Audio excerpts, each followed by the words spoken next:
This is Audible.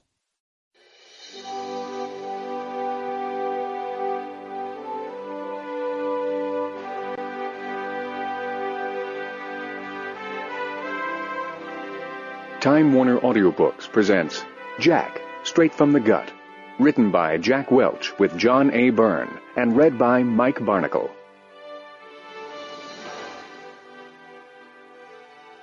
Author's Note. This may seem a strange way to begin an autobiography, a confession. I hate having to use the first person. Nearly everything I've done in my life has been accomplished with other people. Yet when you write a book like this, you're forced to use the narrative I when it's really the we that counts. I wanted to mention the names of all the people who took this journey with me. My editors kept beating me up trying to get the names out. We finally struck a compromise. That's why the acknowledgments in the back of the book are somewhat long. Please remember the word I in these pages refers to all those colleagues and friends, and some I might have missed. Prologue. I spent most of the Saturday morning after Thanksgiving 2000 waiting for the new guy. That was the secret code for my successor, the future chairman and CEO of General Electric. On Friday night, the board had unanimously approved Jeff Immelt to succeed me. I called him right away. I have some good news. Can you and your family come to Florida tomorrow and spend the weekend? Obviously, he knew what was going on. But we left it at that and went quickly to the arrangements to get him to Florida. On Saturday morning, I could hardly wait to see him. The long CEO succession process was over. I was already outside when Jeff pulled into my driveway. He had a big smile on his face and was barely out of the car before I had my arms around him, saying exactly what Reg Jones said to me 20 years earlier. Congratulations, Mr. Chairman. As we hugged, I felt we were closing the loop. In that moment, my memories took me straight back to the day when Reg walked into my Fairfield, Connecticut office and embraced me in just the same way. Bear hugs or any hugs were not natural gestures for Reg, yet here he was with a smile on his face and his arms wrapped tightly around me. On that December day in 1980, I was the happiest man in America, and certainly the luckiest. If I could pick a job in business, this one would be it. It gave me an unbelievable array of businesses, from aircraft engines and power generators to plastics, medical, and financial services. What GE makes and does touches virtually everyone. Most important, it is a job that's close to 75% about people and 25% about other stuff. I worked with some of the smartest, most creative, and competitive people in the world, many a lot smarter than I was. When I joined GE in 1960, my horizons were modest. As a 24-year-old junior engineer fresh from a PhD program, I was getting paid $10,500 a year and wanted to make $30,000 by the time I was 30. That was my objective, if I had one. I was pouring everything I had into what I was doing and having a hell of a good time doing it. The promotions started coming, enough of them to raise my sights so that by the mid-1970s I began to think that maybe I could run the place one day. The odds were against me. Many of my peers regarded me as the round peg in a square hole, too different for GE. I was brutally honest and outspoken. I was impatient and, to many, abrasive. My behavior wasn't the norm, especially the frequent parties at local bars to celebrate business victories, large or small. Fortunately, a lot of people at GE had the guts to like me. Reg Jones was one of them. On the surface, we could not have been more different. Trim and dignified, he was born in Britain and had the bearing of a statesman. I had grown up just 16 miles north of Boston in Salem, Massachusetts, the only son of an Irish-American railroad conductor. Reg was reserved and formal. I was earthy, loud, and excitable, with a heavy Boston accent and an awkward stutter. At the time, Reg was the most admired businessman in America, an influential figure in Washington. I was unknown outside of GE and inexperienced in policy issues. Still, I always felt a vibration with Reg. He rarely revealed his feelings, never providing even a hint. Yet I had a feeling that he understood me. In some ways, we were kindred spirits. We respected each other's differences and shared some important things. We both liked analysis and numbers and did our homework. We both loved GE. He knew it had to change, and he thought I had the passion and the smarts to do it. I'm not sure he knew how much I wanted GE to change, but his support for all I did over 20 years never wavered. The competition to succeed Reg had been brutal, complicated by heavy politics and big egos, my own included. It was awful. At first, there were 7 of us from various parts of the company who were put in the spotlight by the very public contest for Reg's job. He hadn't intended it to be the divisive and highly politicized process that it turned out to be. I made a few mistakes in those years, none fatal. When Reg got the board to approve me as his successor on December 19, 1980, I still wasn't the most obvious choice. Not long after the announcement was made, one of my GE friends walked into the Hi-Ho, the local watering hole near headquarters, and overheard one of the old-time staffers repeating glumly into a martini, "I'll give him 2 years, then it's Bellevue." He missed by more than 20. Over all the years that I was chairman, I received widespread attention in the media, both good and bad. But a lengthy cover story in Businessweek magazine in early June 1998 prompted a flood of mail that inspired me to write this book. Why? Because of the magazine article, literally hundreds of total strangers wrote me moving and inspirational letters about their careers. They described the organizational pressures they felt to change as individuals, to conform to something or become someone they weren't in order to be successful.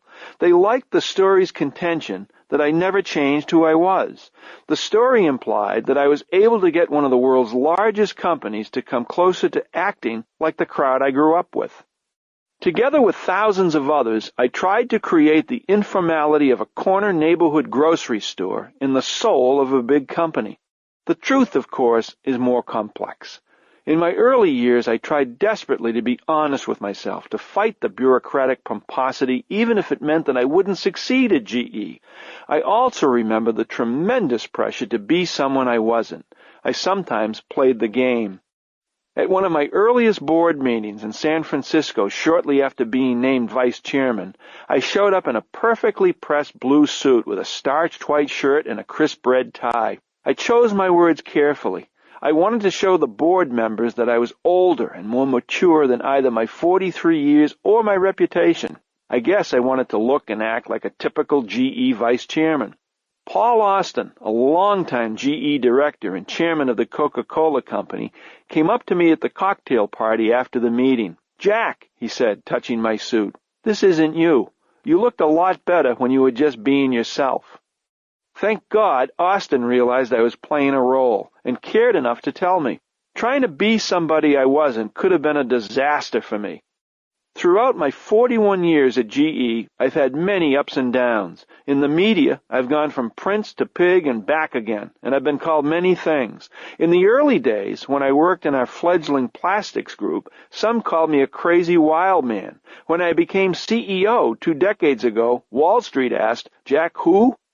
When I tried to make GE more competitive by cutting back our workforce in the early 1980s, the media dubbed me Neutron Jack. When they learned we were focused on values and culture at GE, people asked if Jack has gone soft. I've been number 1 or number 2 Jack, Services Jack, Global Jack, and in more recent years, Six Sigma Jack and E-Business Jack. When we made an effort to acquire Honeywell in October 2000 and I agreed to stay on through the transition, some thought of me as the long-in-the-tooth Jack, hanging on by his fingertips to his CEO job. Those characterizations said less about me and a lot more about the phases our company went through. Truth is, down deep, I've never really changed much from the boy my mother raised in Salem, Massachusetts. When I started on this journey in 1981, standing before Wall Street analysts for the first time at New York's Pierre Hotel, I said I wanted GE to become the most competitive enterprise on earth. My objective was to put a small company spirit in a big company body, to build an organization out of an old-line industrial company that would be more high-spirited, more adaptable, and more agile than companies that are 1/50th our size.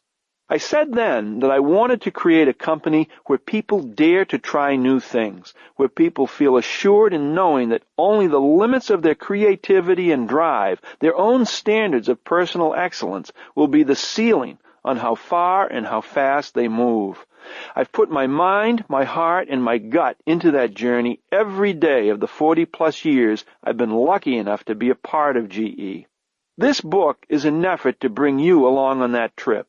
In the end, I believe we created the greatest people factory in the world, a learning enterprise with a boundary-less culture.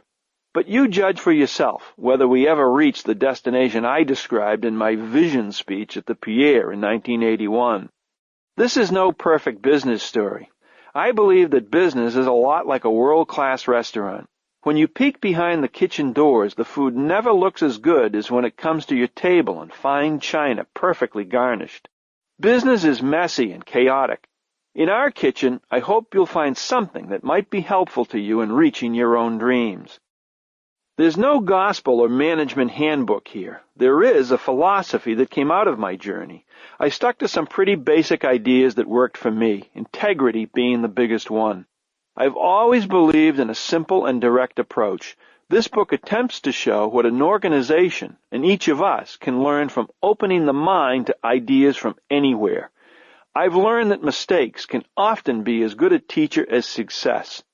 There is no straight line to anyone's vision or dream. I'm living proof of that. This is the story of a lucky man, an unscripted, uncorporate type who managed to stumble and still move forward, to survive and even thrive in one of the world's most celebrated corporations. Yet it's also a small-town American story. I've never stopped being aware of my roots, even as my eyes opened to see a world I never knew existed. Mostly, though, this is a story of what others have done. Thousands of smart, self-confident, and energized employees who taught each other how to break the molds of the old industrial world and work toward a new hybrid of manufacturing, services, and technology. Their efforts and their success are what have made my journey so rewarding. I was lucky to play a part because Reg Jones came into my office 21 years ago and gave me the hug of a lifetime. Section 1. Early Years. Building Self-Confidence. It was the final hockey game of a lousy season. We had won the first 3 games in my senior year at Salem High School, beating Danvers, Revere, and Marblehead, but had then lost the next half-dozen games, 5 of them by a single goal. So we badly wanted to win this last one at the Lynn Arena against our arch-rival Beverly High. As co-captain of the team, the Salem Witches, I had scored a couple of goals, and we were feeling pretty good about our chances. It was a good game, pushed into overtime at 2-2. But very quickly, the other team scored and we lost again, for the 7th time in a row. In a fit of frustration, I flung my hockey stick across the ice of the arena, skated after it, and headed back to the locker room. The team was already there, taking off their skates and uniforms. All of a sudden, the door opened and my Irish mother strode in. The place fell silent. Every eye was glued on this middle-aged woman in a floral-patterned dress as she walked across the floor, past the wooden benches where some of the guys were already changing. She went right for me, grabbing the top of my uniform. "You punk!" she shouted in my face. "If you don't know how to lose, you'll never know how to win. If you don't know this, you shouldn't be playing." I was mortified in front of my friends, but what she said never left me. The passion, the energy, the disappointment, and the love she demonstrated by pushing her way into that locker room was my mom.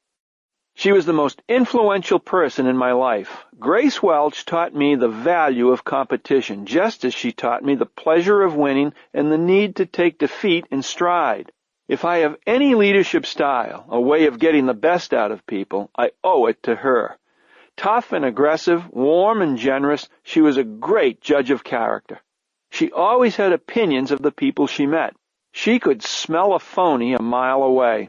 She was extremely compassionate and generous to friends. If a relative or neighbor visited the house and complimented her on the water glasses in the break front, she wouldn't hesitate to give them away. On the other hand, if you crossed her, watch out. She could hold a grudge against anyone who betrayed her trust. I could just as easily be describing myself. In many of my basic management beliefs, things like competing hard to win, facing reality, motivating people by alternately hugging and kicking them, setting stretch goals, and relentlessly following up on people to make sure things get done, can be traced to her as well.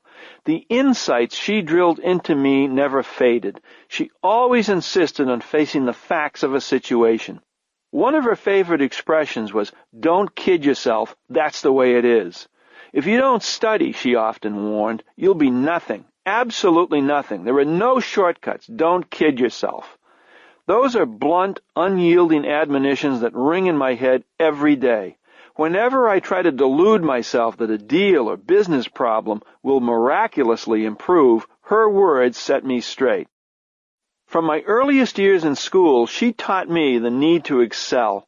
She knew how to be tough with me, but also how to hug and kiss. She made sure I knew how wanted and loved I was. I'd come home with 4 A's and a B in my report card, and my mother would want to know why I got the B. But she would always end the conversation congratulating and hugging me for the A's. She checked constantly to see if I did my homework, in much the same way that I continually follow up at work today.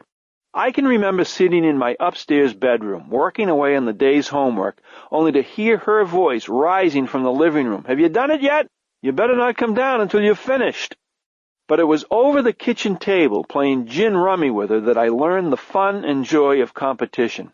I remember racing across the street from the schoolyard for lunch when I was in the 1st grade, itching for the chance to play gin rummy with her.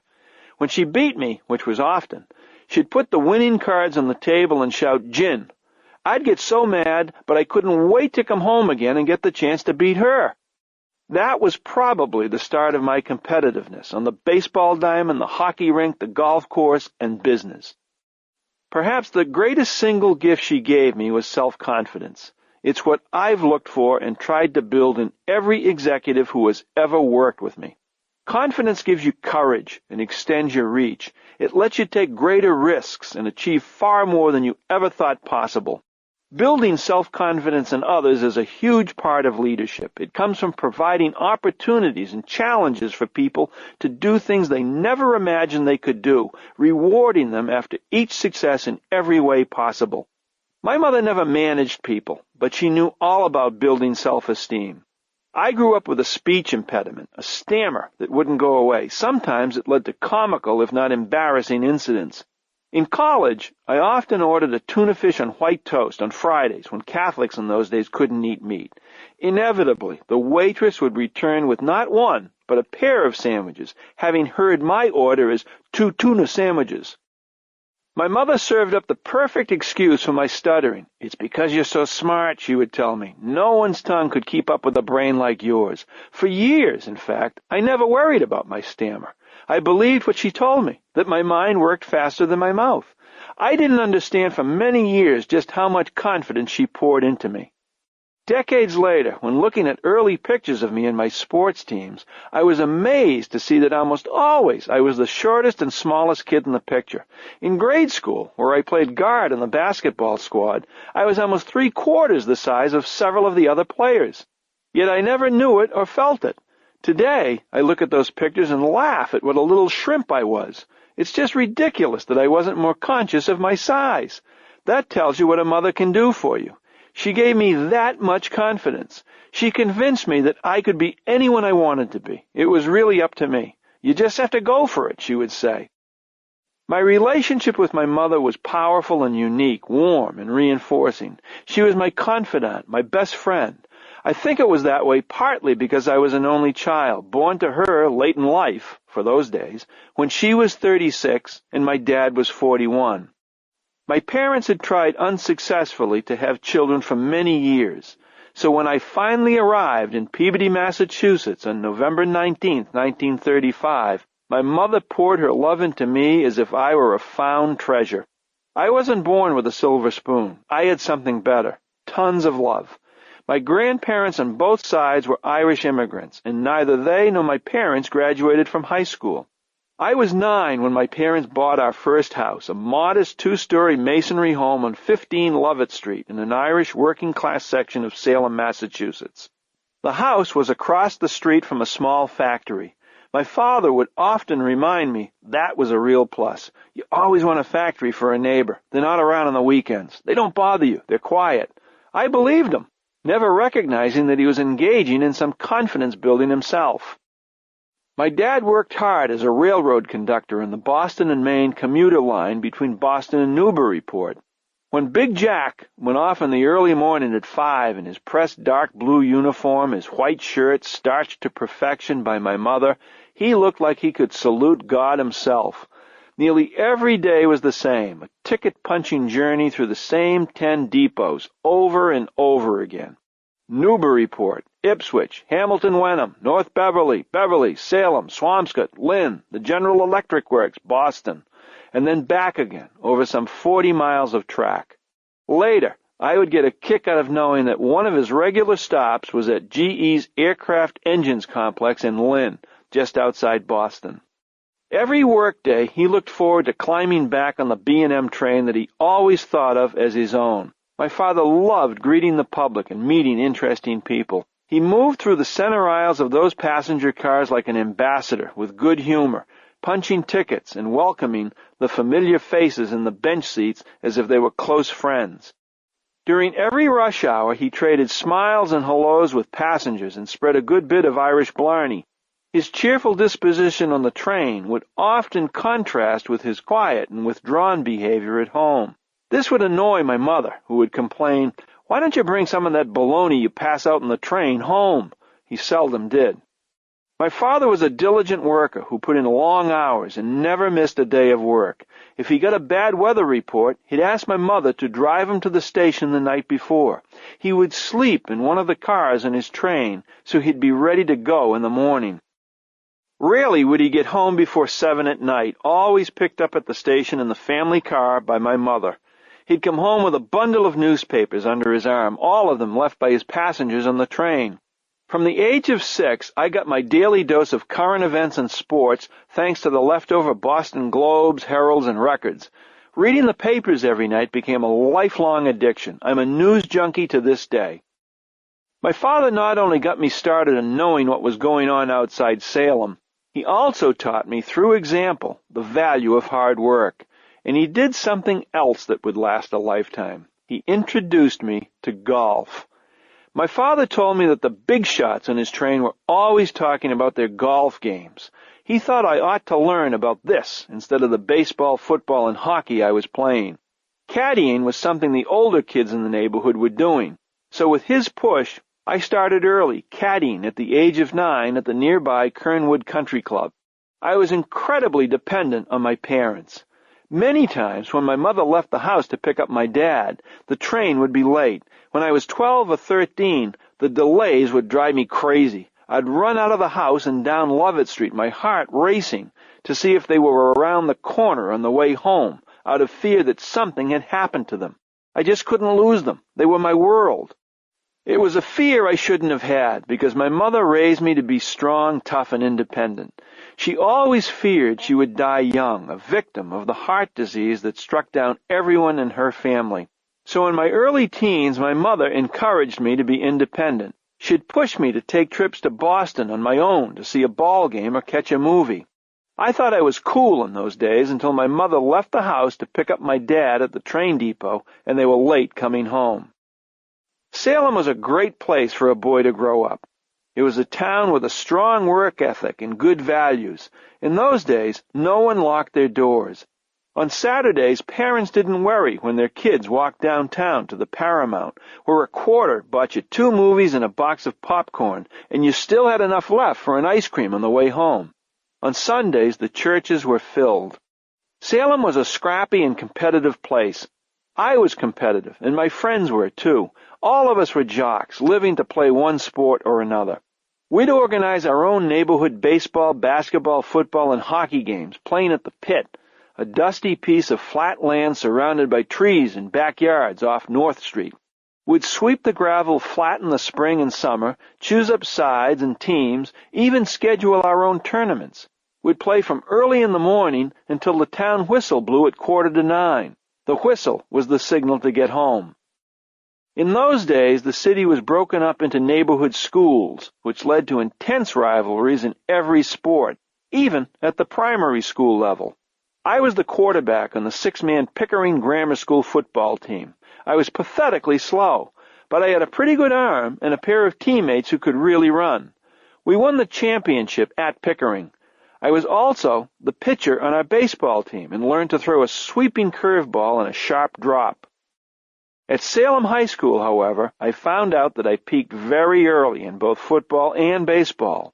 I was too slow to play football, and my devastating curve and drop at 12 didn't come with any more break at 16.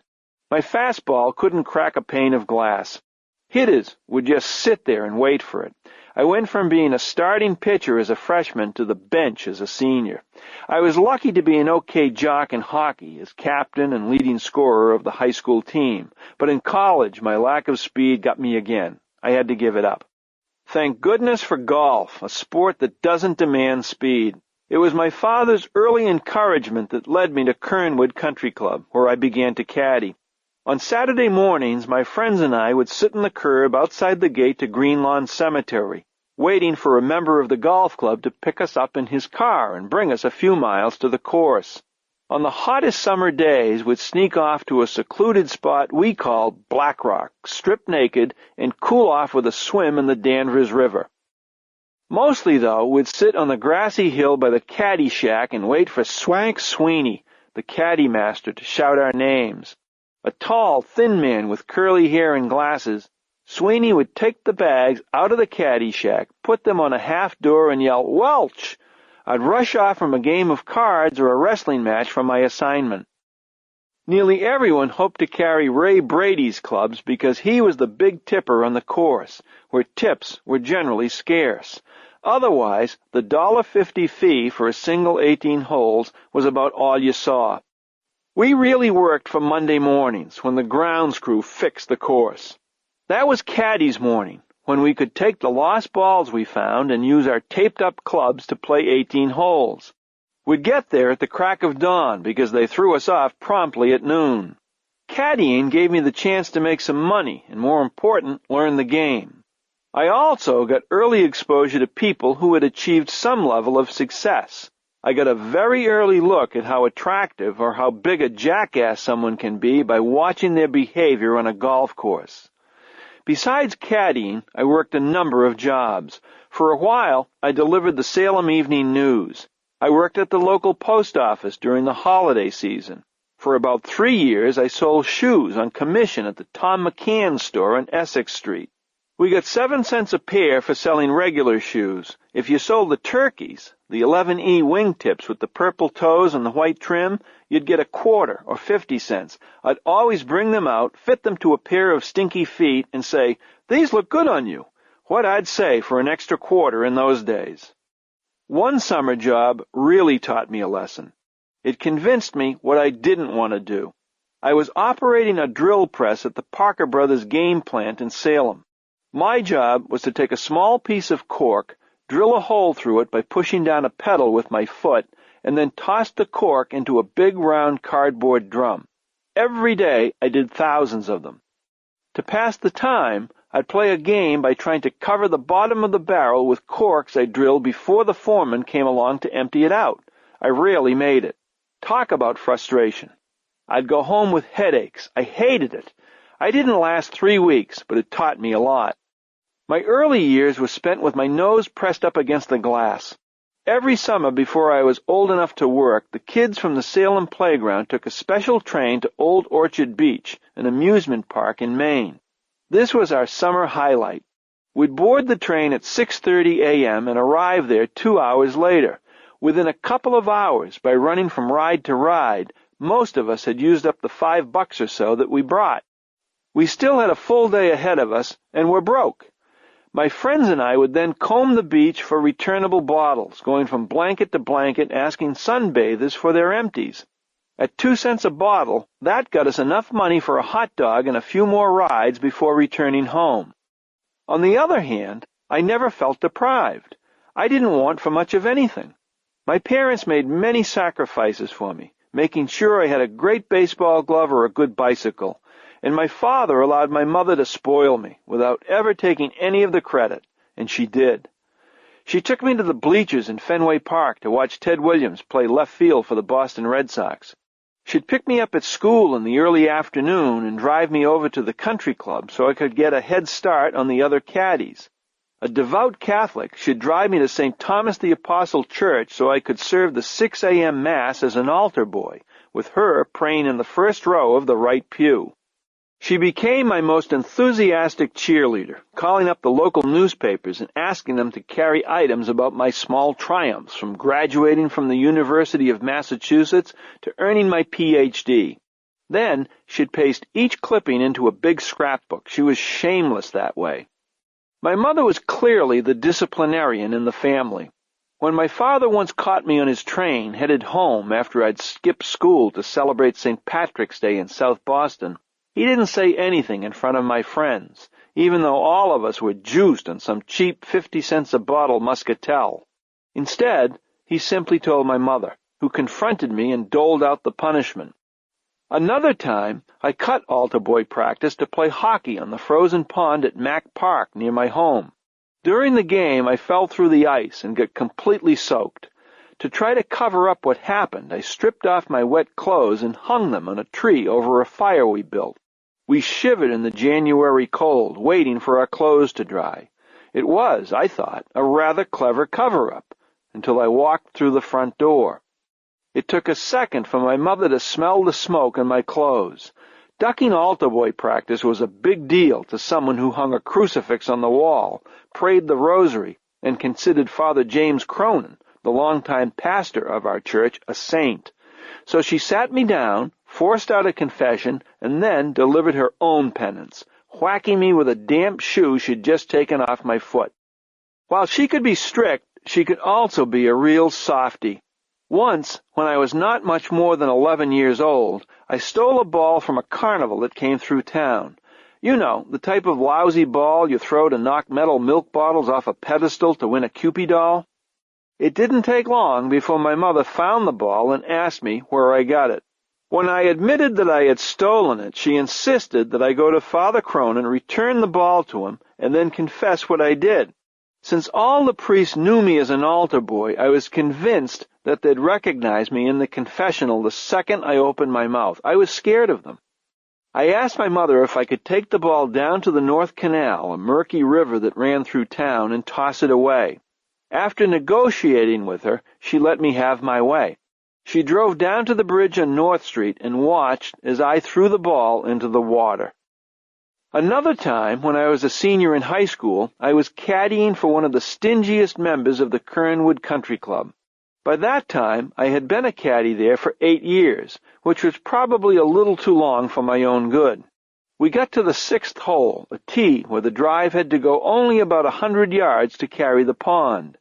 This day, my guy topped his ball straight into the water. It landed at least 10 feet into the muddy pond.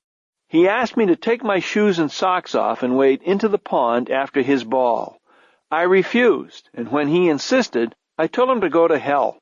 I tossed his clubs into the water, told him to get his ball and clubs himself, and ran off the course. It was a stupid thing to do, even worse than flinging my hockey stick across the ice. Even though my mother was disappointed because this incident cost me the club's caddy scholarship, she seemed to understand what I felt and didn't make as much of a big deal out of it as she might have. An even greater disappointment was losing an opportunity to go to 4 years of college for free on a Naval ROTC scholarship program. 3 of us at Salem High passed the naval exam, me and 2 of my best friends, George Ryan and Mike Tivnan. My dad got state representatives to send letters of recommendation on my behalf, and I went through a battery of interviews for the program. My friends made it. George got a free ride to Tufts. Mike went to Columbia. I was hoping to go to Dartmouth or Columbia, but the Navy turned me down. I never found out why. Ironically, the rejection turned out to be a great break.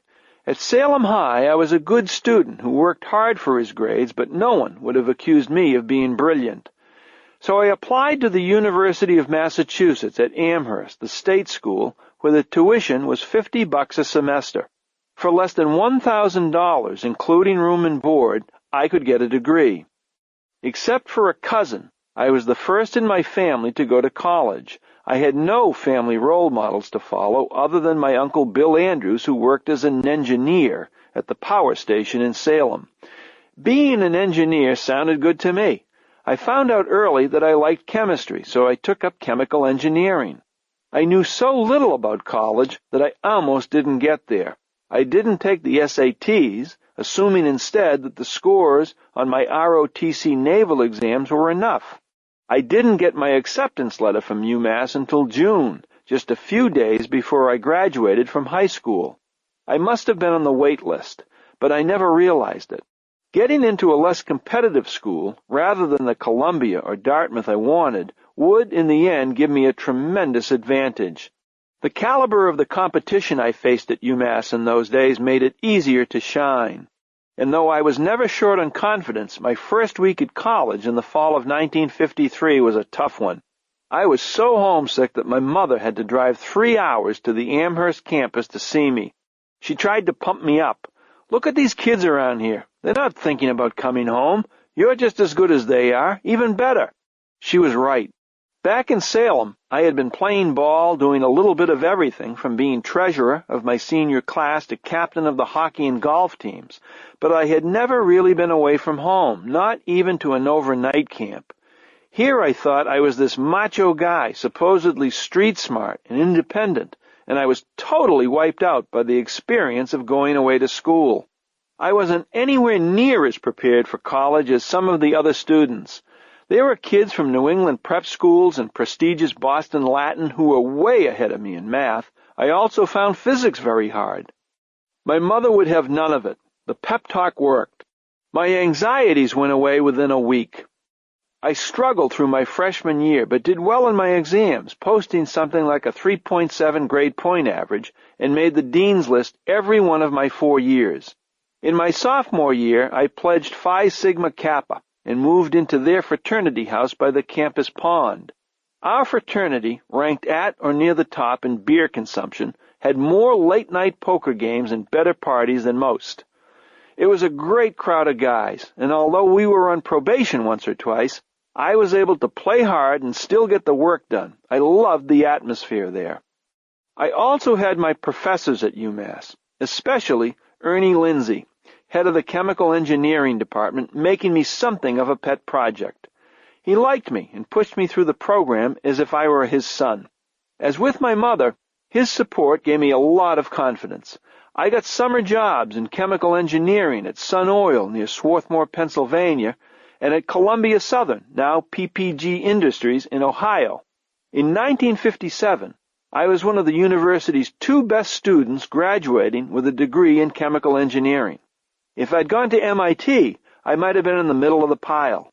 My proud parents bought me a brand new Volkswagen Beetle as a graduation present. During my senior year, I was being courted by many different companies. I had lots of good offers, but my professors convinced me to go to graduate school. I turned down the corporate offers and decided to go to the University of Illinois at Champaign, where I was offered a fellowship. The school was consistently ranked among the top 5 graduate programs in chemical engineering. It was a great school for my major. I had been on campus no more than 2 weeks when I met a pretty girl and asked her out. Our Saturday night date went so well that we ended up just off a campus parking lot in the woods. The windows in my VW had gotten foggy when all of a sudden a light flashed through. It was the campus police, and we were caught in an awkward position. I froze, terrified of the consequences. In those days, things were quite different. The 1950s were conservative times, and we were in the conservative Midwest. The police took us both down to the campus station and kept us there until 4 or 5 in the morning before sending us home. My life flashed before me. I thought I was about to lose everything: my fellowship, my chance to get a graduate degree, my career. But most of all, I thought about my mother's reaction when she found out what I had done. My fate would be decided after a Monday meeting with the university provost, who would determine the disciplinary action. On Sunday morning, I gathered up the nerve to call the chairman of the chemical engineering department, Dr. Harry Drickamer. I knew him only by his gruff reputation. Scared as I was, I thought he was my only hope. "Dr. Drickamer," I said, "I have a real problem. The campus police caught me messing around. I'm devastated by it, and I need help." I was practically wetting my pants telling him what had happened. "Damn," he responded. "Of all the graduate students I've had here, you are the first guy to do something like that. I'll take care of this, but you better keep your pants on from now on." Whatever Drickamer did saved my butt. I still had to go through a difficult meeting with the provost, but I wasn't thrown out of the school. Yet that frightening incident got me much closer to Harry. We formed a wonderful relationship. He, too, treated me like a son. We bet on football games. We argued over things in the news. In the hallways, Harry would tease me mercilessly, always ragging me about the Red Sox or my already thinning hair. He became an important influence in my life, a mentor throughout my graduate years. I needed the help. At Illinois, I wasn't as well prepared as the kids from Brooklyn Polytechnic, Columbia, or Minnesota. So in my first year, I struggled there as well. I had to really fight for my grades. I wasn't by any stretch of the imagination a star. After my first year at Illinois in 1958, when I was to graduate with my master's degree, the country was in a recession. Instead of having 20 job offers, I got 2. One from an Oklahoma oil refinery near Tulsa, and another from the Ethel Corporation in Baton Rouge, Louisiana. On the airplane for my Ethel interview, I was traveling with one of my associates from the University of Illinois when something odd happened. The stewardess came back and said, "Mr. Welch, would you like a drink?" She then turned to my colleague and said, "Dr. Gartner, would you like a drink?" I thought that Dr. Gartner sounded a lot better than Mr. Welch. All I had to do was stay a couple of more years. So with not much more foresight than that, I stayed at the university and went for my Ph.D. It helped that the job market wasn't very good. It also helped that I really liked my Illinois professors, especially Drickamer and my thesis advisor, Dr. Jim Westwater. In graduate school, especially in a Ph.D. program, you live in the lab. You come in at 8 in the morning and go home at 11 at night. Sometimes you felt like you were judged on the number of hours your lights were on. My thesis was on condensation in steam supply systems, so I spent hours vaporizing water and watching it condense on a copper plate. Day after day, I snapped high-speed photographs of the geometry of the condensing drops on the surface. I developed heat transfer equations from these experiments. The funny thing about a graduate thesis is that you get so hooked on it, you think you're doing Nobel Prize work.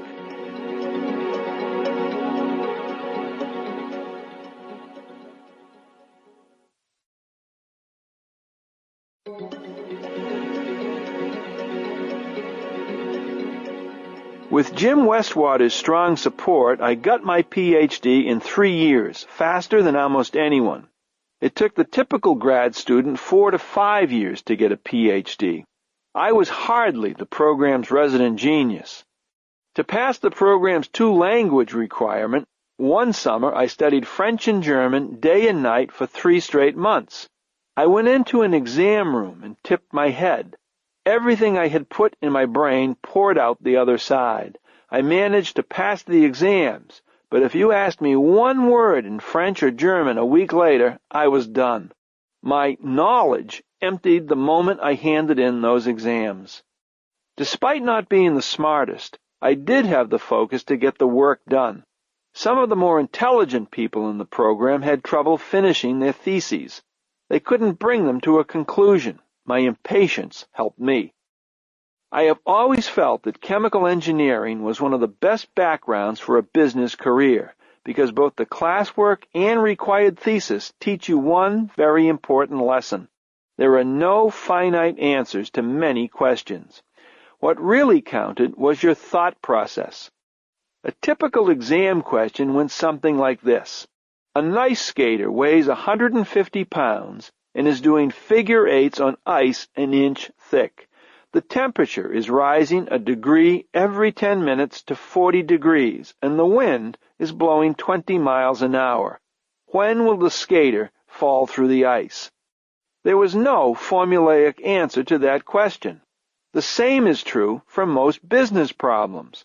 The process helps you get closer to the darker shade of gray. There are rarely black or white answers. More often than not, business is smell, feel, and touch as much as or more than numbers. If we wait for the perfect answer, the world will pass us by.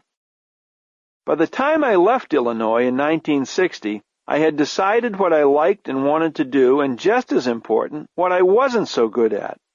My technical skills were pretty good, but I wasn't the best scientist by any means. Compared to many of my classmates, I was outgoing, someone who loved people more than books, and sports more than scientific developments. I figured those skills and interests were best suited for a job that bridged the laboratory and the commercial world. Knowing that was a little bit like knowing I was a pretty good athlete, but far from a very good one. What I wanted to do made me something different from most PhDs. They usually went into university classrooms to teach or corporate laboratories to do research. I toyed with the idea of teaching and even interviewed at Syracuse and West Virginia universities, but in the end, I decided against that option. Besides a degree, long-term friendships, and a way of thinking through problems, Illinois gave me something else, a great wife. I first spotted Carolyn Osborne at the Catholic Church on campus doing the Stations of the Cross during Lent. She attended Mass just as I did. I didn't meet her, however, until a mutual friend introduced us in a bar in downtown Champaign. Carolyn was tall, pretty, sophisticated, and intelligent. She had graduated with honors from Marietta College and was on a $1,500 a year fellowship at Illinois, getting her master's in English literature. After our first date at a basketball game in January 1959, we were always together. 5 months later, we were engaged, and on November 21st, 2 days after my 24th birthday, we were married in her hometown of Arlington Heights, Illinois. We spent the bulk of our honeymoon driving my Volkswagen across the country and into Canada, with me interviewing for jobs. I was lucky enough to have several offers, but 2 fit. One from Exxon to work in a development laboratory in Baytown, Texas, and one from GE to work in a new chemical development operation in Pittsfield, Massachusetts. GE invited me to Pittsfield, where I met with Dr. Dan Fox, a scientist in charge of the company's new chemical concepts. That job appealed to me most. The development group was small. It was working on new plastics, and I liked the idea of going back to Massachusetts. Like my earlier professors, Fox struck me as someone who was smart and whom I could trust. In Fox, I saw a coach and a role model who brought the best out of everyone who worked with him.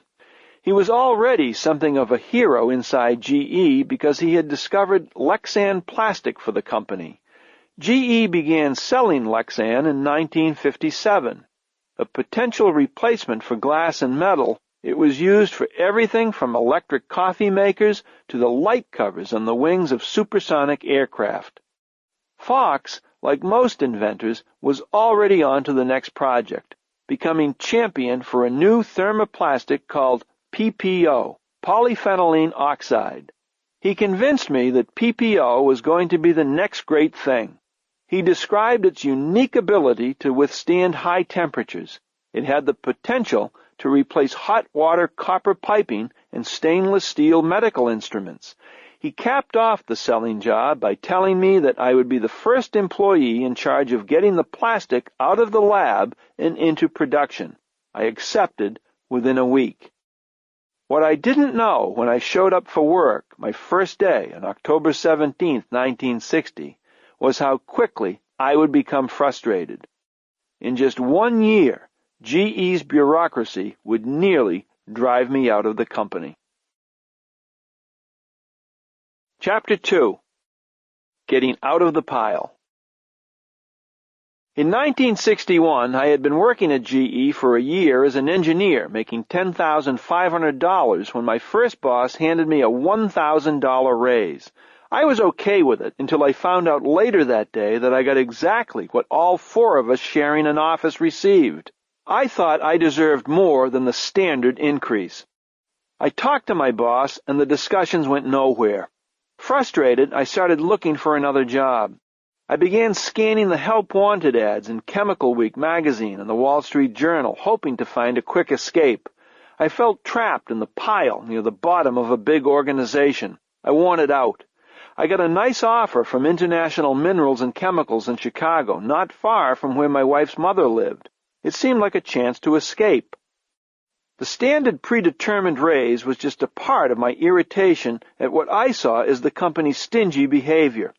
When GE recruited me, the company had laid out a cushy red carpet. They convinced me I was just what they were looking for to help develop a new plastic PPO. When Carolyn and I arrived in Pittsfield, Massachusetts, I was expecting at least a little of the seductive treatment to continue.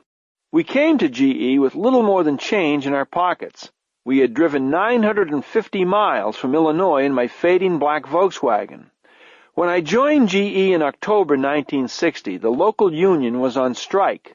In order to avoid the picket line, I reported for work with the title of Process Development Specialist in a local warehouse. Quickly, my new boss, Bert Copeland, made it clear that the wooing process was over. Copeland, a thin, 40-something development manager, asked me if my wife and I had already found an apartment in town. When I told him we were staying at the local hotel, he said, "Well, we don't cover that, you know." I couldn't believe it. If it hadn't been my first week in the job, I would have let him have it. But I wasn't about to blow it. Copeland could not have been more charming during the interview process. In fact, he was a decent guy. He just saw it as his job to try to scrimp on everything. He acted as if GE were on the verge of bankruptcy. The romance that brought me to GE was evaporating. We moved out of the hotel. I checked into a cheaper motel while Carolyn went to live with my parents in Salem for a couple of weeks until we could find an apartment.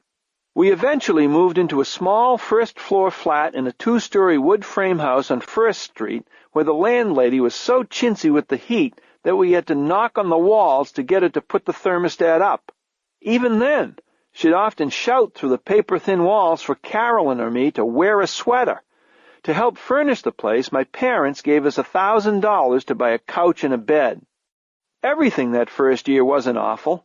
There were things I liked: the autonomy to design and build a new pilot plant for PPO, and the sense of being part of a team in what felt like a small company.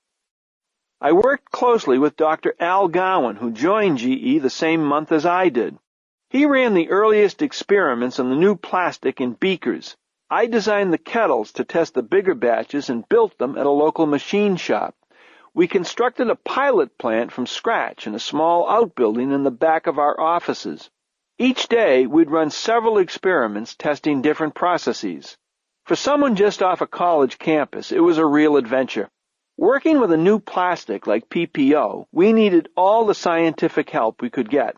So at least twice a month, I'd jump into my car and drive 55 miles to GE's Central Research and Development Lab in Schenectady, New York, where the plastic was invented.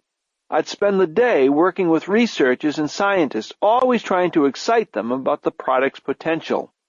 In those days, the Central Lab was funded entirely by corporate, so there was no direct incentive for the lab scientists to focus their efforts on any one business or, for that matter, any commercialization. The scientists liked doing advanced research. The game was to get them to put time into the development of your project after the invention phase. I had no authority. It was all persuasion. It was easy to get attention from Al Hay, the inventor of the plastic, and several of his associates, but some weren't interested in commercializing products. I looked forward to those trips to the R&D lab because it was fun selling my project, and the lab was a real help. These trips turned out to be relatively lucrative.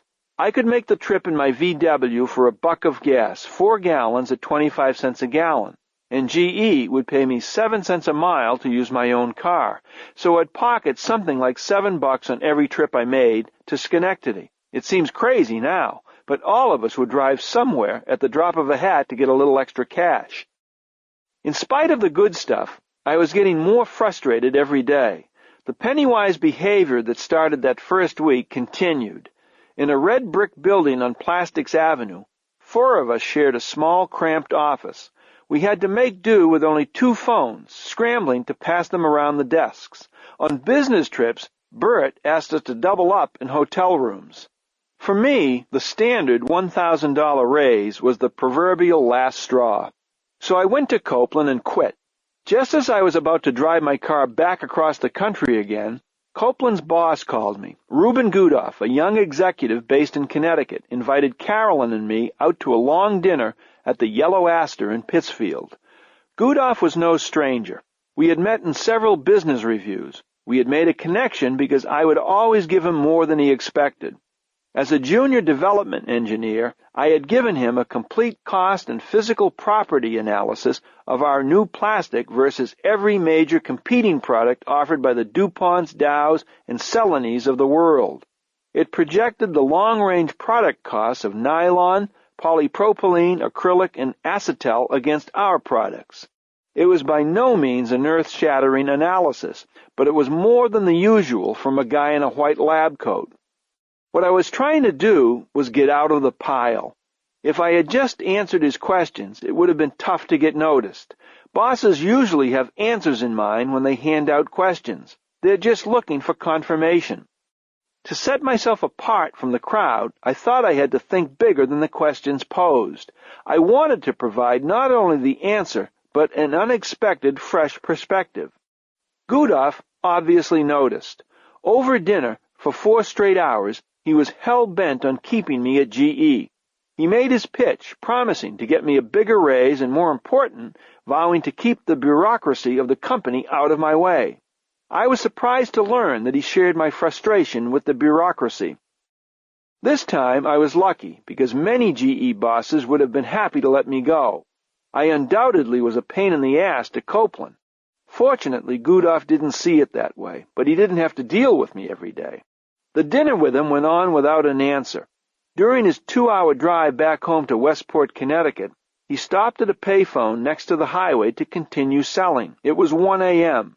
Carolyn and I were already in bed, and Reuben was still making his case. By putting more money on the table, adding $2,000 to the $1,000 raise Copeland gave me, by promising an increase in responsibility and air cover from the bureaucracy, Gudoff showed me he really cared. A few hours after daybreak, on the morning before my going-away party, I decided to stay. That night, surrounded by a pile of gifts at what was supposed to be my farewell celebration at Copeland's house, I told my colleagues that I was not leaving after all. Most of them seemed happy, although I saw massive anxiety from Bert at the thought of having me back. I don't remember if I kept the gifts, but I think I did. Gudoff's recognition that he considered me different and special made a powerful impression. Ever since that time, differentiation has been a basic part of how I manage. That standard raise I got over 4 decades ago has probably driven my behavior to an extreme. But differentiation is all about being extreme, rewarding the best and weeding out the ineffective. Rigorous differentiation delivers real stars, and stars build great businesses. Some contend that differentiation is nuts, bad for morale. They say that differential treatment erodes the very idea of teamwork. Not in my world. You build strong teams by treating individuals differently. Just look at the way baseball teams pay 20-game winning pitchers and 40-plus home run hitters. The relative contributions of those players are easy to measure. Their stats jump out at you, yet they are still part of a team. Everybody's got to feel they have a stake in the game, but that doesn't mean everyone on the team has to be treated the same way. From my days in the pit, I learned that the game is all about fielding the best athletes. Whoever fielded the best team there won. Reuben Gudoff reinforced that it was no different in business. Winning teams come from differentiation, rewarding the best and removing the weakest, always fighting to raise the bar. I was lucky to get out of the pile and learn this my very first year at GE, the hard way, by nearly quitting the company.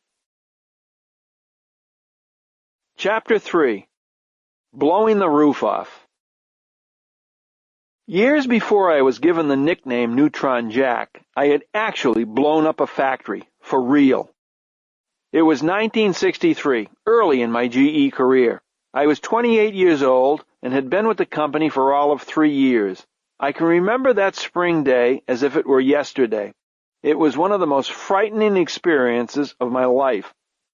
I was sitting in my office in Pittsfield, just across the street from the pilot plant, when the explosion occurred. It was a huge blast that blew the roof off the building and knocked out all the windows on the top floor. It shook everyone, especially me, to their very toes. With the sound of the explosion still ringing in my ears, I raced out of my office and toward the red brick plant 100 yards away on Plastics Avenue. Oh my God, I thought. I hope no one got hurt. Roof shingles and shards of glass were scattered everywhere. Clouds of smoke and dust hung over the building. I ran up the stairs to the 3rd floor. I was scared as hell. My heart was pounding, and I was bathed in sweat. The wreckage the explosion caused was worse than I expected. A big chunk of roof and ceiling had collapsed onto the floor. Miraculously, no one was seriously injured. We were experimenting with a chemical process. We were bubbling oxygen through a highly volatile solution in a large tank. An unexplainable spark set off the explosion. We were lucky because the safety bolts let go as designed and allowed the top to shoot straight up through the ceiling. As the boss, I was clearly at fault. The next day, I had to drive 100 miles to Bridgeport, Connecticut, to explain to a corporate group executive, Charlie Reed, why the accident occurred. He was over my direct boss, Ruben Gutoff, the guy who had persuaded me not to leave GE. Gutoff would also attend the meeting, but I was the guy on the line, and I was prepared for the worst. GE's bosses had all sorts of expectations of their managers. They expected them to come up with new ideas for products. They expected them to enter new markets and increase revenues. They did not expect someone to blow up a plant. I knew I could explain why the blast went off, and I had some ideas on how to fix the problem. But I was a nervous wreck. My confidence was shaken almost as much as the building I had destroyed. I didn't know Charlie Reed that well, yet from the first minute I walked into his office in Bridgeport, Reed made me feel completely at ease. A Ph.D. in chemical engineering from MIT, Charlie was a brilliant scientist with a professorial bent. In fact, he had been on the MIT faculty as a teacher of applied mathematics for 5 years before joining GE in 1942. He was a balding fellow of medium height and build, with an ever-present glitter in his eye. He also had a passion for technology. A bachelor married to the corporation, he was the highest-ranking GE executive with hands-on experience in chemicals. Charlie understood what could happen when you were working at high temperatures with volatile materials. That day, he was incredibly understanding. He took an almost Socratic approach in dealing with the accident. His concern was what I had learned from the explosion and if I thought I could fix the reactor process. He questioned whether we should continue to move forward on the project. It was all intellect, no emotion or anger. It's better that we learned about this problem now rather than later when we had a large-scale operation going, he said. Thank God no one was hurt. Charlie's reaction made a huge impression on me. When people make mistakes, the last thing they need is discipline. It's time for encouragement and confidence building. The job at this point is to restore self-confidence. I think piling on when someone is down is one of the worst things any of us can do. It's a standard joke during GE operating reviews that if one of the business CEOs is getting heat and someone in the room jumps on the bandwagon, the staff team will typically pull out the white handkerchief, toss it in the air, and flag the person for piling on. Piling on during a weak moment can force people into what I call the GE vortex. It can happen anywhere. You see the vortex when leaders lose their confidence, begin to panic, and spiral downward into a hole of self-doubt. I've seen it happen to strong, bright, and self-confident general managers of billion-dollar businesses. They were doing just fine in good times, but then missed an operating plan or made a bad deal, not for the first time, and self-doubt began to creep in. They became willing to agree to anything just to get out of the room and make it through another day. It's a terrible thing to see. Few ever recover from the vortex. I've tried to do everything to help people through it, or better yet, avoid it. Don't get me wrong, I enjoy challenging a person's ideas. No one loves a good and passionately fought argument more than I do. This isn't about being tough-minded and straightforward. That's the job, but so is sensing when to hug and when to kick. Of course, arrogant people who refuse to learn from their mistakes have to go. If we're managing good people who are clearly eating themselves up over an error, our job is to help them through it. That doesn't mean you have to take it easy on your top performers. A perfect example involves one of our real A players, an executive with global R&D responsibility for a major GE business. Just last year, he and I were chatting casually over cocktails the night before our annual officers' meeting. I had recently returned from a tour of our R&D operations in India and was excited by what I had seen. As I described my impression of his operations, this guy told me I was given a load of BS on my trip. They aren't doing anywhere near the quality of work in India you think, he said.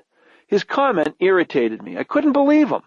The engineers and scientists in India were on his payroll, yet he was making a distinction between his people here in the United States, where he was located, and there, in India.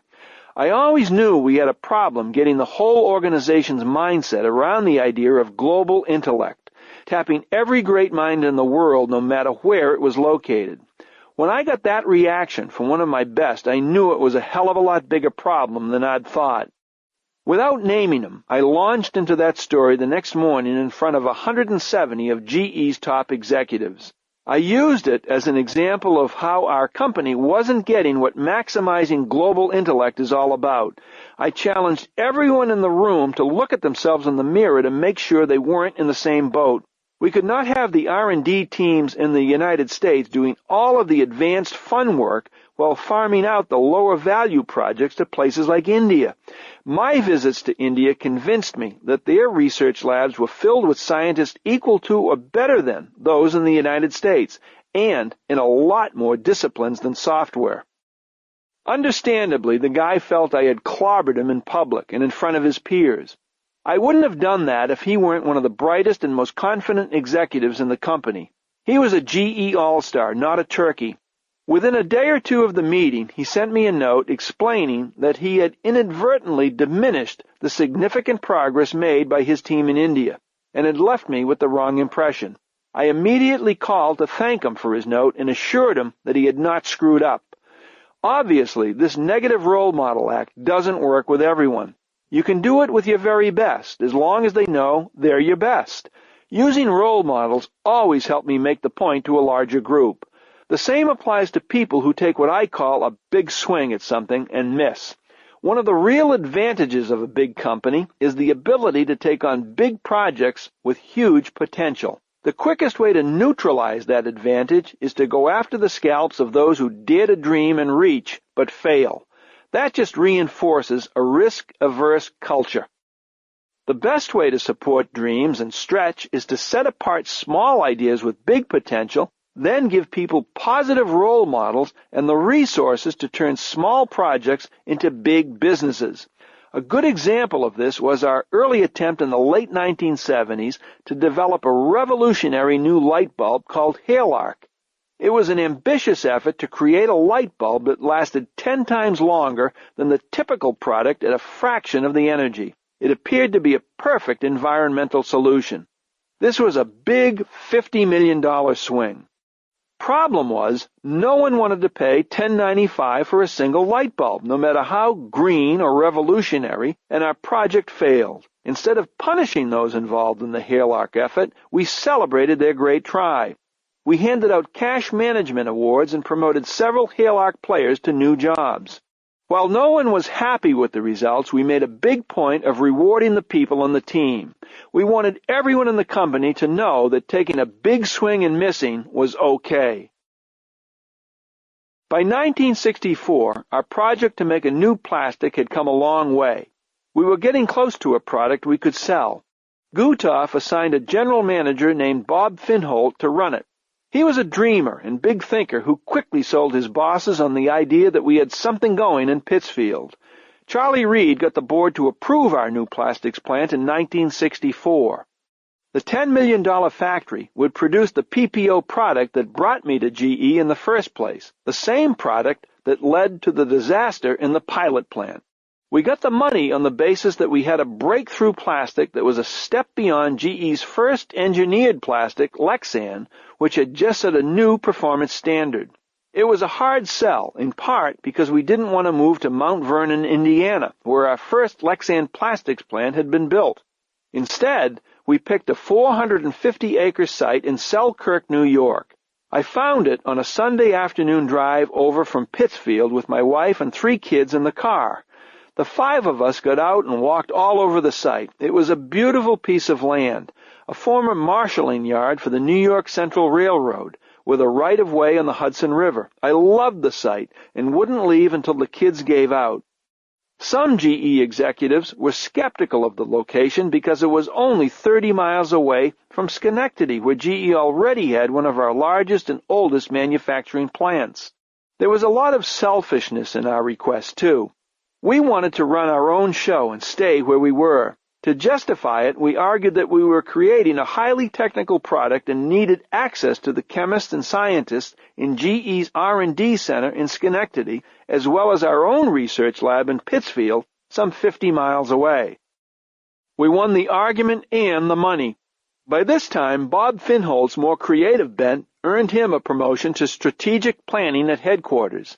With the general manager's slot open, I went after it. After a dinner in Selkirk with Gutoff and the rest of our team, I followed Gutoff to his car behind the Stone Ends restaurant and jumped into the front seat of his Volkswagen convertible. "Why not me for Bob's job?" I said. "Are you kidding?" Gutoff asked. "Jack, you don't know anything about marketing. That's what this new product introduction is all about." I wouldn't take no for an answer.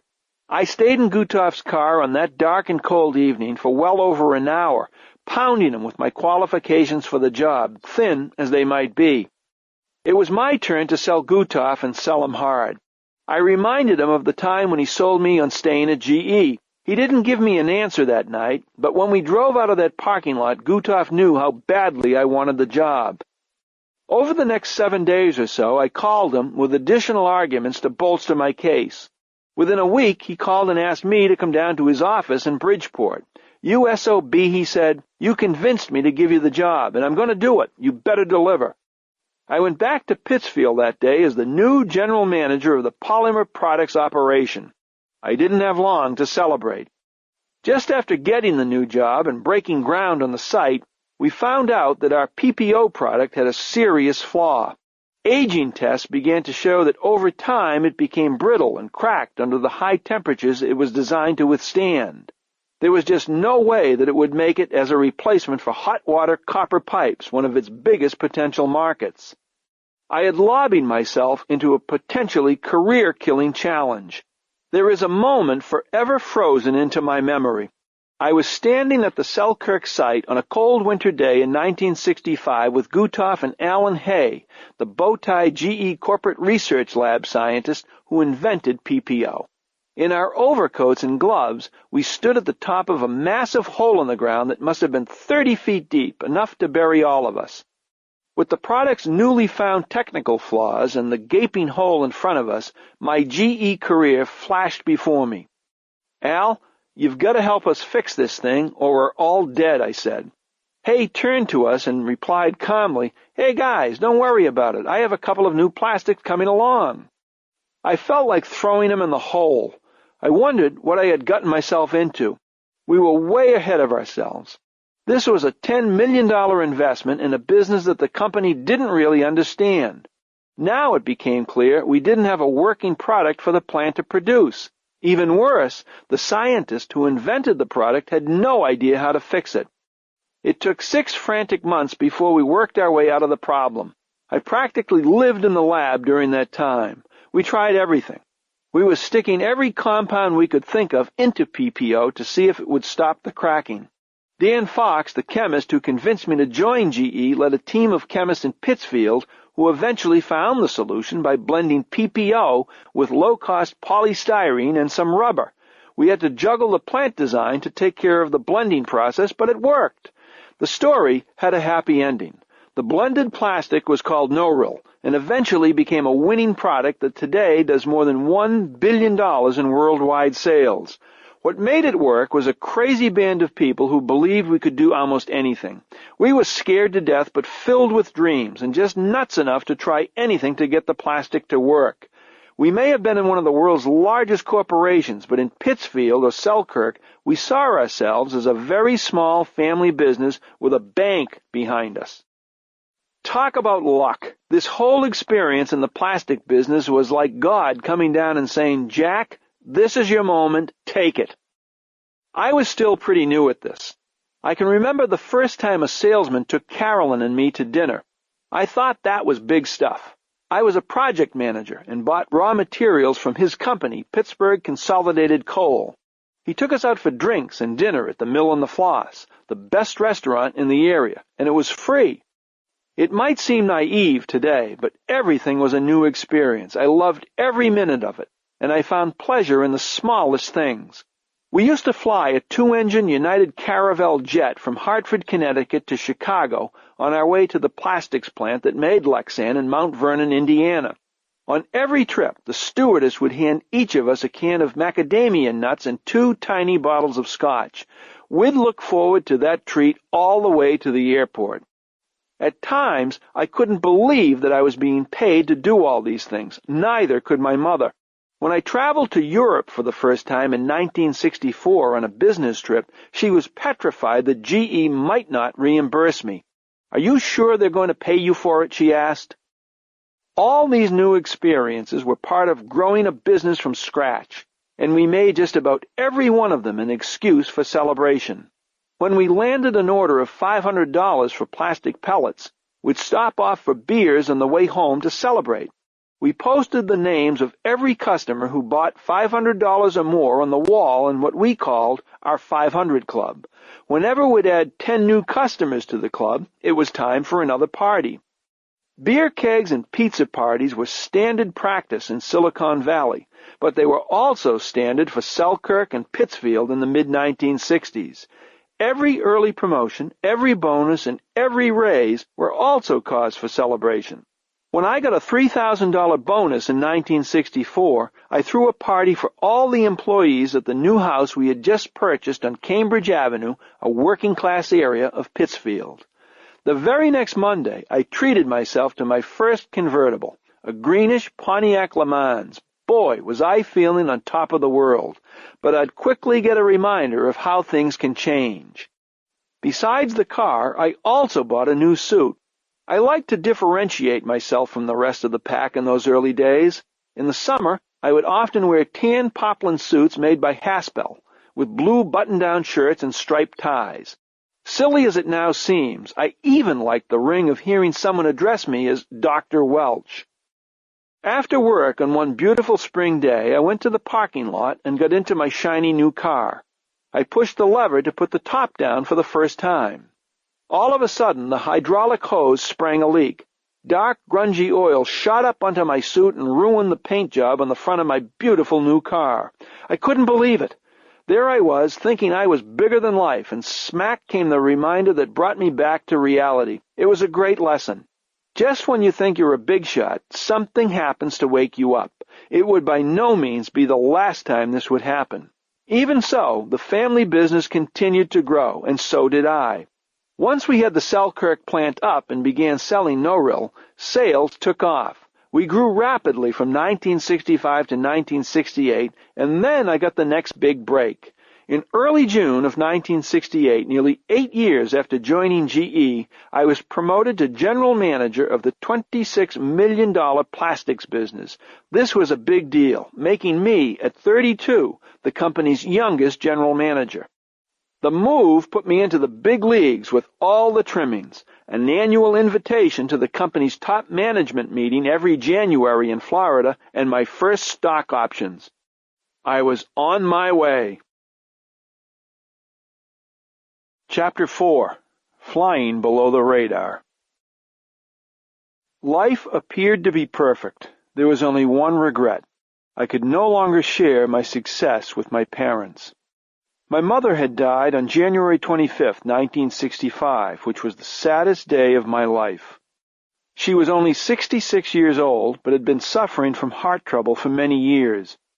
I had been an undergraduate at UMass in Amherst when she had her first heart attack. I was so upset then that after my aunt called with the news, I literally rushed out of the dorm and began running down the highway to Salem, about 110 miles away.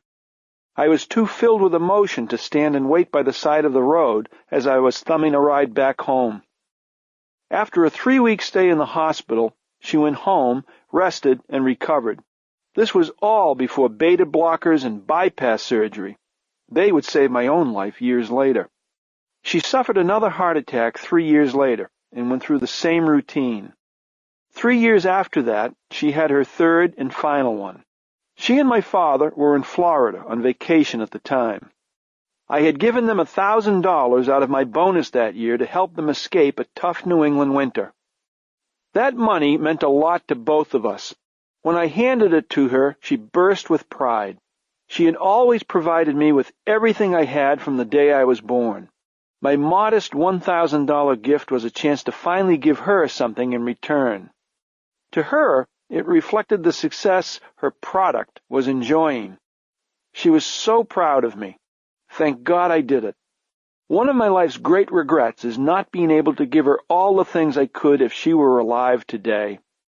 When my father told me that my mother was in Fort Lauderdale Hospital, I immediately flew down from Pittsfield and went straight to her room. She was in bad shape, weak and frail. The night she died, I remember sitting with her when she asked me to wash her back. I sponged her back clean with warm water and soap, and she was so happy I would do that. Afterward, my dad and I returned to the one-bedroom efficiency motel where they had been staying. We never saw her alive again. I was devastated. My father and aunt returned to Salem by train with my mother's body, while I drove my dad's car back home. I drove north all night long. I stopped for some rest at a highway motel in North Carolina, but stayed there for only 4 hours, tossing and turning. I was so restless and so angry. I cried and kicked the car the whole way. I felt cheated, angry, and mad at God for taking my mother from me. By the time I got home, I had cried myself out. The wake and funeral at St. Thomas the Apostle Church were really a celebration of her life. At a funeral parlor in Salem, all our relatives, neighbors, and hundreds of friends I didn't know showed up, each with a story my mother told about her son, Jackie. Inevitably, every story she bored her friends with spoke of her pride in me. My father also took her death hard. He was a good and generous man. He had bought me a new car when he couldn't afford it. His job and my mother's overwhelming personality kept him from having much of an impact on my life, but I loved him. Now it was so sad to see him refuse to adjust to life without her. Without my mother, he was a lost soldier. She had kept him on a strict salt-free diet because he was suffering from edema. Now he became indifferent about what he ate. Soon the water retention made his face puffy and he began to gain weight. He just ate himself to death with the wrong foods. He retained so much water that he was put in the hospital. I rushed back from a business trip in Europe. He was alive when I walked into the hospital elevator to get to his floor. By the time I reached his bedside, he had died. Just 15 months after my mother's death, on April 22nd, 1966, my father passed away. He was 71 years old. I was thrown for a loop. My mother and father were gone, and I was feeling awfully sorry for myself. I was lucky to have my wife Carolyn there to pick up the pieces. She was strong, quick-witted, and always supportive. She reminded me how lucky I was to have a great family with 3 healthy kids, Kathy, John, and Ann. Mark would come later, in April of 1968. She was a real rock for me, not only then, but on many other occasions. When I worried about the consequences of rocking the boat at work, Carolyn would encourage me to do exactly what I thought was right, regardless of what others at GE might think. After each promotion, she and the kids would celebrate by decorating the house and driveway with colorful streamers.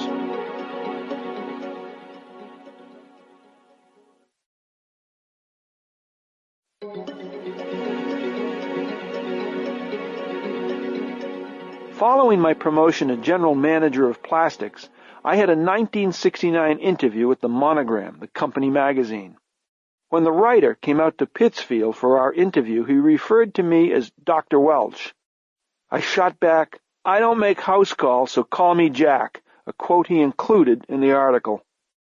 I was now ready to act as a businessman and not an engineer, so I was anxious to bag the Dr. Welch moniker. I bragged that my employees were a turned-on bunch who generated their own electricity. I boasted that we grew the plastics business more in my first year as general manager than in the previous 10 years. There's gold here, and we were lucky enough to come along and dig the mine. What an ass I was, so completely full of myself.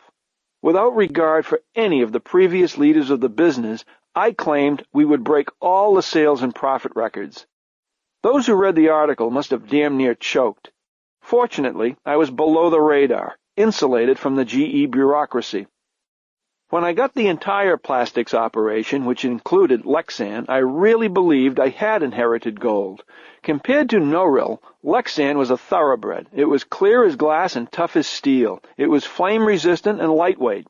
Boeing put 4,000 pounds of Lexan into every 747 jumbo jet it made in those days. Half of its applications replaced metal. For years we had been selling a blended product in Noril, and we were always trying to get it to work. We were the second-class citizens with the second-class product.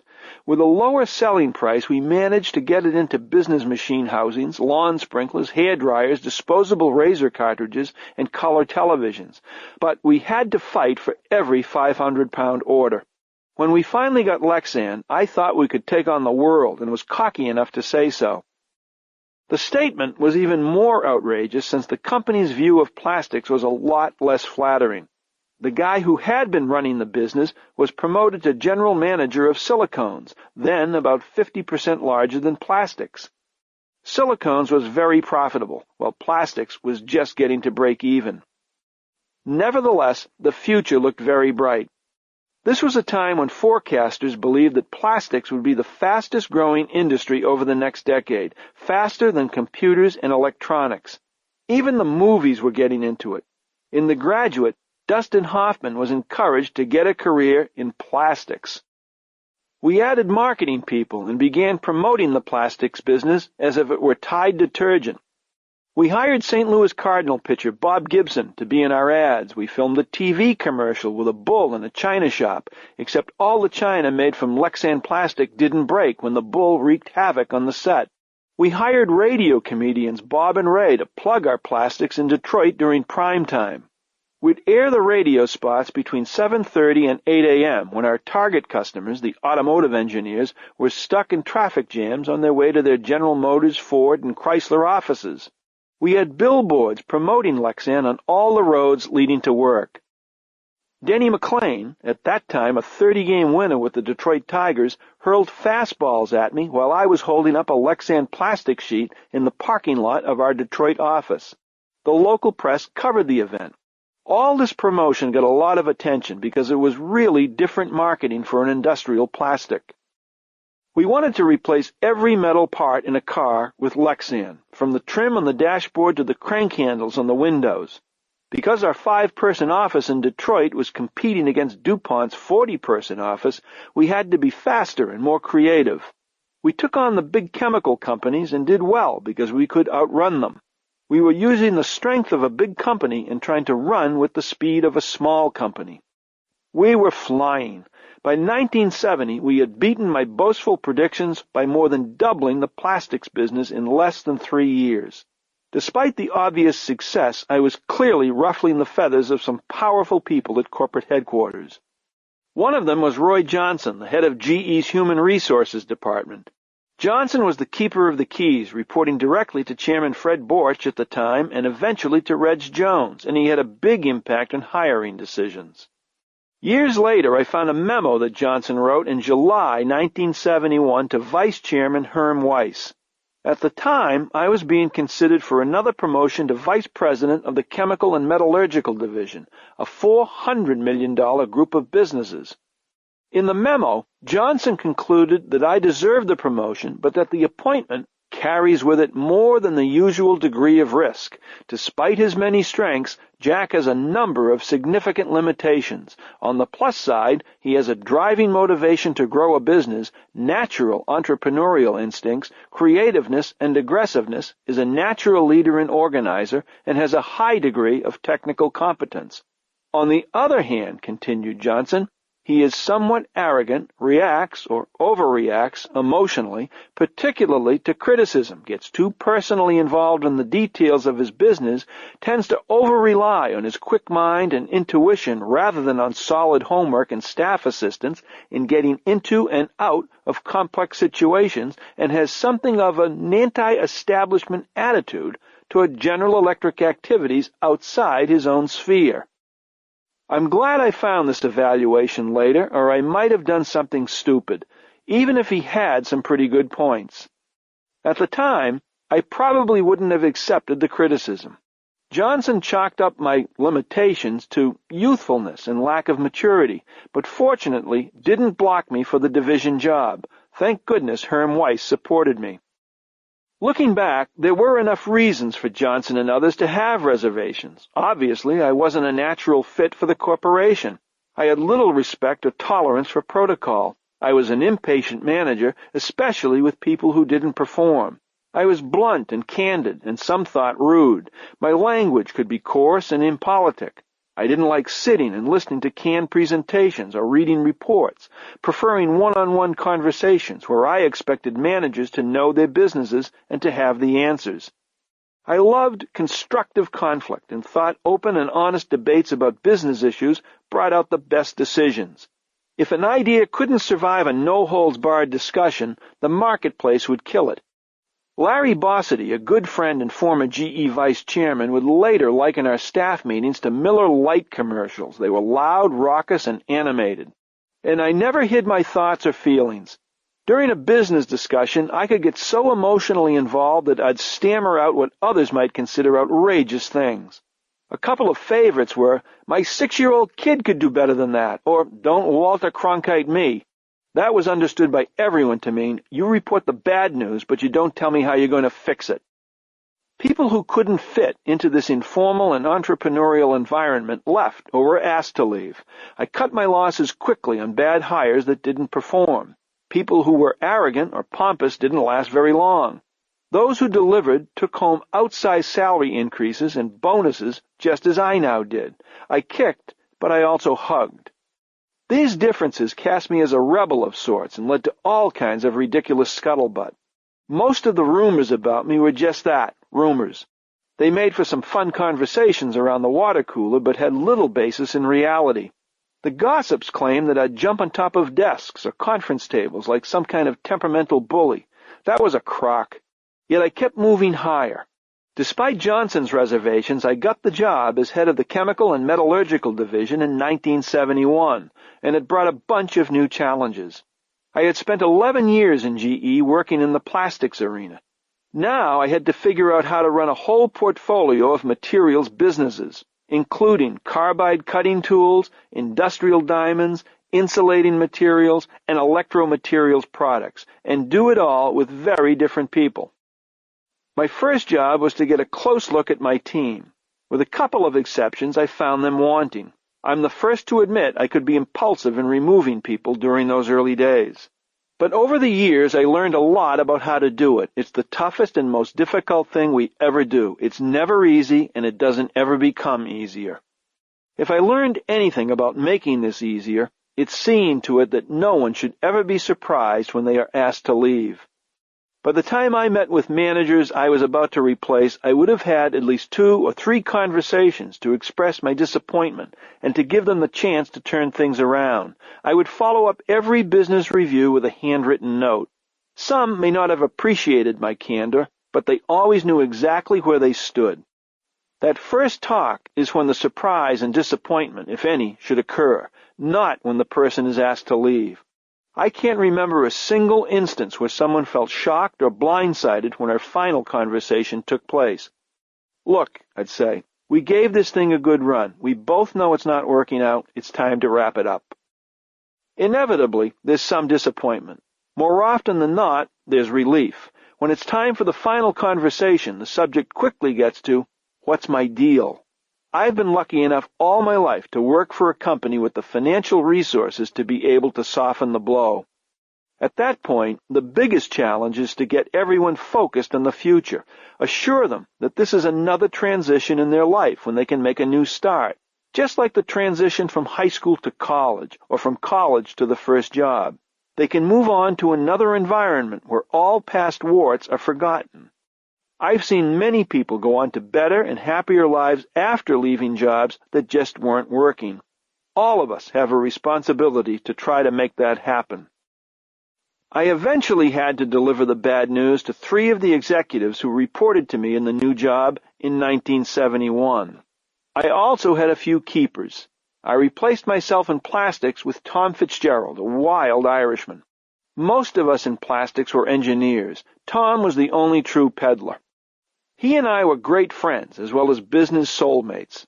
I took out the manager of our silicones business and found someone from my past, Walt Robb, the Ph.D. research engineer who recruited me at Illinois.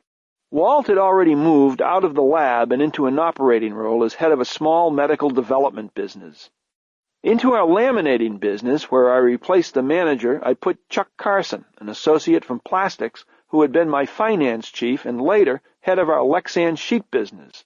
Laminates was a difficult business. Our major competitor, American Cyanamide's Formica brand, dominated the market and overwhelmed our brand, Textolite. We had the weakest distributors. Chuck was as strong as they make them. He was so tough we called him Frank Nitti, after the rough guy on The Untouchables, a popular TV show at the time. Chuck always made the numbers in the budget, but couldn't do much to improve the business's low margins or weak competitive position. He and I tried everything to make a silk purse out of this sow's ear. It was the first time I saw the sadness in people grinding it out in a lousy business, going head-to-head with a nearly invincible competitor with little hope of making it better. Until then, I thought all businesses could be exciting. I believed that if you poured research and money into things, new products came, and with them, future growth and success. It was my first look at the real world of bad businesses, a lesson that over my career would come to have an enormous impact. Luckily, though, our other businesses had pretty good margins, especially plastics, the real driver of growth. I dove in to understand the people in these new businesses. In our metallurgical business in Detroit, for example, I asked to see the sales management team during an early human resources review. I could not believe the quality of the team. They came in with dull, formal presentations. They had no passion for their jobs and couldn't answer the most routine questions. I considered them the ultimate milk-run sales force, salesmen who couldn't find new accounts to save their lives. After the review, 2 managers were removed, but I met one special guy, John Opie, then market development manager. He was 35 years old and had been in the business for a dozen years. I gave him the first of many battlefield promotions, making him national sales manager the day I met him. After having seen all his new regional sales managers, I told Opie that if I were him, I'd ask all 6 of them to leave over the next year. Eventually, 5 did. That was obviously out of the ordinary, far out of the ordinary, but it jolted the team and Opie used it to energize the business. Hard-working and totally unselfish, Opie would go on to become one of GE's best operating executives, ending up as one of my vice chairmen.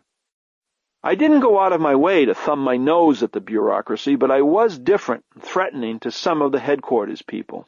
Roy Johnson's comments reflected my own conflict with the corporate staff in New York. Whenever I wanted to hire a key person, corporate would serve up their slate of candidates for the corporate dotted line positions in finance, human resources, and legal. In those functions, I had to fight for every person I wanted to hire. I didn't always get to pick the ones I wanted. On several occasions, I had to settle for someone on the corporate slate. A couple of finance managers I was forced to take weren't even close to capable, and I eventually had to remove them. A big fight I lost was the time I tried to promote a young lawyer, Bob Wright, as general counsel for the plastics business.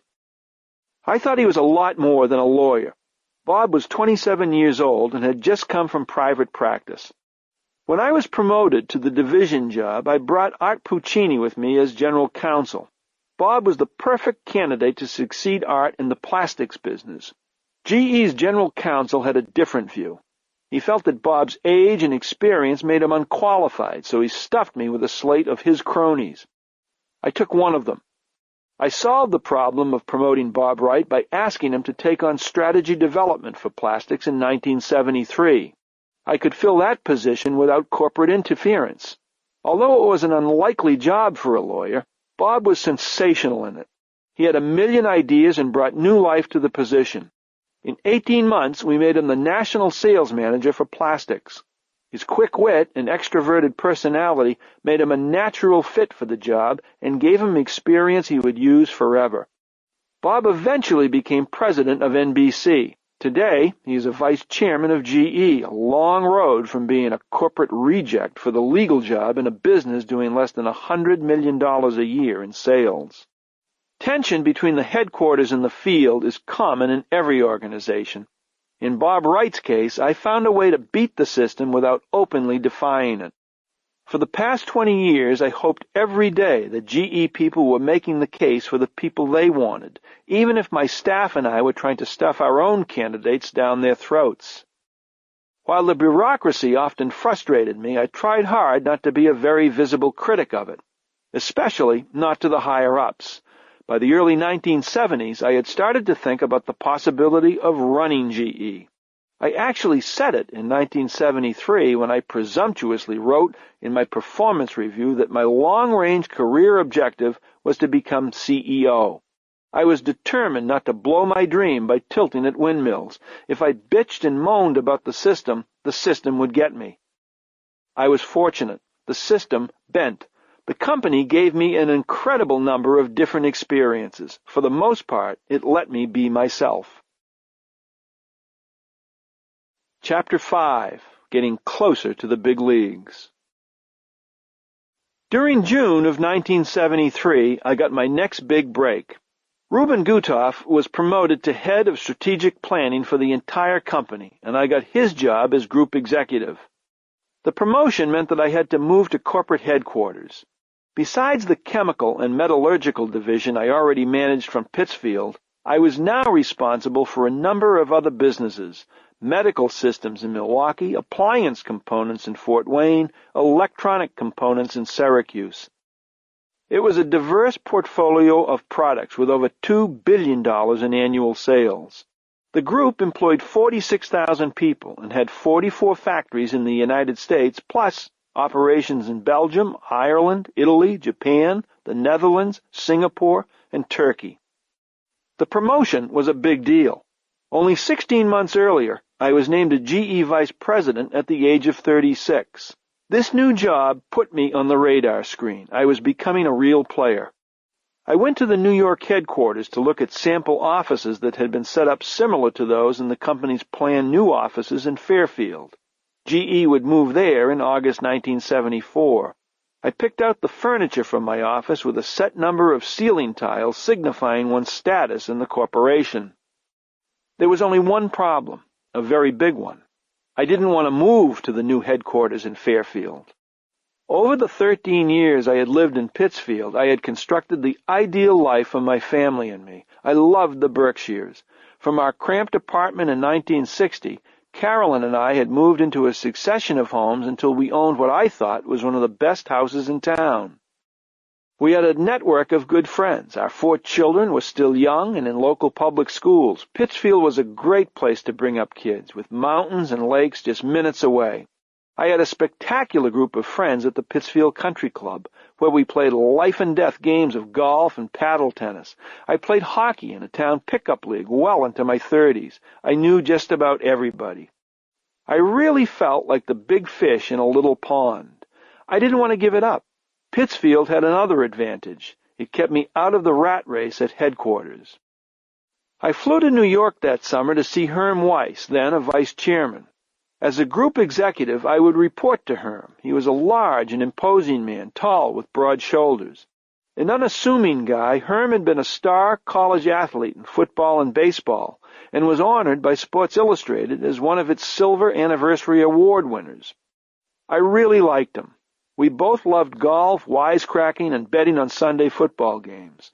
First a boss, then an ally and friend, Herm took me under his wing. It seemed everywhere I went I found a mentor.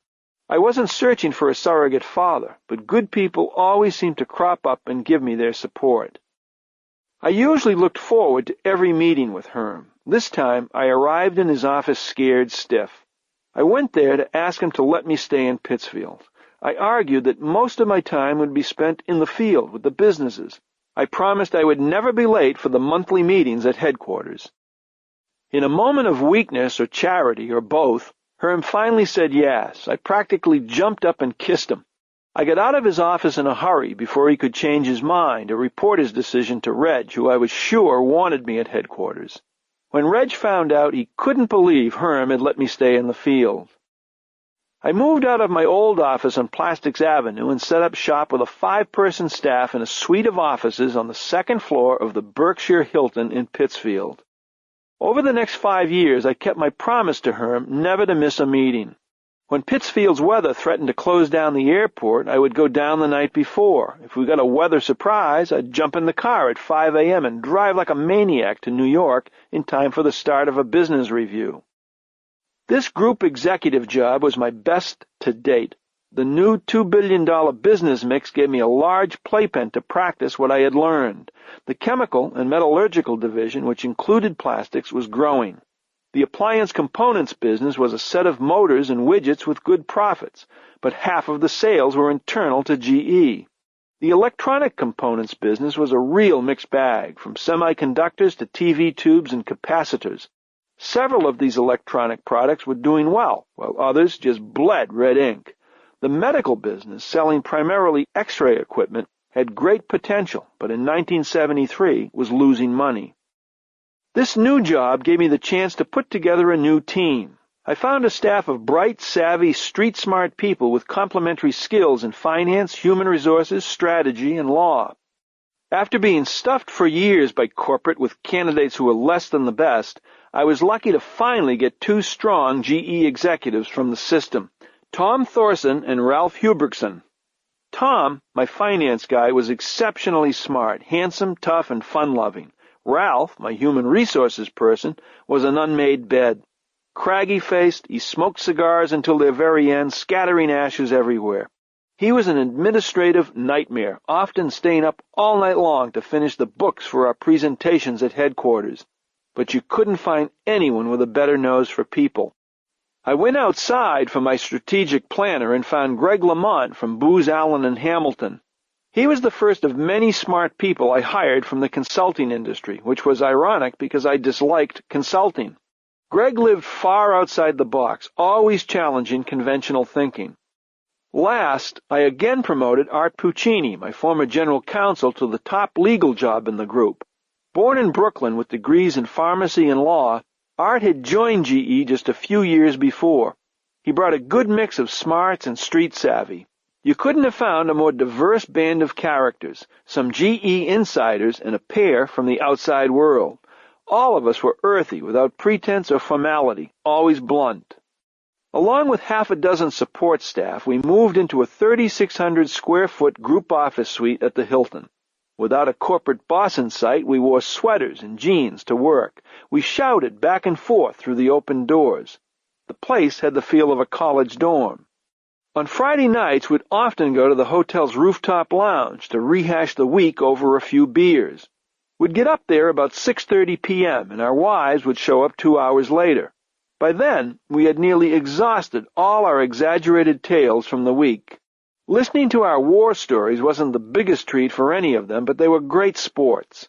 They liked one another as much as we did. Often, we'd get together on the weekends for Saturday night dinner or Sunday afternoon parties, many times with our kids.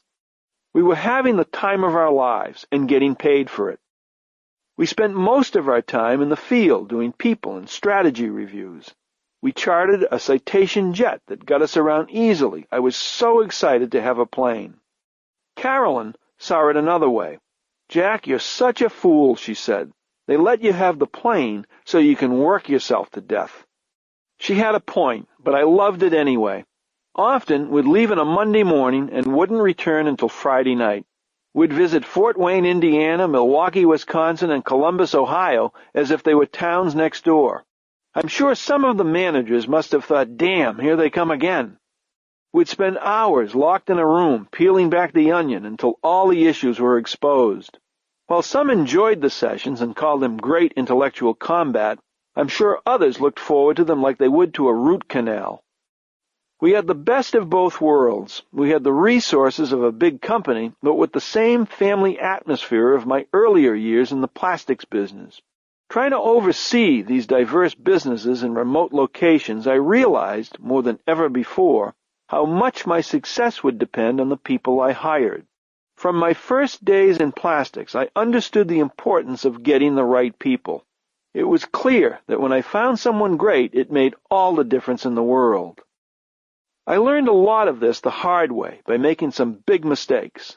The inconsistency of my first hires was laughable. One of my most common errors was to hire on appearances. In marketing, I'd sometimes recruit good-looking, slick-talking packages. Some of those were good, and some were just empty suits. I made other beauties. I was 30 when I began hiring in Asia. Obviously, I couldn't speak Japanese. I had little feel for the culture, so I did the obvious. If a Japanese candidate spoke English well, I usually hired him.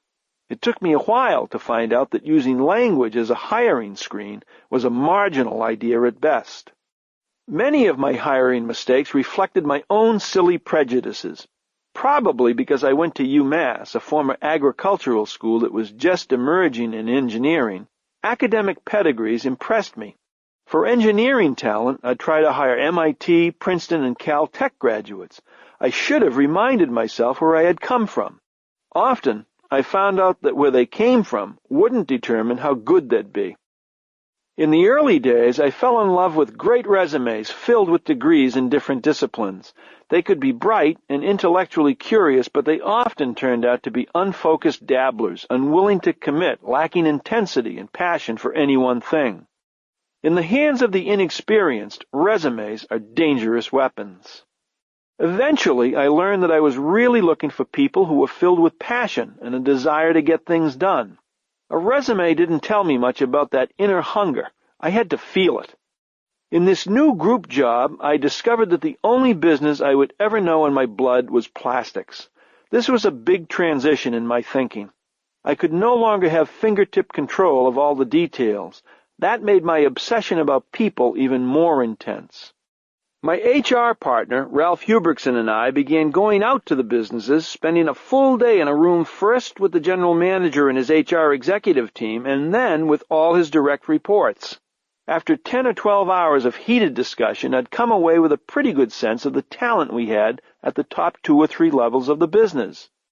The reaction was total shock. No one was used to these intense personal discussions about the strengths and weaknesses of every individual on their team.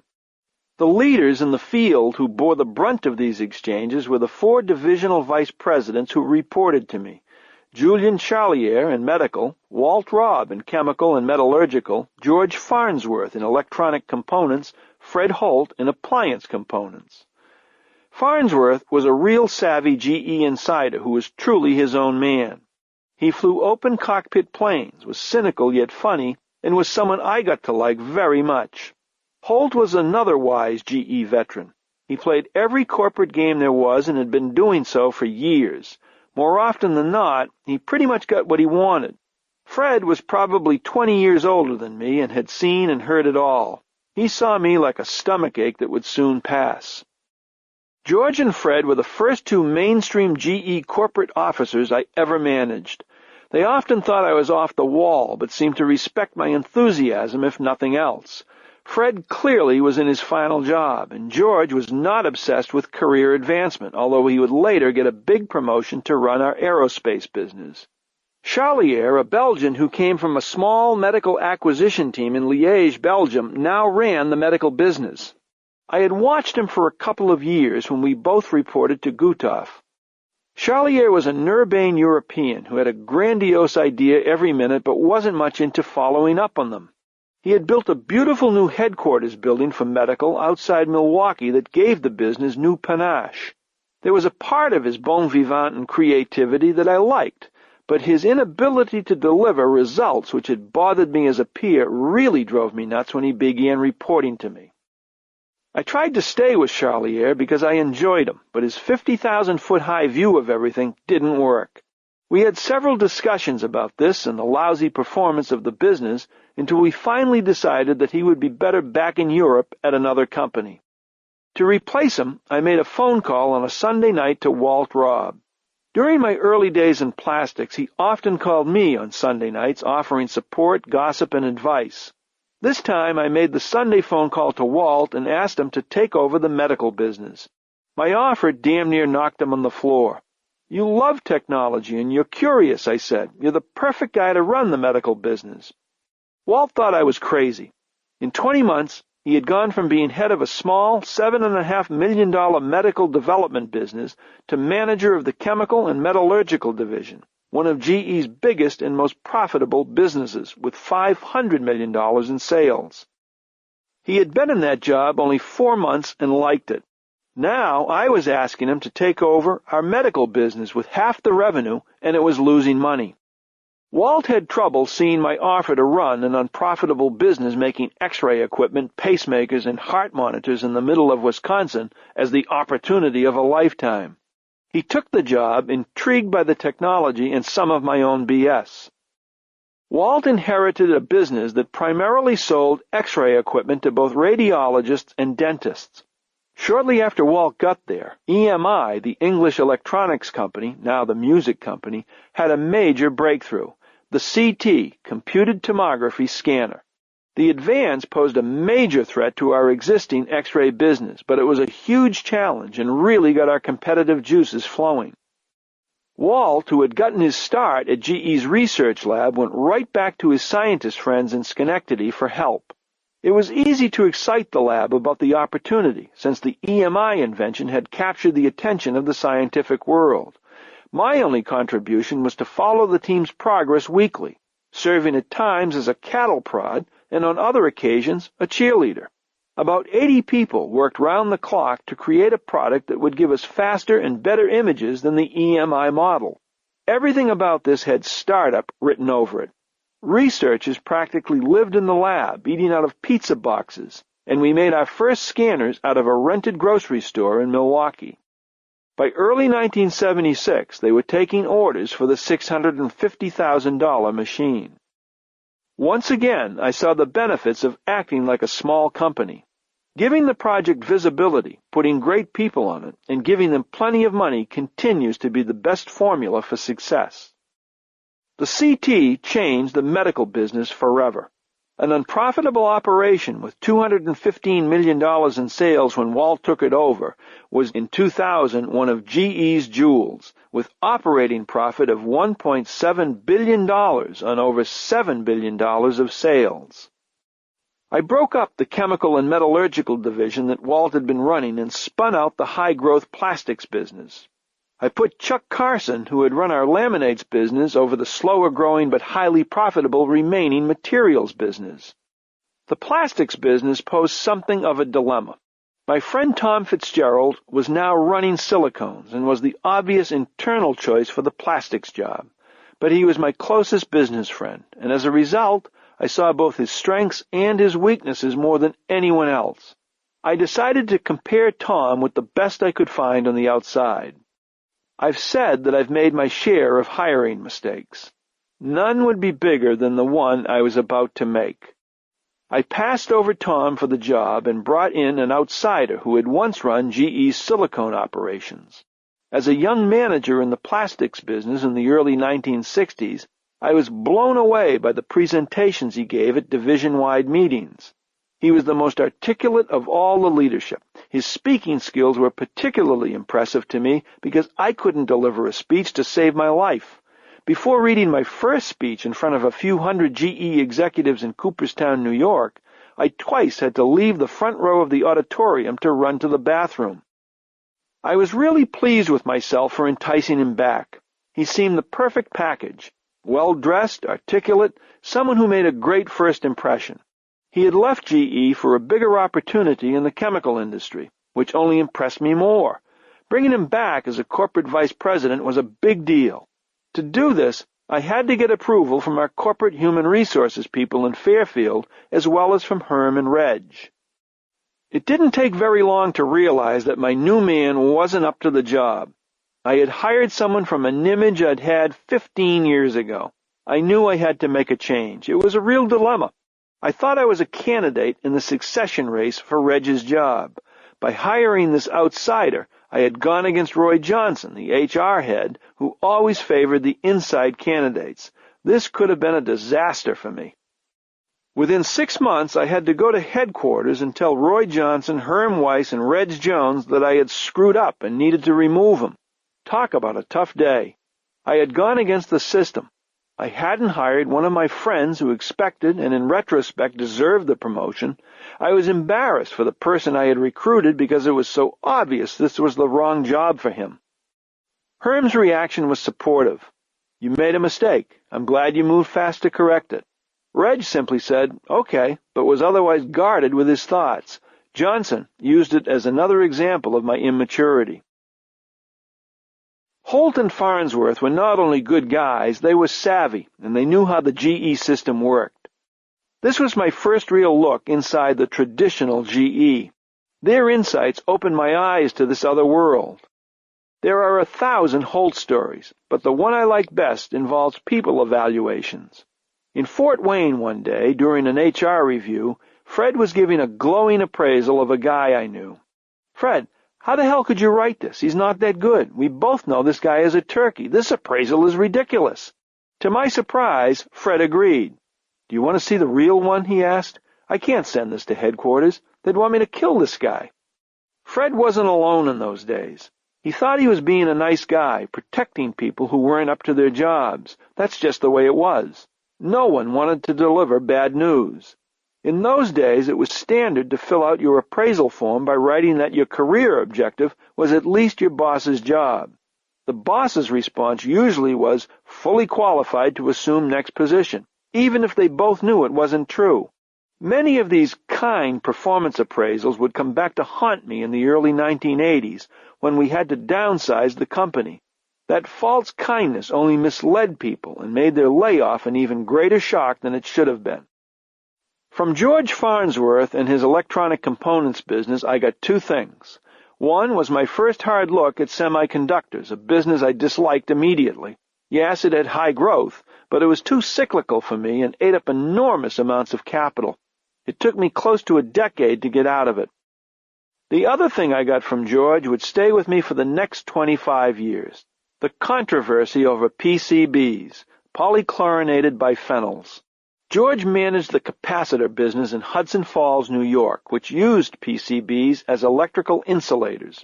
It was my first experience dealing with the government. From 1971 to 1977, my responsibility broadened continually, from running a $100 million business to a $400 million division and soon a $2 billion group. I learned the importance of people, supporting the best and removing the weakest. I learned to support high-growth businesses like medical and plastics, and how to squeeze everything out of slow-growth operations. It was a great set of experiences. Toward the end of 1977, I got a phone call in Pittsfield. It was from Reg in Fairfield. He wanted to see me, and it was urgent. I was there the next morning. I think highly of you, Reg said, but Jack, you don't understand General Electric. You've only seen 10% of the company. GE's a lot more than that. I have a new job for you. Sector executive for the consumer products businesses. But Jack, this job is in Fairfield. You can't be a big fish in a small pond anymore. If you want to be considered for bigger things, you're going to have to come here. I was thrilled to get another promotion, even if it meant that I would finally have to leave Pittsfield. Carolyn was eager to move on. She was looking forward to a fresh start in a new place, and felt the move would help our 4 kids grow. By now, 2 of our 4 kids, Kathy and John, were in high school. Ann was in the 9th grade, and Mark was in the 5th. Despite my crazy work habits, we were a close family. We always took a week off to ski in the winter during spring break and never missed renting a house on the Cape for a 2-week vacation in the summer. I admit I had a tough time taking a complete vacation from the job. When we were on the Cape, I'd often sneak off the beach to a payphone to check into the office a couple of times a day. When we skied, I'd pop into the lodge to do the same. Nonetheless, these vacations gave us lots of time to hang out together. We spent hours playing board games and sports. I'd tried to put as much fun and competition as possible into the games by egging all of them on. When we returned home, I always made up wooden plaques for the best sport, best miniature golfer, or best crypto player, and handed them out to the kids. I guess I was trying to duplicate my mother's gin rummy games. Some of my kids were like me. They didn't take losing all that well. Like most teenagers, they weren't excited to pick up and leave. Things had been good for them there. They all did well in school, and they had plenty of friends. But it wasn't always easy for them. One morning, my son John was sitting on the school bus when it stopped to make its next pickup. A classmate climbed aboard and went straight at John, taking an unexpected swing at him. The fight broke up quickly, but poor John, then not much more than 8 or 9 years old, had no idea why it happened. It wasn't until he told the story at the dinner table that night that I explained that I had asked the boy's dad to leave GE. We all felt awful for John, especially me, who still remembers that story as if it occurred yesterday. Excited as I was about the new job, I was as sad as the kids about leaving Pittsfield. To keep a tie to the place, just before moving out, I bought 5 acres of inexpensive land on a mountaintop in nearby Lenox. In fact, the day we left town with our Buick station wagon packed to the gills with our 4 kids in the back, we stopped off at the real estate agent's office to complete the purchase. For some reason, it made me feel better. My promotion to Fairfield brought me to a new organizational layer as a sector executive. There was a hierarchy at GE, like any other large company, and I had been lucky to climb through it. Sometimes it felt like the civil service, with all its 29 levels and dozens of titles and promotions, from a lab to a unit to a subsection to a section to a department, then a division and a group. The sector jobs were rated level 27, just 2 small steps from the 29th level attached to Reg's own job. This was a big move. It put me in the race for Reg's job. I was excited by the possibilities, but apprehensive about whether the Pittsfield Act would play in the Fairfield bureaucracy.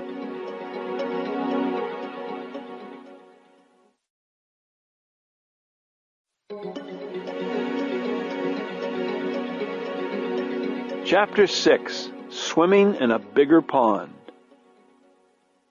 Early one December morning in 1977, I drove past the security guard at the front gate of GE's headquarters in Fairfield and up the winding driveway. All the trees were bare and the grounds were covered with snow that day. I turned into the concrete underground garage, parked my car in an empty slot, got in the elevator, and went to the 3rd floor of the west building. I walked down the wide hallway to a corner office with a glass door, the farthest office away from Chairman Reg Jones. The place was very quiet and formal, cold and unwelcoming. I had no secretary and no staff other than 3 managers who had worked for one of my chief rivals for Reg's job. I didn't know many of the hundreds of people who worked in Fairfield headquarters. Reuben Gutoff, the man who had once convinced me to stay at GE, had himself left the company 2 years earlier, in late 1975. There were only a couple of friendly and familiar faces. Charlie Reed, the executive who had been so supportive when I blew up the Pittsfield plant, was now in Fairfield as the company's chief technologist. Mike Allen, a former McKinsey & Company consultant, whom I had first met in my plastics days, had moved to headquarters to work in strategic planning. Both men were far away from my office and busy with other things. What really made me feel alone was the loss of my good friend and supporter in Fairfield. Herm Weiss, one of GE's vice chairmen, had died a year earlier from lung cancer. He had been my only real link to the top brass of the corporation. In a final show of support, Herm walked 3 holes with me during the Board of Directors' July golf outing. 6 weeks later, in September 1976, he died at New York Hospital. I subsequently discovered that in his final days he had told Reg to keep his eye on me because I was the person who was going places. Talk about lonely. Forget about all that small fish and big pond stuff. I felt like a minnow in an ocean. Of course, I had been here many times doing various dog and pony routines.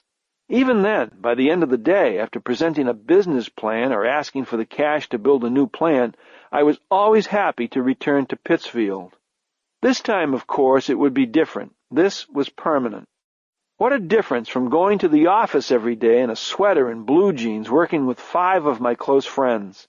By hiring people who became my friends and actively socializing with them and their families, I had probably broken the rules of corporate behavior.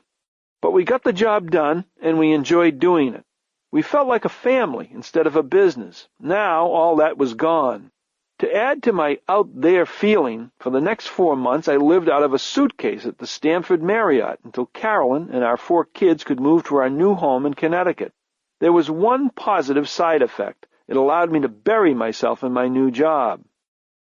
The move to Fairfield came with a big promotion to a newly created layer of management. I was now one of 5 sector executives who had all been publicly identified as candidates in a horse race for Reg's job, along with 2 corporate staffers, Al Way, GE's chief financial officer, and Bob Frederick, the senior vice president for corporate planning. The 4 other sector heads were John Burlingame, a physicist who ran GE's international businesses, Ed Hood, a nuclear engineer who ran the technical products and services sector, Stan Galt, a longtime veteran of the appliance business who had the industrial sector, and finally, Tom Vanderslice, a former Fulbright scholar who ran power systems. Reg put in this new layer as part of his succession process to test our skills and abilities in running multi-billion-dollar portfolios that we weren't familiar with. I drew consumer products and services, the only existing sector that had been created a year earlier by Reg to try out the idea. The job put me in charge of a group of businesses with $4.2 billion in revenues, about 20% of the company's total sales. The businesses included major appliances, air conditioners, lighting products, housewares, and audio products, television receivers, radio and TV stations, and GE Credit Corporation. The structure was a great idea to help Reg choose his successor, but there was one problem for me.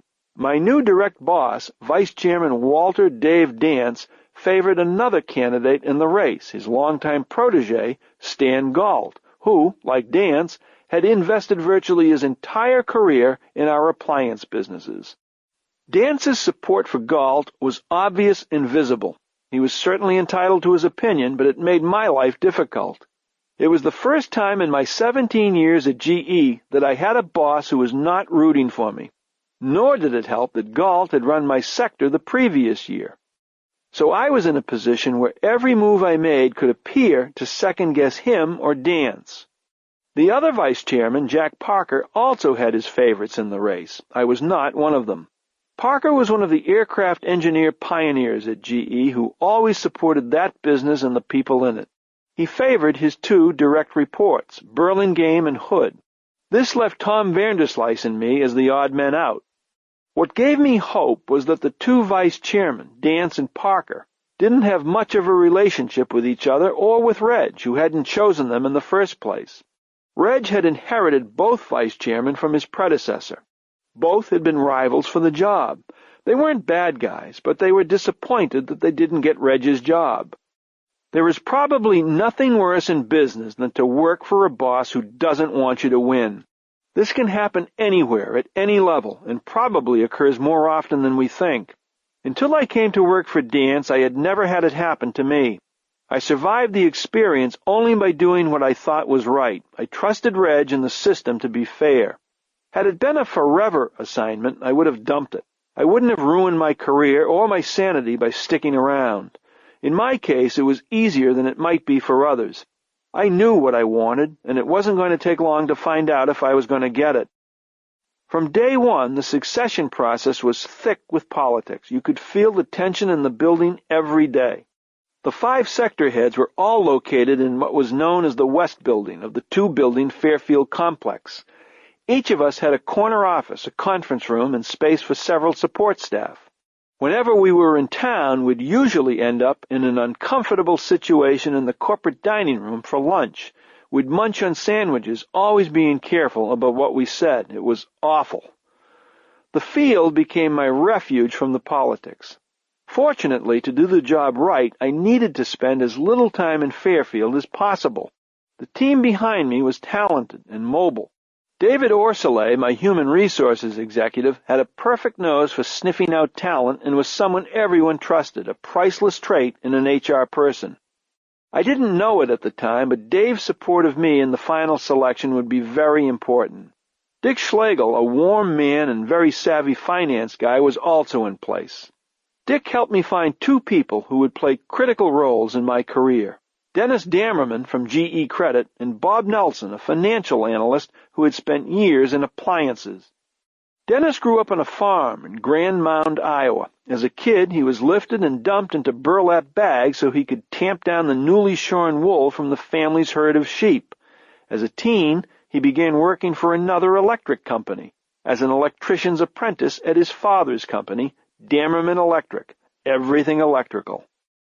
After graduating from the University of Dubuque in 1967, Dennis found himself visiting friends in Bloomington, Illinois, where a GE factory made electrical parts. He approached the security guard at the plant's gate and asked about a job. Luckily, he was referred to a manager inside who hired Dennis for GE's financial management program. He was brilliant, tough, and as dependable a person as anyone could ever count on. Dennis had enormous capacity and loved to take on any difficult assignment. Bob Nelson was the intellectual in the crowd. A graduate of Carleton College, he is a political science and history buff with a fabulous analytical mind. Bob seemed headed for a life as a college professor. He got a master's degree in general studies and humanities at the University of Chicago and began work on a PhD in American studies. He took a detour into business, joining GE's financial management program in 1966. Together, Dennis and Bob would become my financial tutors, and I would rely on their good judgments until the day I retired from GE. Dennis would become my chief financial officer, CEO of GE Capital Services, and a vice chairman of the company. Bob would become vice president for financial analysis. I also brought in a friend from Pittsfield, Norm Blake, as my manager of business development. Norm was a bright, tenacious, and hyperactive entrepreneur who had held the same job with me in plastics. He would become an executive vice president at GE Capital, and in 1984 left the company to become chairman of Heller International. I went after this new job just as I always had in Pittsfield. Only now would fly out from Fairfield to get to know the new businesses and the people in them. We'd typically start a review at 7:30 a.m. and then spend hours peeling back the onion again. Rarely would we finish before 8 or 9 at night, when we'd go out to dinner together to review the day's session and size up the talent in each business. Because of the lack of support from my boss, I went at my job as if he weren't there. The most difficult issues to deal with would be in the appliance business. Changes in direction could be perceived as shots at my predecessors, Dance and Galt. They had run the appliance operations for more than a decade. For years, it had been a sweetheart business of GE. Dance and Galt had plans for massive expansion of our appliance park in Louisville, Kentucky. They had started by building an appliance park east in Columbia, Maryland, and there was talk of an appliance park west in Salt Lake City, Utah. Their ambitious plans reflected the company's conventional view of the business's potential. It had been driven by the glow of the post-war era, when a rising middle class filled its new kitchens with new appliances. There was no question that the business would continue to grow. The real questions, however, were how fast that growth would be and how well positioned we were against our major U.S. and global competitors. My new associates, Bob Nelson and Dennis Dammerman, who had both spent time in the appliance business, tore apart the numbers and the conventional assumptions. Our look said that growth would slow. The big expansion plans needed to be re-examined. In fairness, I think Dance and Galt were coming to the same conclusion. Even more important than the expansion was our situation in Louisville. We had to improve it. While sales and profits were okay, productivity was steadily declining. For years, headquarters had been hearing a fairly optimistic view of appliances. In Louisville, an army of economists, strategic planners, and finance people were believers in and advocates for the business. They didn't want to admit that the days of post-war growth were rapidly changing. They weren't alone. Their expansive view was shared by much of American industry. In Louisville, the leadership team in appliances had moved out of our manufacturing and engineering center to an office suite on the top floor of a 15-story high-rise 5 miles away. This was symbolic. They were sitting in an ivory tower while all the doers were back at Appliance Park making white appliance boxes. Armed with my group's analysis, I went to Dance to recommend a significant cutback in the business he had managed for so many years.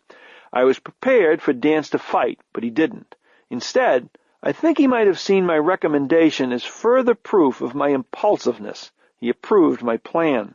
We moved quickly to make the business in Louisville more competitive by significantly downsizing what we had, scrapping plans for building additional appliance parks.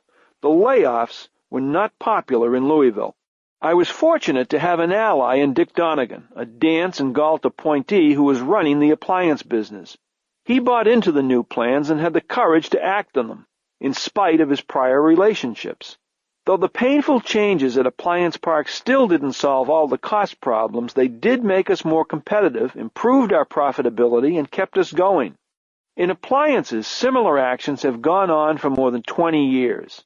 A business that employed just over 47,000 people in 1977 today employs less than half that total, some 19,800 salaried and hourly workers. These downsizings are awful, as hard-working people get hammered by competitive change. In difficult businesses, these changes never end. I can't tell you how often I was asked in the early 1980s, "Is it over now?" Unfortunately, it's never over. A lot of the products that fueled the post-war boom simply became commodities, products with wafer-thin margins in slow-growing markets. Those changes drove many competitors out of the appliance business, from Ford Motors' Philco and GM's Frigidaire to Westinghouse. GE chose to stay and fight in a very tough industry. In order to stay alive in the business, however, we had to manufacture more of these products outside the United States. The price of a refrigerator today is $700 to $800, down from an average of $1,000 to $1,200 in 1980. The only good thing about this fiercely competitive industry is that Asian competitors up to now have made few inroads into the U.S. market. That appliance experience contrasts with the experience of the U.S. automotive industry, where steady price increases invited all kinds of foreign competition. Of all the businesses I was given as a sector executive in 1977, none seemed more promising to me than GE Credit Corporation. Like plastics, it was well out of the mainstream, and, like plastics, I sensed it was filled with growth potential. No one paid much attention to GE Credit. It was the orphan child in a manufacturing company. We entered the business in 1933, almost by default, helping our appliance dealers move their inventories of refrigerators and stoves in the midst of the Depression by providing consumers with credit. We also financed furniture sales because most of our dealers carried those lines as well. But that's about all we did for the first 20 years, from the 1930s until the 1950s. Then we branched out and financed Caterpillar construction equipment, what we called yellow iron. It wasn't until the late 1960s that we started leasing other equipment. By the late 1970s, GE Credit had become diversified but was still small. By then, we were financing manufactured houses, second mortgages, commercial real estate, industrial loans and leases, and private label credit cards. In those early days, I didn't understand the intricacies of finance. I had the staff prepare a book that translated all the jargon into layman's terms. I called it Finance for Little Folks, but it was just what I needed. I studied it like I was back in grad school, so I could be conversant with the people in the business. My gut told me that compared to the industrial operations I did know, this business seemed an easy way to make money. You didn't have to invest heavily in R&D, build factories, and bend metal day after day. You didn't have to build scale to be competitive. The business was all about intellectual capital, finding smart and creative people, and then using GE's strong balance sheet. This thing looked like a gold mine to me. Leveraging brain power is easier than grinding out products. Nowhere was the finance-manufacturing comparison more obvious than in profits per employee. With fewer than 7,000 employees, GE Credit's net income in 1977 was $67 million. In contrast, it took a payroll of more than 47,000 employees in appliances to make $100 million. I'm sure this is obvious to almost everyone today, but to me, it was a big insight in 1977. After all, I was a chemical engineer who had known only about making things. GE Credit wasn't doing badly in the late 1970s. Its profits and business grew every year. I just didn't think it was growing fast enough, given its vast opportunity. In my early meetings with the leaders of the business in the spring of 1978, I was underwhelmed by the people in the organization. I'd gather them together in a room, several layers worth of management, and grill them about the ins and outs of their business. Let's pretend we're in high school, I said. Take me through the basics. During one of the more memorable instances, I recall asking a pretty simple question of one of our insurance leaders. During his presentation, he had been using a couple of terms that I was unfamiliar with. So I interrupted him to ask, what's the difference between facultative and treaty insurance? After fumbling through a long answer for several minutes, an answer I wasn't getting, he finally blurted out in exasperation, "How do you expect me to teach you in 5 minutes what it has taken me 25 years to learn?" Needless to say, he didn't last long. The insurance anecdote wasn't an isolated incident. It was par for the course. If GE Credit could make as much money as it did with the existing people, I wondered how much more potential the business would have if it were filled with nothing but A players. We didn't have enough stars to capitalize on what looked to me like easy pickings. John Stanger, who was then leading the business, was a shrewd deal maker. He was a product of the system and didn't want to rock the boat. John had a tendency to take what he was given in people, and he hadn't been exposed to the talent pool in many other parts of the company. During the Session C Human Resources reviews in the spring of 1978, I challenged all of the GE Credit managers. We had a rough first day. After the review, we invited everyone to the nearby Landmark Club in Stamford to get a better feel for them in a social atmosphere. In general, most didn't look any better after hours than they did during the day. Stanger was plenty smart. All we had to do was get him exposed to better people. Once he got them, he flourished. Over the next couple years, we changed more than half the leadership team in GE Credit. Many of the newcomers were recruited from other parts of GE. Many came from deep down in the organization. They made a big difference. There was one executive in place at GE Credit who stood out like no other. He was a brusque, smart, funny, quick-talking guy who ran the commercial and industrial financing operation. His name was Larry Bossidy, and when I first met him, I thought, where the hell did you come from? I met him in early 1978 in Hawaii at a management meeting for GE Credit. Somehow we found ourselves playing a game of ping-pong at an outside table. We were playing as if our lives depended on it, diving into hedges and sweating bullets. It was intense, with each of us whacking the heck out of this little white ball. Carolyn was calling from the balcony of our hotel room to remind me we had to catch a plane. I didn't want to leave. I was excited by this guy who was so full of life and so competitive. After the game, I couldn't let go of him. He impressed me with his quick wit and sharp observations that reinforced my instincts about the lackluster quality of middle management at GE Credit. After thinking I had found a star, Larry dropped a bomb. He confided that he was ready to leave the company for a job at Lone Star Cement. He was just as frustrated with the bureaucracy as I was years before. I asked him to hang on. "What the hell do you want to go to a cement company for?" "This place is driving me nuts," he replied. "Give me a chance," I said. "You're just what we need. This is going to be a different place." Bossidy stayed.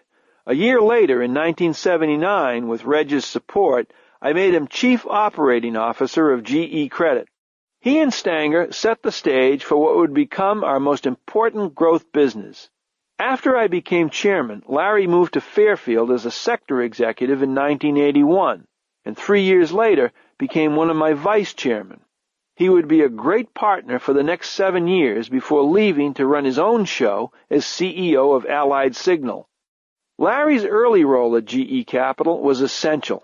From that small base in 1977, a business earning $67 million with fewer than 7,000 employees, GE Capital has grown explosively. In 2000, the business had $5.2 billion in earnings with more than 89,000 employees, thanks to an incredible succession of leaders. Not everything I touched turned out so well. In the middle of the succession race, I pursued a major acquisition to increase our exposure in the broadcast business. I negotiated with my business development head, Norm Blake, the purchase of the Cox Communications cable and broadcasting operations. In the spring of 1978, I sold the board of directors on the deal, confident that the acquisition was a very good one for GE. We already owned a few TV stations, and GE was, in fact, one of the pioneers in cable. The company had decided to exit the cable business in the 1970s because it believed the industry was too regulated. Norm and I felt differently. We believed cable had a great future and was on the verge of breaking out. Reg agreed. Over the next 14 months, as we worked to get all the necessary approvals at the Federal Communications Commission, cable TV began to explode. I wanted to get a head start on Cox, so I transferred Bob Wright from Plastics down to Cox's Atlanta headquarters to head up the cable interests in anticipation of our taking control of Cox Broadcasting. Having seen Bob's leadership in plastics sales, I thought his outgoing personality and legal background would be perfect for the rapidly expanding cable industry. The Cox management loved Bob, but as time for FCC approval dragged on, the Cox family began to raise the price tag on the deal. It was becoming increasingly clear to me that they regretted signing the contract with us. The Cox team had done some clever lawyering. Our agreement turned out to be less a contract to buy the business and more an option for Cox to sell at their discretion. The contract allowed Cox an out. Perhaps I should have caught this, but I didn't. I had gone out on a limb to convince Reg and the board that this deal at several $100 million was a good one.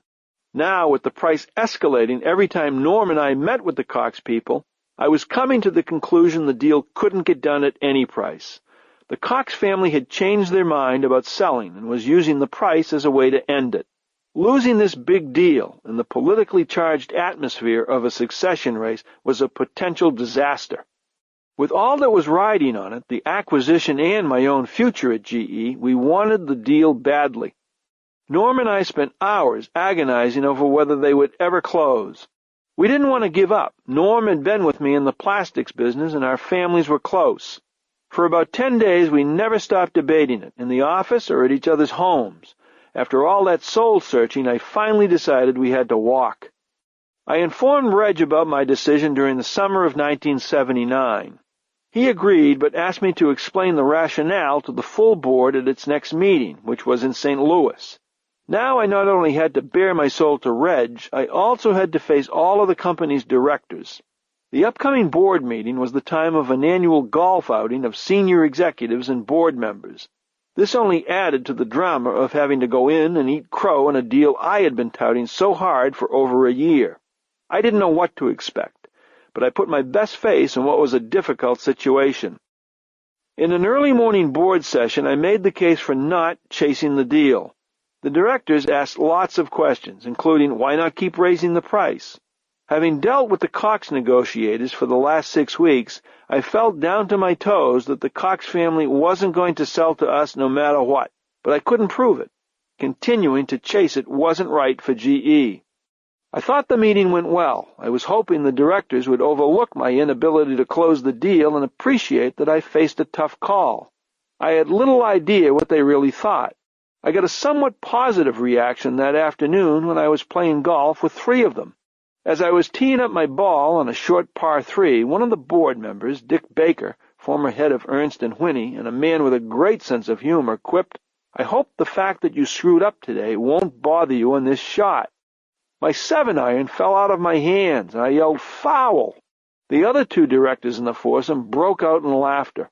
I took it as a positive sign, because it was the first time I had seen this crowd of generally serious people joking around. I didn't think they'd be doing it at my expense if I weren't in good shape. Later, I found out that some directors concerned about my competitiveness liked the fact that I could walk away from a deal. In the background of all these changes was Reg's succession. Everyone in the race was trying to outshine everyone else. We were all working our butts off trying to differentiate ourselves. I didn't get any feedback from my boss, Dance. The changes I pushed at GE Credit, for example, didn't receive support or opposition from him. And I really wasn't sure where Reg stood. In my gut, I always felt he was with me, but I never knew for sure. This was a horse race, but all the jockeys and horses were blind. No one, other than Reg, knew who was ahead or behind in the race. And Reg wasn't about to tell any candidate where he stood in the game. The hall gossip made everyone think that his favorite was Al Way, who shared Reg's roots in finance and as CFO worked closely with him every day. Al helped engineer Reg's largest acquisition, Utah International, and had also helped him dispose of our losing computer business to Honeywell Incorporated. Meanwhile, Dance's support of Galt, who was running the industrial sector, never wavered, nor did Parker's support of Burlingame and Hood. My nose and my gut sensed that Reg approved of what I was doing, but I was still nagged by doubts. Those uncertainties caused me to consider leaving GE in the midst of the race. Like everyone at GE, I was always getting contacted by headhunters. This time, with the self-doubt swirling in me, I reacted positively to a telephone call from Jerry Roach of Hedrick & Struggles, the search firm, and looked at the CEO job at Allied Chemical. In retrospect, I was testing the waters, not really wanting to leave GE, but not sure where I stood in the race. That lack of self-confidence was rearing its ugly head. At the time, there was much I didn't know about the succession process. I had no idea then that the initial list of 19 candidates put together in late 1974, when I was still in Pittsfield, failed to include my name. I didn't know that when the list was narrowed to 10 names by early 1975, I still wasn't on it. I didn't know that Roy Johnson, the human resources executive, had kept me off the lists. One official HR view of me stated at the time, "Not on best candidate list despite past operating success. Emerging issue is overwhelming results focus, intimidating subordinate relationships, seeds of company stewardship concerns. Present business adversity will severely test, watching closely." The translation was simple. Johnson thought I was too young and too brash and didn't have the GE monogram stamped in my forehead. He thought I drove too hard for the results I got and had little respect for the company's rituals and traditions. Despite Johnson's reservations, Reg insisted on tossing me into the mix. He thought my results earned me at least the chance to compete for his job. I was identified as a person targeted for intensive development, in other words, bigger jobs. Fortunately, by 1976, Ted Levino had succeeded Johnson as Senior Vice President of Human Resources. He had a major hand in the process, putting the first list together for Reg and watching over the succession race on a daily basis. Ted revolutionized the human resources function at GE. He challenged the old boys' status quo and began pushing a meritocracy.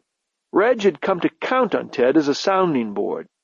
In late January 1979, Reg asked me inside his office and closed the door for what I later understood to be one of the first of his famous airplane interviews with all the candidates. The previous chairman, Fred Borch, had used a similar interview to pick Reg. "Jack, you and I are flying in one of the company planes, and the plane crashes," said Reg. "Who should be the next chairman of General Electric?" Most candidates, including me, immediately and instinctively tried to crawl out of the wreckage and take control of the company. Reg politely explained that wasn't possible. We were both on the plane. I tried to argue that I had survived the crash. No, he said. You and I are killed. Who should be the chairman? I fumbled around, struggling with the answer. I told him I was so confident that I was the best candidate for the job that it was hard for me to give him another name. Wait a minute, Reg said. You're done. Who should get the job? I finally told Reg my vote would go to Ed Hood, who ran the technical products and services business. He's thoughtful and smart and had make Tom Vanderslice the number 2 guy. Tom's decisive and tough as nails. They would complement each other well. Tom ran the power system sector and, like me, lacked support from either vice chairman. Then, Reg asked my views of each of the other contenders, drawing out my assessment of their strengths and weaknesses. He wanted to know how I rated each guy on intelligence, leadership, integrity, and public image. He was trying to find out who could work with whom. He wasn't about to saddle his successor, as he had been, with a couple of unhappy vice chairmen. In these interviews, repeated over several months, Reg gathered the opinions of all the top executives, including senior officers who weren't in the race. When Reg compiled the results of these sessions with 9 different executives, no one gave the top job to me. 7 of those interviewed favored Stan Gault. 2 named Ed Hood. Another time, in June, Reg asked me to come in again. Remember our airplane conversations, he asked. Yeah, I replied, you killed me. Reg laughed. Well, this time we're out there together. We're flying in a plane and the plane crashes. Not again, I complained. Jack, this time I'm done, but you live. Now, who should be the chairman of General Electric? That's better. I'm the guy, I said without hesitation.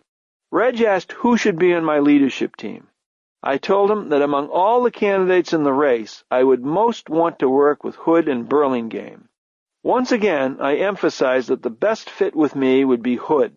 I added Burlingame because I genuinely respected his intelligence, his analytical abilities, and his comfort with himself.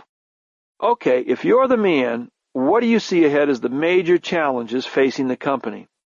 I told Reg exactly what I thought, as I'm sure every candidate did. Reg shared our views and thoughts with the Management Development and Compensation Committee of the board, then chaired by Ralph Lazarus, chairman of Federated Department Stores. Apparently, when Reg tallied up the results of these sessions in which he had asked each person to name 3 executives for the top leadership team, I fared much better. Gault still got the most votes, 7, while Hood and I were tied with 6 each. Through these interviews, Reg kept his usual poker face. He never gave any of us a hint if we were in good shape or not. At times, he could appear remote and hard to connect with. He showed no bias or preference, at least to me, and because of our many surface differences, I wasn't at all sure that he would eventually pick me. He was, it appeared, an English statesman, and I was an Irish street kid. On the surface, at least, he appeared to be the opposite of me. Yet few people, including me, knew that Reg had grown up on the outside looking in.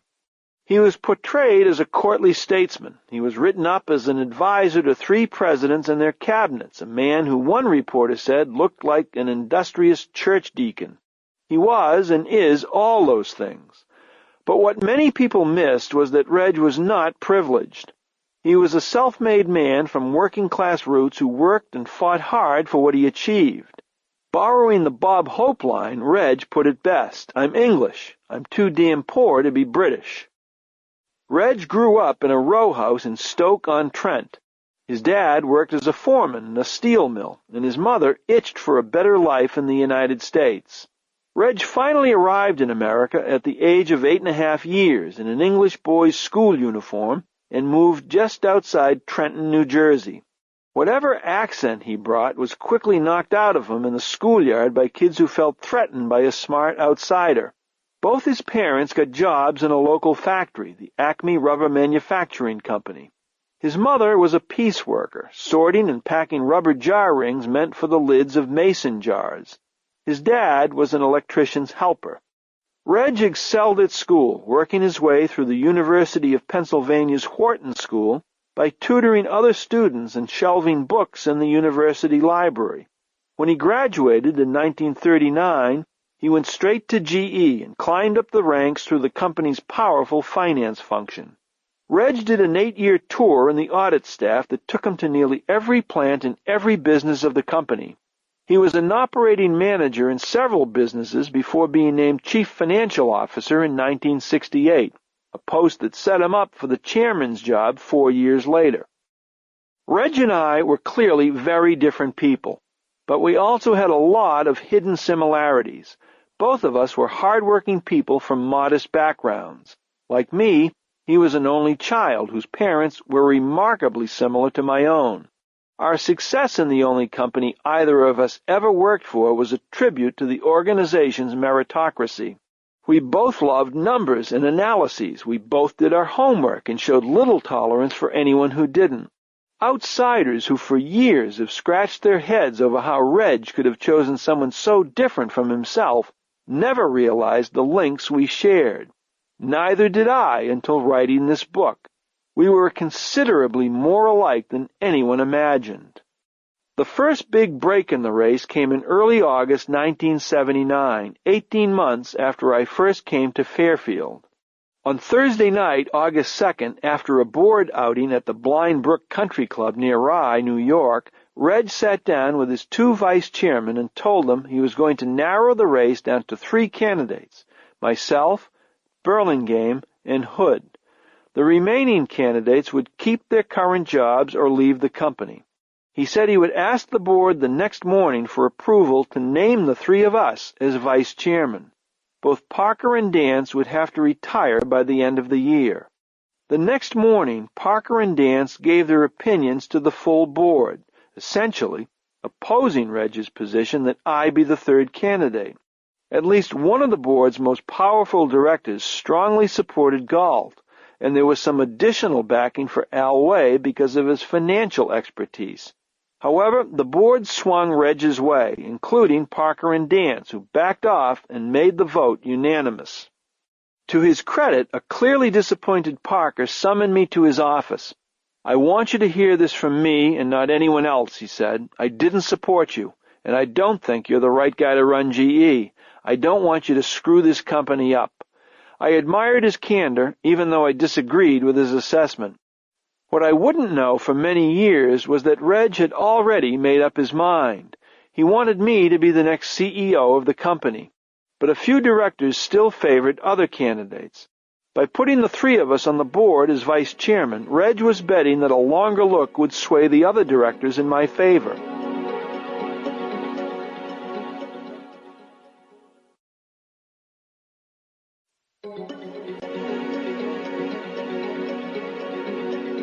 Over the next few months, Galt, Vanderslice, Way, Parker, and Dance left the company. For the next 2 years, Burlingame, Hood, and I reported directly to Reg. The atmosphere cleared and the politics disappeared. Reg's airplane interviews had assured him that the 3 of us could work well together as a team, and we did. Toward the end, Reg made one final request of all the candidates. He asked each of us to write a detailed memo that assessed our own performance as a vice chairman, a director, and a company representative. He also asked us to write about our personal growth and how we met what Reg called the test of stewardship, what the corporation should bring to society. I was still worried about a more basic concern, that Reg and the board might pass me over because of my age. At 44, I was the youngest of the 3 final candidates. John Burlingame was 58. Ed Hood was 50. I considered including in my memo a promise not to hold the office for more than 10 years if I got it. I thought a pledge would offset some concern about my age and the possibility I would be in the job too long. When I told my close friend, Anthony Lofi Lofrisco, about this, he thought I was out of my mind. Lofi is a New York lawyer I met at Silver Spring Country Club shortly after coming to Fairfield. One Sunday afternoon, by the pool at my home in New Canaan, we got into a fierce argument over my idea of proposing a term limit. He insisted I would forever regret doing it. "Once you get in that office, you'll never leave," he said. "The only way they'll get you out of there is if they entomb you in your office with cinder blocks." "Get out of here," I said. "You're crazy." Larry Bossity and his family were there, and Larry ended up on Lofrisco's side. Ultimately, I agreed with them and dropped it. Lofi hasn't failed to remind me about his great contribution to my career for at least the past 10 years. I later discovered that my concern was real, although not terribly serious. A couple of directors had been suggesting that Reg should name Burlingame the next chairman for a short period of time as a bridge before naming me. Reg apparently diffused the issue by telling the board that I would in all likelihood leave the company if I didn't get the job. He was right. I spent a lot of time crafting an 8-page memo and sent it to Reg, noting, "It may be more about Welch than we both need or want to know." The letter is more stiff and formal than what I would write today. However, it was something that at 44 I felt I needed to overcome my immature image. Still, it contained many of the ideas I would in fact implement over the next 20 years. In it, I dealt head-on with the concerns some colleagues may have had with me, including my perceived lack of maturity and sensitivity. I argued that all of my experiences at GE over 20 years, coupled with my personal growth, had given me the necessary maturity for the job and the sensitivity needed in the CEO's stewardship role. I attempted to deal with my demanding nature by writing, "While I have and will continue to demand that people attain high performance standards, I have at the same time provided numerous leapfrog opportunities to promising employees and have helped create an atmosphere which attracts talented and ambitious men and women." One line I liked summed up what I thought about leadership. "The people with whom I have been associated have worked harder, enjoyed it more, although not always initially, and in the end gained increased self-respect and self-confidence from accomplishing more than they previously thought possible." I explained that I learned something valuable by my failure to complete the Cox acquisition. I had discovered that Wall Street's reaction to both the proposed deal and its cancellation was general disinterest, even though its cost was in the hundreds of millions of dollars, and it was in a highly attractive and visible industry. Because GE was so large, the deal's impact was not considered significant. It reinforces my view that what we have to sell as an enterprise to the equity investor is consistent, above-average earnings growth throughout the economic cycle, I wrote. Our size may dictate that as the only option. The discipline to balance both short and long term is the absolute of such a strategy. Little did I know when writing this letter how true this fundamental belief would turn out to be. Finally, I also put in a strong pitch for the job. "There is a great distance today," I wrote Reg, "between where you are and all three of us stand. However, I feel I have the intellectual capacity, breadth, discipline, and most of all, the leadership to get there. General Electric has been my business life, and its importance to me has grown with each succeeding year. Whether I can properly assemble and discharge the multiple responsibility is for others to judge, but obviously I would like the chance." I was selling runway, the capacity to grow, something I've always looked for in every appointment I have made. I always bet on runway. I felt it was a good bet to put people in stretch jobs early in their careers. Far more often than not, they brought a lot more excitement and passion to the job and achieved greater personal growth for themselves. As for where I stood, I started getting positive vibes in the summer of 1980. Dave Orsolay, my human resources staffer and a real friend, was picking up tidbits from Ted Levino, the corporate HR head. While Dave reported directly to Ted and was loyal to him, he couldn't withstand my relentless pumping for information. I remember one time during a party at my house, I had poor Dave pinned against the refrigerator in my kitchen, drilling him on how he thought the race would play out. That was probably my worst transgression. Bless his heart, Dave would never tell me I was the front runner, but he reluctantly divulged just enough information to make me feel upbeat about the eventual outcome. The first board indication that I might be the front-runner came in September 1980, when one of GE's board members called with an unusual invitation. Ed Littlefield, a major shareholder from his sale of Utah International to GE in the late 1970s, asked me to be his partner at the Cypress Point Member Guest Tournament in California. Littlefield was on our board as chairman of Utah International. When he sold Utah to Reg, he became one of GE's largest shareholders. I thought that he wouldn't be inviting me if I wasn't Reg's choice. It was my first time at Cypress Point and a huge treat for me. Ed wanted to introduce me to all his West Coast friends. My Irish luck struck again. The first day of the tournament, we had a shotgun start and began on the 6th hole. On the 7th, a par 3, I stepped up to the tee and hit a 4-iron into the hole. It was my first hole-in-one after 30 years of golf, and it came at Cypress Point on the 2nd hole I ever played there. That sure made it easy to meet everyone. Littlefield was one of many directors whose outspoken boardroom support made a big difference. He was an enthusiastic advocate for me, along with Cy Cathcart, G.G. Michelson, Henry Hillman, Walter Wriston, and John Lawrence. 5 of these 6 directors would play very important roles for me in years to come. Cy, then the chairman of Illinois Tool Works, was the easiest and most natural guy in the world to be with. I liked him the first time we met. He had remarkable common sense and a unique feel for every situation. Cy has helped me every year I had the job as CEO, even agreeing to come out of retirement to run Kidder Peabody when it got into trouble. I was impressed with Gigi, then a relatively new board member from R.H. Macy & Company, though I didn't appreciate how incredibly smart, savvy, and creative she was until later. She has been an insightful confidant and played a major role in every big decision I made at GE. Henry Hillman was an exciting entrepreneur, a risk-taker, someone I loved to talk with. He was bright, rich, and funny, and he never took himself too seriously. He abhorred pomposity as much as I did. He was always asking, "Are we going fast enough?" John Lawrence, a Boston Brahmin and global cotton trader who rode the very same commuter train my father worked on as a conductor, had been on the GE board for 23 years. He loved golf and always played around with me at GE events. We always had fun together. John had seen it all and was a close confidant of Reg's. He reached mandatory retirement age just after my appointment. As chairman of Citicorp, Wriston was one of the most influential directors on the board and was America's leading banker in the 1970s and 1980s. My first encounter with him was at a board outing at Disney World in 1979.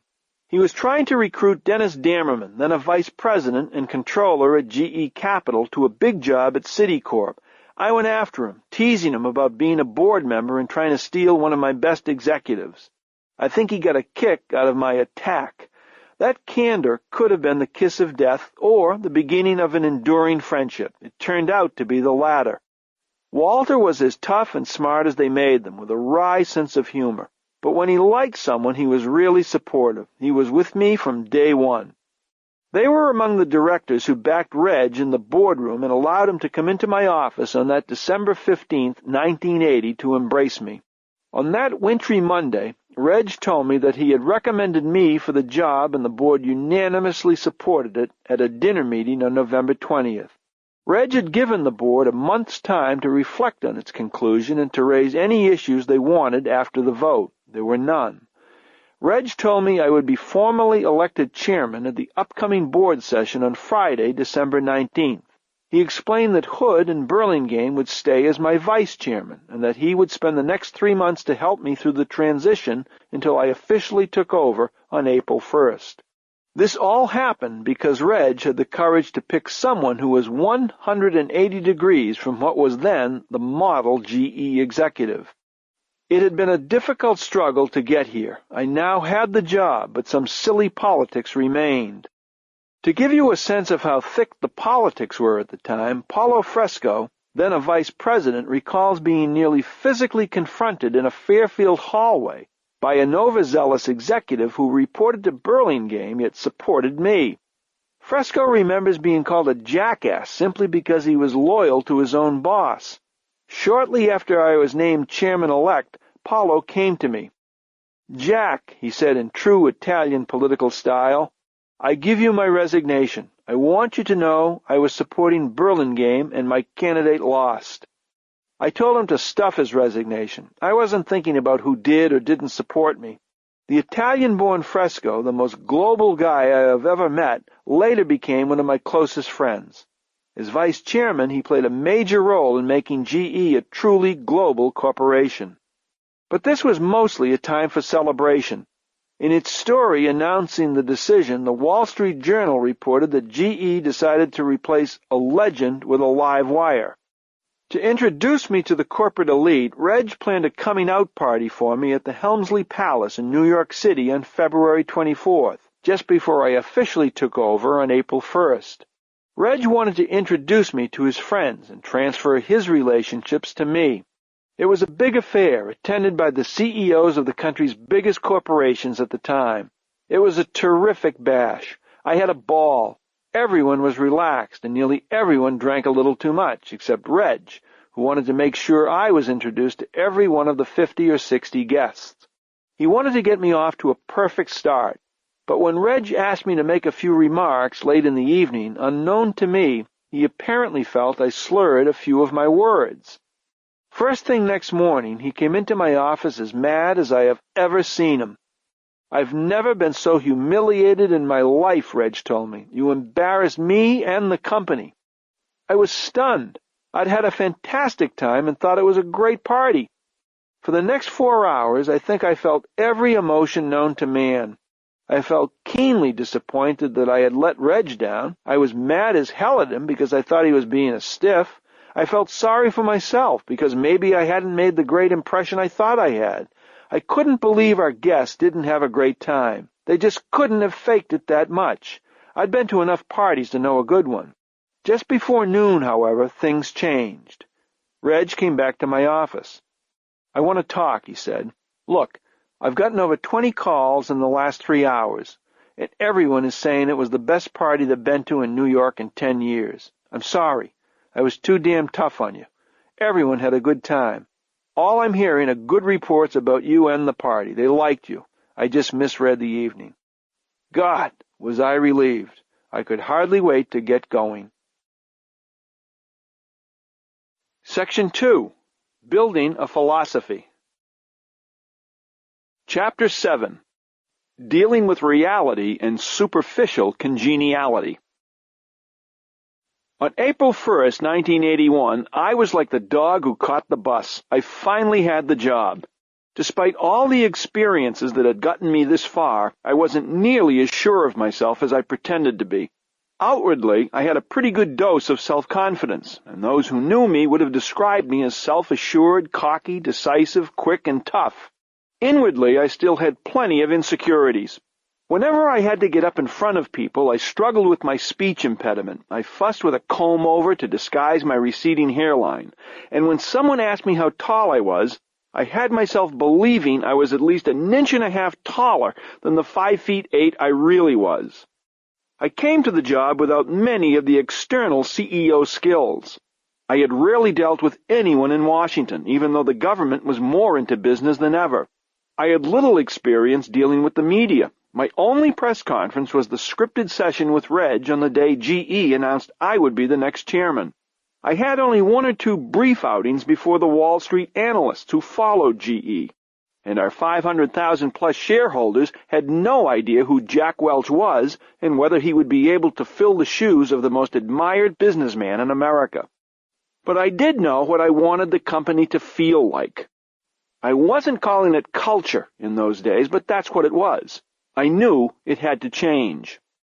The company had many strengths. It was a $25 billion corporation earning $1.5 billion a year with 404,000 employees. It had a AAA balance sheet, and its products and services permeated almost every part of the GNP, from toasters to power plants. Some employees proudly described the company as a supertanker, strong and steady in the water. I respected that, but wanted the company to be more like a speedboat, fast and agile, able to turn on a dime. I wanted GE to run more like the informal plastics business I came from, a company filled with self-confident entrepreneurs who would face reality every day.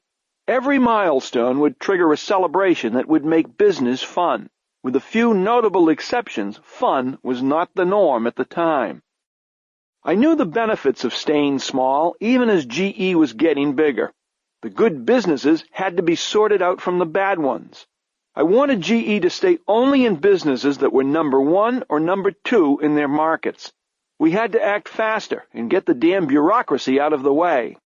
The reality was that at the end of 1980, GE was, like much of American industry, a formal and massive bureaucracy with too many layers of management. It was ruled by more than 25,000 managers who each averaged 7 direct reports in a hierarchy with as many as a dozen levels between the factory floor and my office. More than 130 executives held the rank of vice president or above, with all kinds of titles and support staffs behind each one. Vice President of Corporate Financial Administration, Vice President of Corporate Consulting, and Vice President of Corporate Operating Services. There were 8 regional or consumer relations vice presidents located around the country without direct sales responsibility. The bureaucracy this structure created was huge. Today, in a company 6 times as large, we have roughly 25% more vice presidents. We have fewer managers, and most now average over 15 direct reports, not 7, with in most cases fewer than 6 layers between the shop floor and the CEO. It didn't take very long to bump up against some of the worst practices. A couple of months into the job, Art Bika, the head of our R&D operation, stopped by my office. He wanted to give me a series of cards with written questions for our upcoming planning sessions with GE business leaders. The centerpiece of these meetings, held every July, were thick planning books that contained detailed forecasts of sales, profits, capital expenditures, and myriad other numbers for the next 5 years. These books were the lifeblood of the bureaucracy. Some GE staffers in Fairfield actually graded them, even assigning points to the pizzazz of each cover. It was nuts. I looked through the cards Art handed me, surprised to see corporate crib sheets filled with "I gotcha" questions. What the hell am I supposed to do with these?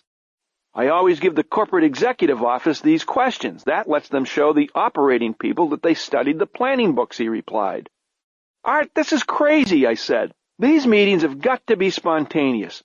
I want to see their stuff for the first time and react to it. The planning books get the conversation going. The last thing I wanted was a series of tough technical questions to score a few points. What was the purpose of being CEO if I couldn't ask my own questions? The corporate staff had its rear end to the field, and it was too busy kissing up to the bosses. The corporate executive office, including my vice chairman, wasn't the only group at headquarters getting crib sheets. For every business review, headquarters people loaded up their own staff heads with questions.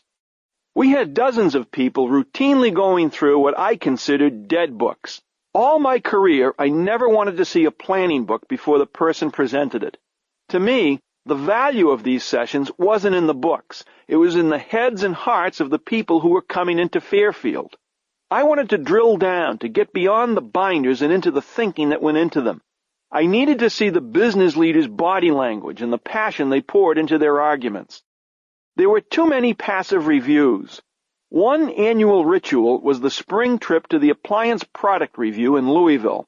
A team of designers and engineers hauled out cardboard and plastic mock-ups. Here we were from Fairfield being asked for our opinions on futuristic refrigerators, stoves, and dishwasher models. I'll never know how many of these models ever made it to the dealer's selling floor. I did know that some of the mock-ups had to have the dust brushed off them because they had been paraded out in prior reviews for years. I also knew that the comments from the Fairfield contingent, including myself, were of little value.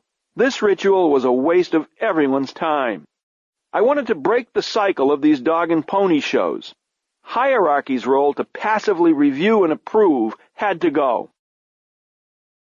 After the planning sessions my first summer, I tried to create the environment I was looking for with my own staff. I thought a good way to break the ice was to take everyone off-site for a couple of days. In my earlier jobs, we always found a way to make sure we got a dose of golf mixed with the business at first-class golf courses, places like Harbortown at Hilton Head and the Cascades at the Homestead. I had just become a member of Laurel Valley, a wonderful golf club just outside Pittsburgh. So in the fall of 1981, I invited about 14 executives to Laurel for the 2-day retreat. The group included all the functional staff heads and our 7-sector executives. It was my first real attempt at creating a collegial group at the top, what we would later call the CEC, or Corporate Executive Council. Among the 14 executives, a core group of at least 7 or 8 advocates signed up for the new agenda. Reg was right when he picked John Burlingame and Ed Hood as vice chairs. They were supportive and never undermined my efforts, despite the fact that they may have had some reservations about the pace of change. Together, in fact, they served as a moderating force. Larry Bossidy, the guy I had discovered over a ping-pong table, had come to Fairfield as a sector executive in 1981 and had become a business soulmate. We both shared a hatred of bureaucracy. I had strong support from 2 of my most senior staff guys, Chief Financial Officer Tom Thorson and Human Resources Chief Ted Levino.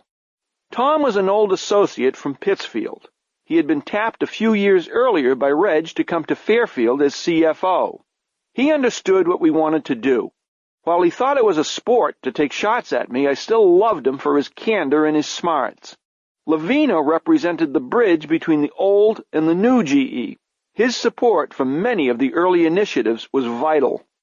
If I didn't have all 14 of our top executives completely behind me at this moment, I knew I had enough to start the process. The first morning at Laurel Valley, I filled a conference room with blank easels, anxious to capture everyone's thoughts. I got up in front of the crowd and started asking what they thought about our number 1 or number 2 strategy, what they liked and disliked about GE, and what things we ought to change quickly. We spent time discussing the just concluded planning sessions and how they could be improved. Creating an open dialogue was difficult. Only those I worked closely with were willing to let it rip. Most of the guys didn't want to stick their necks out. We got through the mornings with only half the group engaged. After a fun afternoon of golf and a few drinks over dinner, things loosened up a little bit and a few more got involved. The second day was more of the same. Perhaps it was too early. Many of them weren't sure where they stood or what they were dealing with. The 2-day outing failed to build any kind of consensus for change. I thought we needed a revolution. It was obvious we weren't going to get one with this team. GE's culture had been built for a different time when a command and control structure made sense. Having been in the field, I had a strong prejudice against most of the headquarters staff. I felt they practiced what could be called superficial congeniality, pleasant on the surface with distrust and savagery roiling beneath it. The phrase seems to sum up how bureaucrats typically behave, smiling in front of you, but always looking for a gotcha behind your back. Organizational layers were another residue of size. I used the analogy of putting on too many sweaters. Sweaters are like layers. They are insulators. When you go outside and you wear 4 sweaters, it's difficult to know how cold it is. On one early plant tour in a Lynn, Massachusetts jet engine factory, I ended up in the boiler room with a group of employees who knew many of the guys I grew up with in Salem. During a casual conversation about old times, I happened to learn that they had 4 layers of management supervising the boiler operation. I couldn't believe it. It was a funny way to find out about layers. I used that story at every opportunity. Another effective analogy was comparing an organization to a house. Floors represent layers, and the walls, functional barriers. To get the best out of an organization, these floors and walls must be blown away, creating an open space where ideas flow freely, independent of rank or function. In the 1970s and 1980s, big business had too many layers, too many sweaters, too many floors and walls. The impact of these layers was seen most easily in the capital appropriations request process. When I first became CEO, almost every request for a significant capital expenditure would come to me for approval. A package of paper would arrive on my desk for a signature to buy something like a $50 million mainframe computer. In some cases, 16 other people had already signed it, and my signature was the last one required. What value was I adding? I did away with that process and haven't signed an appropriations approval in at least 18 years. Each business leader has the same delegation of authority that the board gave me. At the beginning of every year, the business made the case for the capital it needed. We allocated the dollars, ranging from $50 million to several hundred million. They own it and decide how far to delegate the spending authority. The people closest to the work know the work best. They become more accountable. They take their recommendations more seriously if they know a bunch of signatures aren't piled on top of them. In those days, I was throwing hand grenades, trying to blow up traditions and rituals that I felt held us back. In the fall of 1981, I tossed one in the middle of the Elfin Society, an internal management club at GE. Elfin was short for Electrical Funds, a mutual fund that its members could invest in. It was a networking group for white-collar types. Being an Elfin was considered a rite of passage into management. I didn't have a lot of respect for what Elfin was doing. I thought it represented the height of superficial congeniality. It evolved into an elitist group for those who wanted to be seen by their bosses or their bosses' bosses at dinner meetings. I remember paying dues and going to a few of these dinners early in my career. If a corporate vice president who oversaw a business in the town showed up, he'd get a packed house. Everyone would go to win points and get face time. If the speaker had no real impact on their careers, Elfin would have trouble filling a small conference room. As the new CEO, I was invited to speak before the group's annual leadership conference in the fall of 1981. It was supposed to be a nice meeting, one of those pat-on-the-back speeches from the new guy. I showed up at the Longshore Country Club in Westport, Connecticut, where some 100 Elfin leaders from all the local chapters in the United States gathered. After dinner, I got up and delivered what one member still remembers as a classic stick-in-the-eye speech. Thank you for asking me to speak. Tonight, I'd like to be candid, and I'll start by letting you reflect on the fact that I have serious reservations about your organization. I described Elfin as an institution pursuing yesterday's agenda. I told them I never could identify with their recent activities. I can't find any value to what you're doing, I said. You're a hierarchical, social, and political club. I'm not going to tell you what you should do or be. It's your job to figure out a role that makes sense for you and GE. There was stunned silence when I ended the speech. I tried to soften the blow by milling around the bar for an hour. However, no one was in the mood for cheering up. The next morning, one of our senior officers, Frank Doyle, went as he always did to meet with the group at its opening business session. This time, he had a real job. He had to pick up the pieces from my speech the evening before. Frank just about walked into a wake. They felt as if they had been run over by a train. Like me the night before, he challenged them to change. A month later, Elfin President Cal Niethammer called me and asked for a meeting. I invited Cal, an engineer in our transportation business in Erie, Pennsylvania, to Fairfield for lunch. He came armed with charts, but more important, he was excited about a new idea for Elfin. His dream was to turn the organization into an army of GE community volunteers. The idea came at a time when President Reagan was urging people to volunteer their time, to step in where government was reducing its role. God, was I excited by Cal's vision. I've never forgotten that lunch. Although Cal retired a few years ago, I still hear from him more or less once a year. What a job he and his successors did. Today, Elfin has more than 42,000 members, including retirees. They volunteer their time and energy in communities where GE has plants or offices. They have mentoring programs for high school students that have achieved remarkable results.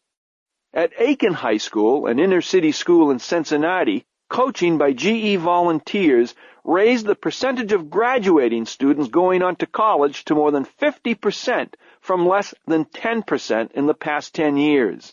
Similar programs are going on in schools in every significant GE community, including Albuquerque, Cleveland, Durham, Erie, Houston, Richmond, Schenectady, Jakarta, Bangalore, and Budapest. They've also done everything from building parks, playgrounds, and libraries to repairing tape players for the blind. Today, no one is excluded from the organization, whether the person is a factory worker or a senior executive. Membership is determined solely by the desire to give back. Some 20 years later, the organization I almost turned my back on has become one of the best things about GE.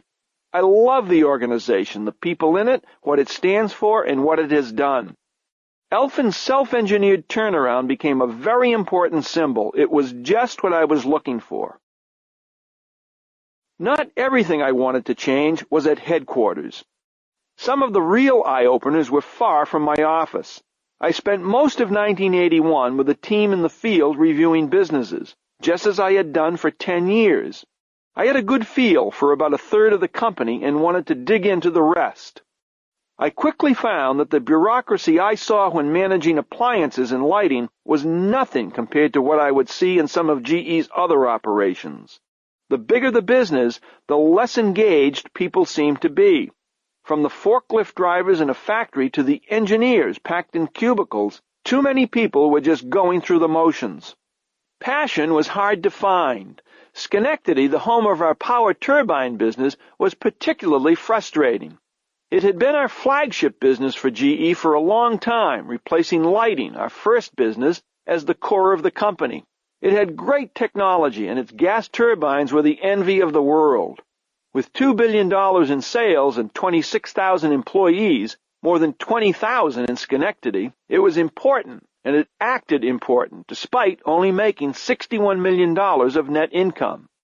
Power represented much of what had to change, not the technology and products, but the attitudes. Too many managers considered their positions as rewards for service to the company, a career capstone rather than a fresh opportunity. There was an attitude that customers were fortunate to place orders for their wonderful machines. The long-cycle nature of the business with product life cycles and order backlogs measured in years only compounded the lack of pace, excitement, and energy. Little did I know that out of all these field visits, I'd stumble upon a relatively small and troubled business that would prove to be a big help. It was our nuclear reactor business in San Jose, California. Nuclear power was one of GE's three big 1960s ventures, along with computers and aircraft engines. Our engine business was going strong, but computers had already been sold, and our nuclear business was filled primarily with hope. No business was undergoing more change than the nuclear power industry at that moment. Only 2 years earlier, in 1979, the 3 Mile Island reactor accident in Pennsylvania put an end to what little public support remained for nuclear energy. Utilities and governments were reevaluating their investment plans for a nuclear future. Ironically, this once promising GE business would become the perfect role model for my reality theme. The people who worked in San Jose were among the best and brightest of their time. Coming out of graduate school in the 1950s and 60s, they had invested their lives in the promise of nuclear energy. They were the Bill Gateses of their generation, expecting to change the way we live and work. In the spring of 1981, I visited this billion-dollar business. During my 2-day review, the leadership team presented a rosy plan, assuming 3 new orders for nuclear reactors a year. They had a terrific track record in the early 1970s, selling 3 to 4 reactors each year. The business saw the 3 Mile Island disaster as little more than a blip. Their view was completely at odds with reality. They had received no new orders in the last 2 years and had suffered a $13 million loss in 1980. Though they would turn a small profit in 1981, the reactor side of the business by itself was on its way to a $27 million loss. I listened for a while before interrupting with what they saw as a bombshell. "Guys, you're not going to get 3 orders a year," I said. "In my opinion, you'll never get another order for a nuclear reactor in the U.S." They were shocked. They argued with the not-so-subtle implication being, "Jack, you really don't understand this business." That was probably true, but I had the benefit of a pair of fresh eyes. I hadn't invested my life in this business. I loved their passion, even though I felt it was misdirected. Their arguments contained a lot of emotion but few facts. I asked them to redo the plan on the assumption they'd never get another U.S. order for a reactor. "You figure out how to make a business out of selling just fuel and nuclear services to the installed base," I said. At the time, GE had 72 active reactors in service. Safety was the principal preoccupation of both utility managers and government regulators. We had an obligation and an opportunity to keep those reactors up and running safely. Obviously, our review didn't go well. I had thrown a bucket of cold water on their dreams. Toward the end of our meeting, they resorted in frustration to one of the favorite when all else fails arguments heard in business. If we take the orders out of the plan, you'll kill morale, and you'll never be able to mobilize the business when the orders come back. That wasn't the first or the last time I heard desperate business teams use the argument. That reasoning falls into the same category as the other plea I often heard during tough times. You've cut all the fat out, now you're into bone, and you'll ruin the business if we cut more. Both arguments don't make it. They're both weak. Management always has a tendency to take the smallest bite of the cost apple. Inevitably, managers have to keep going back again and again to cut more as markets deteriorate. All this does is create more uncertainty for employees. I've never seen a business ruin because it reduced its costs too much, too fast. When good times come again, I've always seen business teams mobilize quickly and take advantage of the situation. Fortunately, the leader of this business, Dr. Roy Beaton, was the most realistic GE trooper in the room. He reluctantly accepted the challenge. I left not knowing what I'd get. During the summer, we had a few more heated exchanges when the team pleaded its case to put 1 or 2 reactors in the plan instead of 3. I remained stubbornly committed to 0 and the full development of a fuel and services business. To their credit, by the fall of 1981, the team, now headed by Warren Brueggemann, who succeeded the retiring Beaton, had a plan and was prepared to implement it. They reduced the size of the salaried employees in the reactor business from 2,410 in 1980 to 160 by 1985. They eliminated most of the reactor infrastructure and focused only on research for advanced reactors in the event the day would come when the world's view of nuclear changed. The service business became very successful and was an early indicator that service could play a huge role in GE's future. With its success, nuclear's overall net earnings grew from $14 million in 1981 to $78 million in 1982 and to $116 million in 1983. Some 20 years after that first meeting, the business has gotten orders for only 4 of their technologically advanced reactors. Not one of them has come from the United States. The team built a profitable fuel and services business that has made money every year. The nuclear business kept GE's obligations to the utility's installed base and invested consistently to support advanced reactor research. Their story of success was one of the thrills of my early days as CEO. It had little to do with economics, but a lot to do with the company feel I was looking for. The people who engineered the transformation at our nuclear business were not typical Jack Welch types. They weren't young, loud, or confrontational. They didn't see the bureaucracy as the enemy. They were GE careerists and mainstreamers. The opportunity to make heroes out of people who were not obvious Welch disciples was a breakthrough. It sent a clear message. You didn't have to fit a certain stereotype to be successful in the new GE. You could be a hero no matter what you looked like or how you acted. All you had to do was face reality and perform. That message was a big deal at a time when some GE people were unsure where they stood or whether or not they had some kind of nut running the company. I used this nuclear story over and over again in the first few years as CEO to pound home the need for a reality check.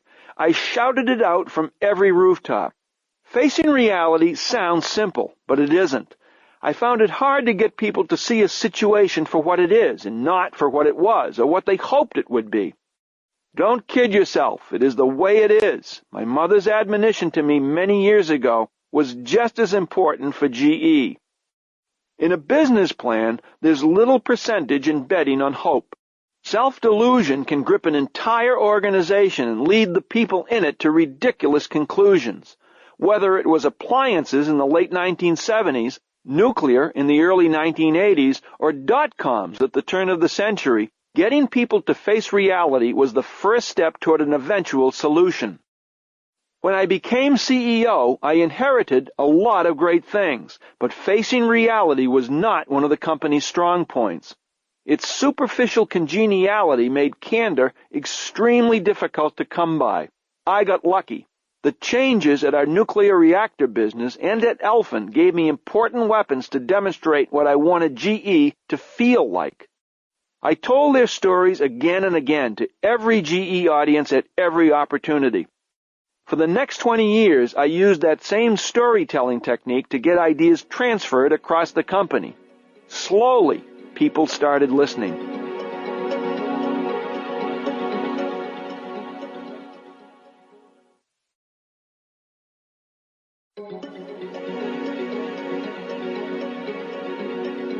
Chapter 8. The Vision Thing. My first time in front of Wall Street's analysts as chairman was a bomb. I had been in the job for 8 months when I went to New York City on December 8, 1981, to deliver my big message on the new GE. I had worked on the speech, rewriting it, rehearsing it, and desperately wanting it to be a smash hit. It was, after all, my first public statement on where I wanted to take GE. You know, the vision thing. However, the analysts arrived that day expecting to hear the financial results and the successes achieved by the company during the year. They expected a detailed breakdown of the financial numbers. They could then plug those numbers into their models and crank out estimates of our earnings by business segment. They loved this exercise.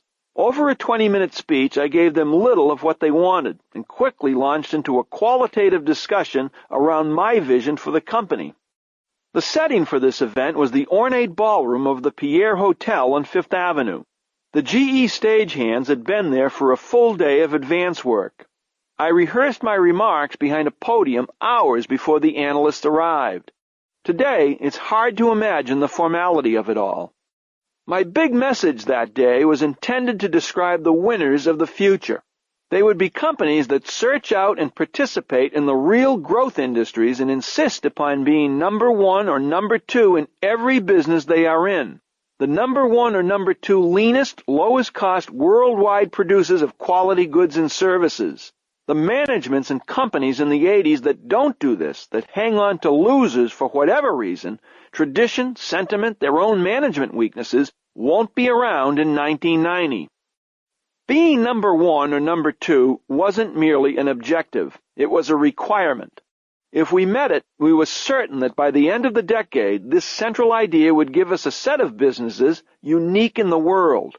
That was the hard message of the day.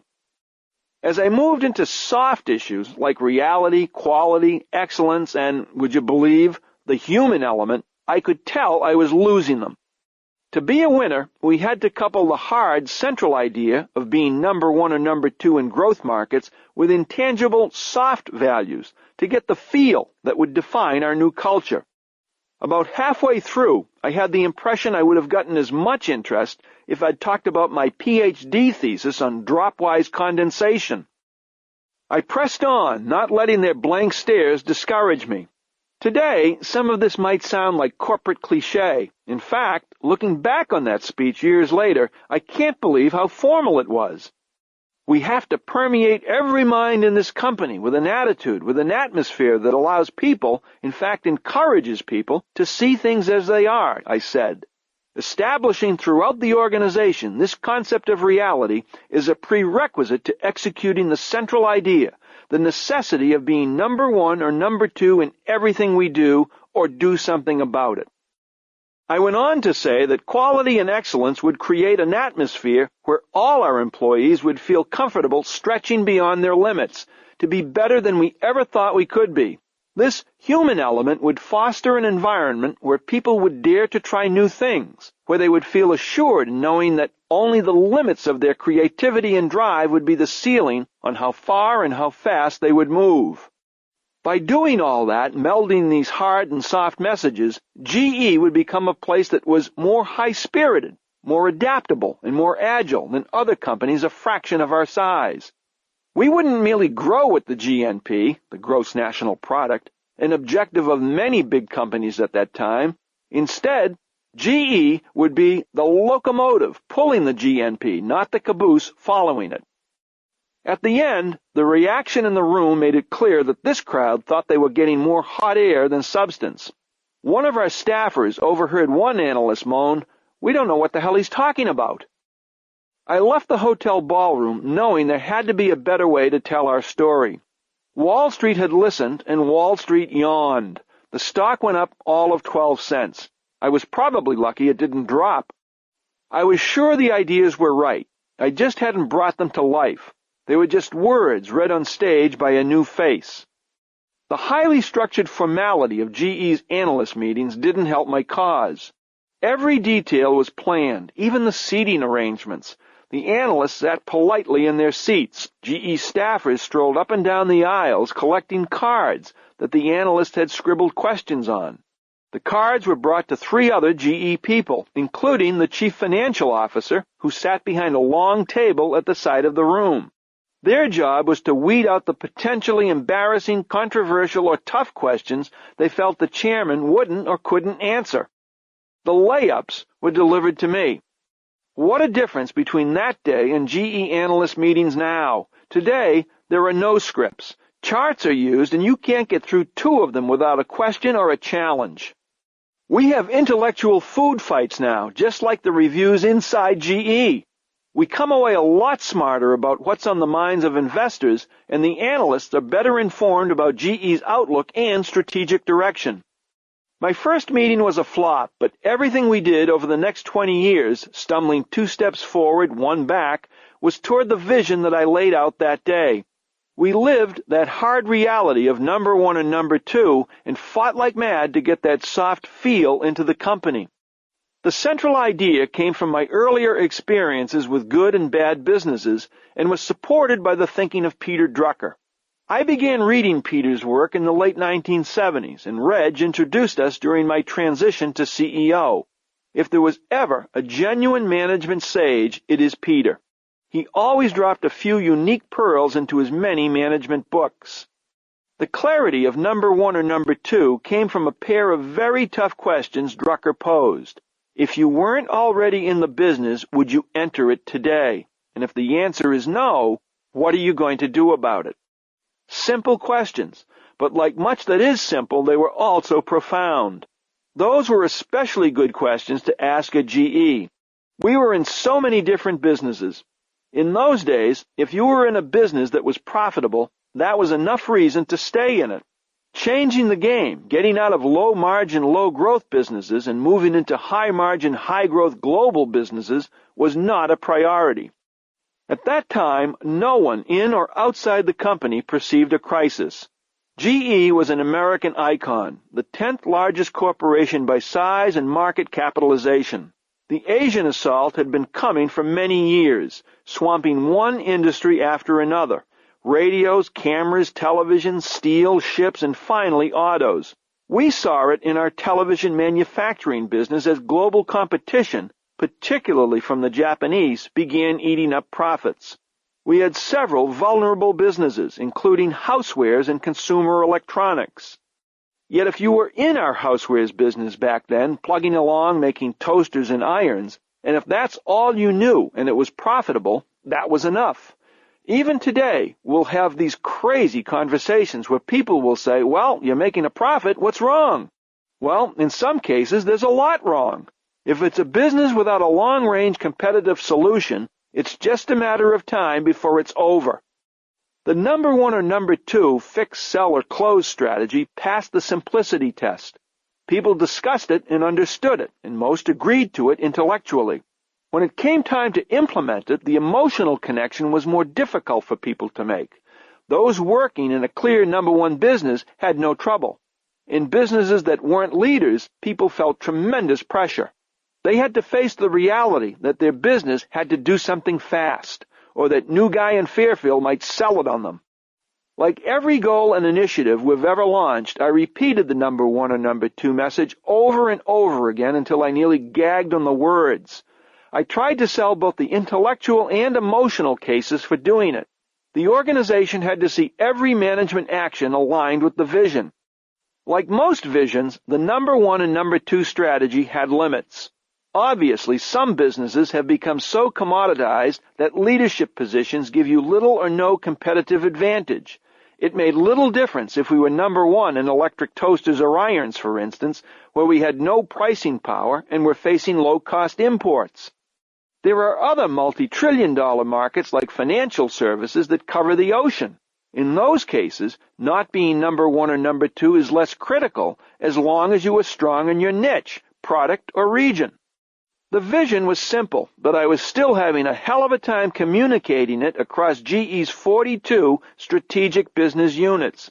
I had been thinking about how to do it better for a long time. Oddly enough, I found an answer in a cocktail napkin in January of 1983. I often drive people crazy by sketching my thoughts out on paper anytime, any place. This time, while trying to explain the vision to my wife Carolyn at Gates Restaurant in New Canaan, I pulled out a black felt-tip pen and began drawing on the napkin that had been under my drink. I drew 3 circles and divided our businesses into one of 3 categories: core manufacturing, technology, and services.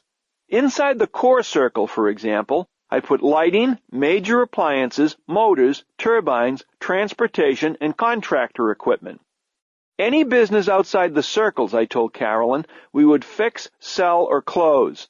These businesses were the marginal performers, or were in low-growth markets, or just had poor strategic fit.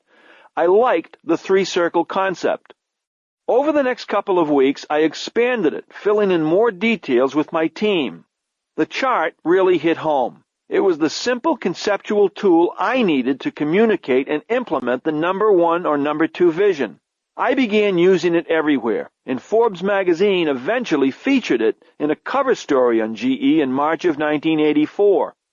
For people who worked in businesses inside the circles, it created a certain sense of security and pride, but it raised all kinds of hell within organizations placed outside the circles, particularly in operations that were the heart of the old GE, including central air conditioning, housewares, television manufacturing, audio products, and semiconductors. The people in these fix, sell, or close businesses were naturally upset. They felt angry and betrayed. Some asked, "Am I in a leper colony? That's not what I joined GE to become." Union leaders and city fathers complained. This turned out to be a bigger issue than I anticipated. I knew it was something I had to come to grips with. In the first 2 years, the number 1 or number 2 strategy generated a lot of action, most of it small. We sold 71 businesses and product lines, receiving a little over $500 million for them. We completed 118 other deals, including acquisitions, joint ventures, and minority investments, spending over $1 billion. These were peanuts, but the cultural significance of this churning was felt throughout the company, especially the sale of our central air conditioning business. With 3 plants and 2,300 employees, it was not one of GE's larger businesses, and it wasn't very profitable. Its sale to Trane Company in mid-1982 for $135 million in cash raised eyebrows because air conditioning was right in the belly of our company. It was a division in our major appliance operations in Louisville, yet its market share of 10% paled in comparison with the other GE appliance businesses. I disliked the business the first time I was exposed to it as a sector executive. I felt it had no control of its destiny. You sold a GE-branded product to a local distributor like Ace Plumbing. They installed it with their hammers and screwdrivers and drove away, leaving the GE-branded air conditioners behind. How Ace installed our products and how it serviced its customers reflected directly back on GE. We were frequently getting customer complaints that had nothing to do with us. We were being tarred by something we had no control over. Because of our low market share, our competitors had the best distributors and independent contractors. For GE, this was a flawed business. You never would have known it by the reaction we got when it was sold. It really shook up Louisville. The air conditioning sale to Trane reinforced my thinking that putting a weak operation into a stronger business was a true win-win for everyone. Trane was a market leader. With the sale, our air conditioning people became part of a winning team. A month after the sale, a phone call confirmed my thinking. I called the general manager of our former business, Stan Gorski, who had joined Trane with the divestiture. "Stan, how's it going?" I asked. "Jack, I love it here," he said. "When I get up in the morning and come to work, my boss is thinking about air conditioning all day. He loves air conditioning. He thinks it's wonderful. Every time I talked to you on the phone, it was about the same customer complaint or my margins. You hated air conditioning. Jack, today we're all winners and we all feel it. In Louisville, I was the orphan." "Stan, you've made my day," I said before hanging up. Through the onslaught of criticism to come, Stan's comments helped to fortify my resolve to carry out the number 1 or number 2 strategy no matter what. The air conditioning deal also established another basic principle. We used the $135 million from its sale to help pay to restructure other businesses. Every business we sold was treated the same way. We never put those gains into net income. Instead, we used them to improve the company's competitiveness. In 20 years, we never permitted ourselves or any of our businesses to use one-time restructuring charges as an excuse for missing an earnings commitment. We paid our own way. From the day I wrote Reg about my qualifications for the CEO job, I adopted consistent earnings growth as a theme of mine. Fortunately, we had a number of strong and diverse businesses that could deliver on that pledge. We managed businesses, not earnings.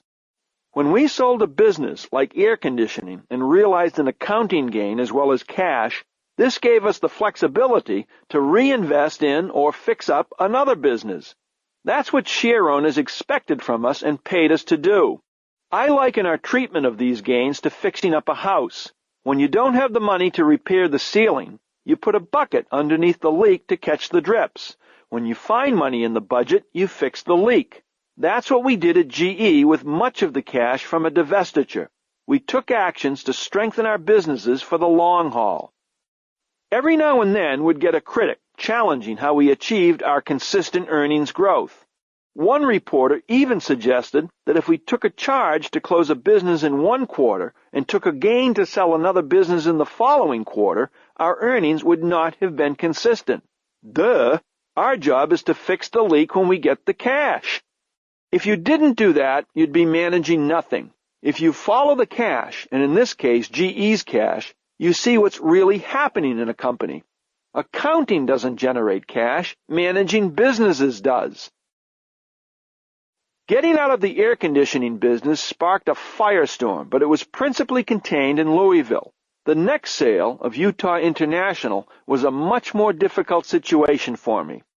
Reg Jones had purchased the business for $2.3 billion in 1977. At the time, it was the largest acquisition ever, for Reg, for GE, and for all of corporate America. Utah was a highly profitable first-class company that derived its income largely from selling metallurgical coal to the Japanese steel industry. It also had a small U.S. oil and gas company and large, proven but undeveloped copper reserves in Chile. Reg purchased the company as a hedge against the wild inflation of the 1970s. To me, with inflation abating, it didn't fit the objective of consistent income growth. Its lumpy earnings clashed with my goal to have everyone feel their individual contribution counted. GE makes its money every quarter by bringing in cash from every corner of the world, nickel by nickel. Every day, everyone's contribution counts.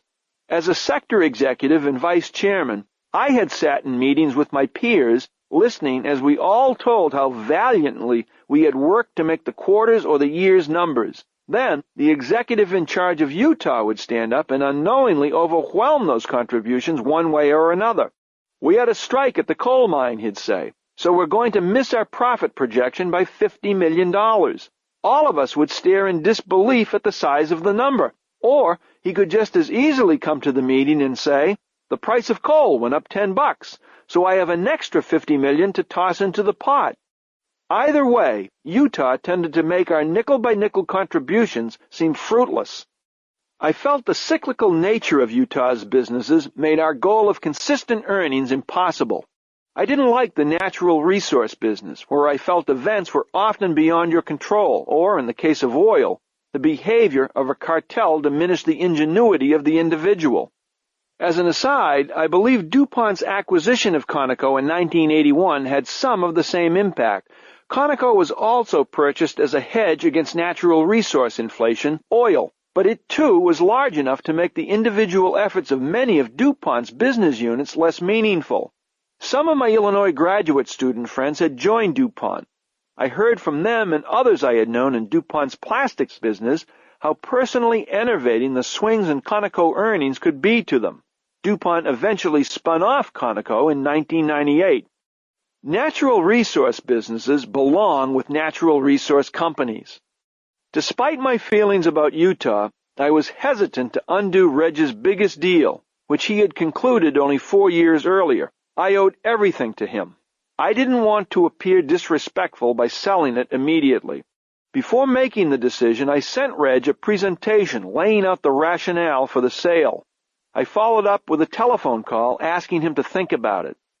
Over the years, I called Reg a lot. I never did a major thing without letting him know, even though he left the board the day I became chairman. A few days after our phone conversation about Utah, Reg called back and after grilling me for a while, gave me his support.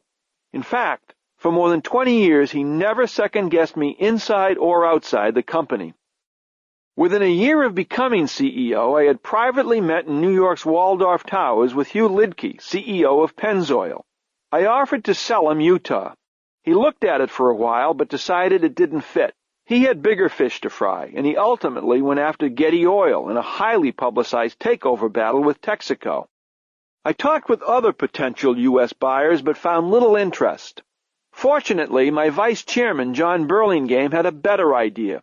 John found what he considered the best strategic buyer for Utah, the Broken Hill Proprietary Company. This Australian-based natural resources concern seemed the perfect fit. John contacted BHP, and the company showed initial interest. He then pulled together a team with himself, Frank Doyle, and his old friend Paulo Fresco. John and Frank would strategize the discussions in the back room, while Paulo, brought back from Europe for this special assignment, would do the face-to-face negotiations. The discussions with BHP went on for several months, complicated by size and geography. Utah's headquarters were in San Francisco, while its assets were all over the world. BHP was based in Melbourne. After the usual ups and downs of any big deal, the teams reached a definitive letter of intent by mid-December 1982. We were ecstatic. This was a massive property with a big price tag, and there weren't all that many buyers for it. The sale was a huge hit for us and fit our strategy perfectly. The purchase had the same impact for BHP. The plan was to take the deal to the directors for final approval at the regular December board meeting. The Thursday evening before that session, all the senior officers of the company and our directors were gathered in New York at the Park Lane Hotel for what had become an annual Christmas dinner and dance party. I began these social get-togethers the year before to bring management and the board closer. This time, everyone at the party was pumped because of the deal. About 11 p.m., however, I noticed a staff person hurriedly escort John Burlingame off the dance floor. When the normally poker-faced John returned a half-hour later, I could see he was visibly shaken, but still pretty cool. Certainly cooler than I turned out to be after he came over to my table to report the bad news. "Jack," he said, "the deal's off. I got a call from Paulo. He said that BHP just called him to say its board couldn't go through with it. They can't swing it financially." I was devastated. I was really counting on this one. The sale would have been the first big step on the strategic path I had outlined. Now, as the band continued to play, I saw all this blowing up in my face. Carolyn and I stayed till the end of the party before returning to a suite at the Waldorf that we were sharing with Cy Cathcart and his wife Corky. Cy had quickly become a close confidant on the board. He and I stayed up until 3 a.m. talking through all the alternatives. We were somewhat in the dark, without the benefit of many details on what had gone wrong.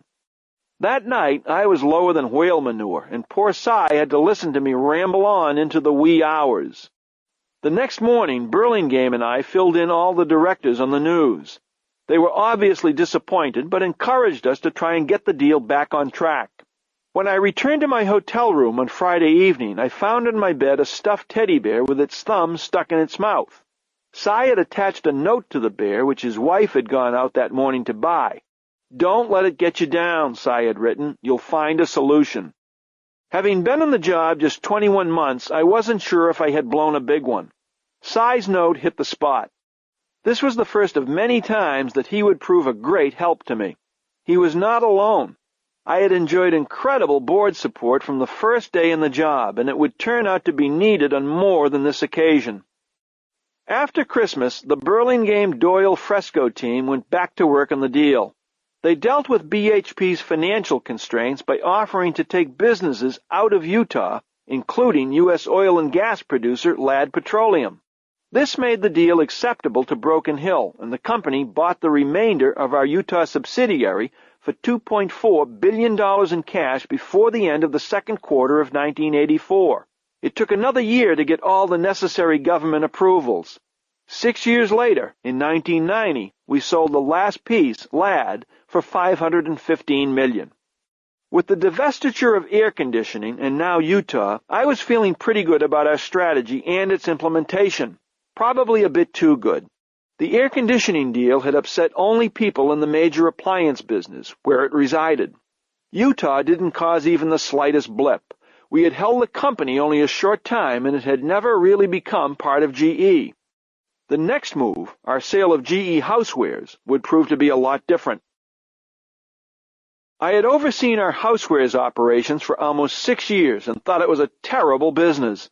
Steam irons, toasters, hair dryers, and blenders aren't very exciting products. I recall a breakthrough being the electric peeling wand, a device to make potato peeling a lot easier. Not the type of hot technology we needed. These products weren't for the new GE, and we were sitting ducks for Asian imports. The industry's manufacturers were primarily U.S. players, and all were plagued with high-cost factories. The business had low barriers to entry, and retail consolidation was diminishing any brand loyalty that existed. I had put it outside the three circles. For me, selling this business was a no-brainer. I thought we would be losing nothing, and this would put another stake in the ground for our number 1 or number 2 strategy. Black & Decker had apparently heard of our view of housewares and decided it fit with their business. The company boasted a strong consumer brand in power tools and had a strong position in Europe where we didn't participate.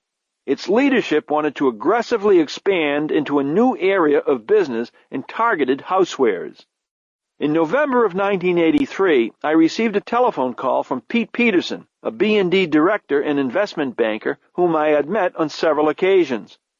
"Would you be interested in selling your appliance business?" asked Peterson. "What kind of question is that?" I said. We played a little cat-and-mouse game for a few minutes until Peterson said he was calling on behalf of Black & Decker's chairman and CEO, Larry Farley. "Okay, if you're serious," I said, "what can I do for you?" On a scale of 1 to 5, 1 being you'll never sell it, 2 being you'll sell it only for a big check, and 3 being you'll sell it for a fair price, where do you stand? Asked Pete. "My major appliance business is somewhere between a 1 and a 2, I replied. "My small appliance business is a 3. "Well, that's what we're interested in," Pete said. Within a couple of days, on November 18th, Pete, Larry, and I were sitting in GE's New York offices at 570 Lexington Avenue. Larry went through a long list of questions, and I answered most of them. Pete then asked straight out what I needed for the business. Not a penny less than $300 million, and the general manager of the business, Bob Wright, doesn't go with the deal. By this time, I had enticed Bob back to GE from his Cox cable post and put him in a holding pattern in charge of housewares. I didn't want to lose him again. I saw Bob the next day and brought him up to date on my conversation, telling him, "Don't worry, I'll have a better job for you very quickly." It didn't take long to hear back from Larry and Pete, who both agreed to go to the next step. While the due diligence was proceeding, an internal argument broke out over the pending sale. GE traditionalists claim that the company benefited greatly by having our name and logo on these household products. We commissioned a quick study that showed just the opposite. The consumer's perception of a GE hair curler or iron was okay, but in no way valuable to the company.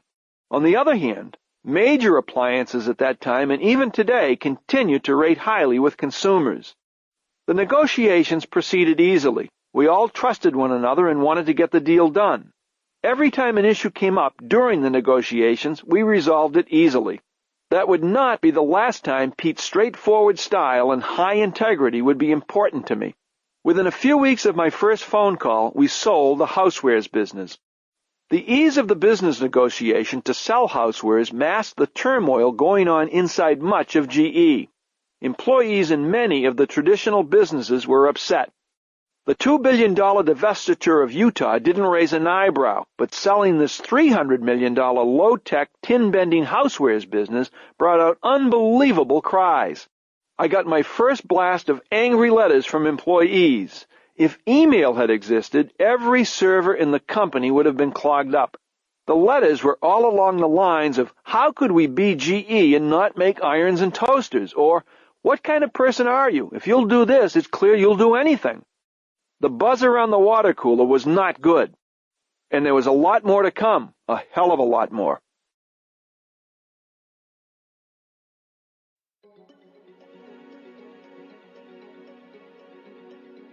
Stock ownership changes behavior, and the compensation changes gave us momentum for the 1990 launch of Boundaryless.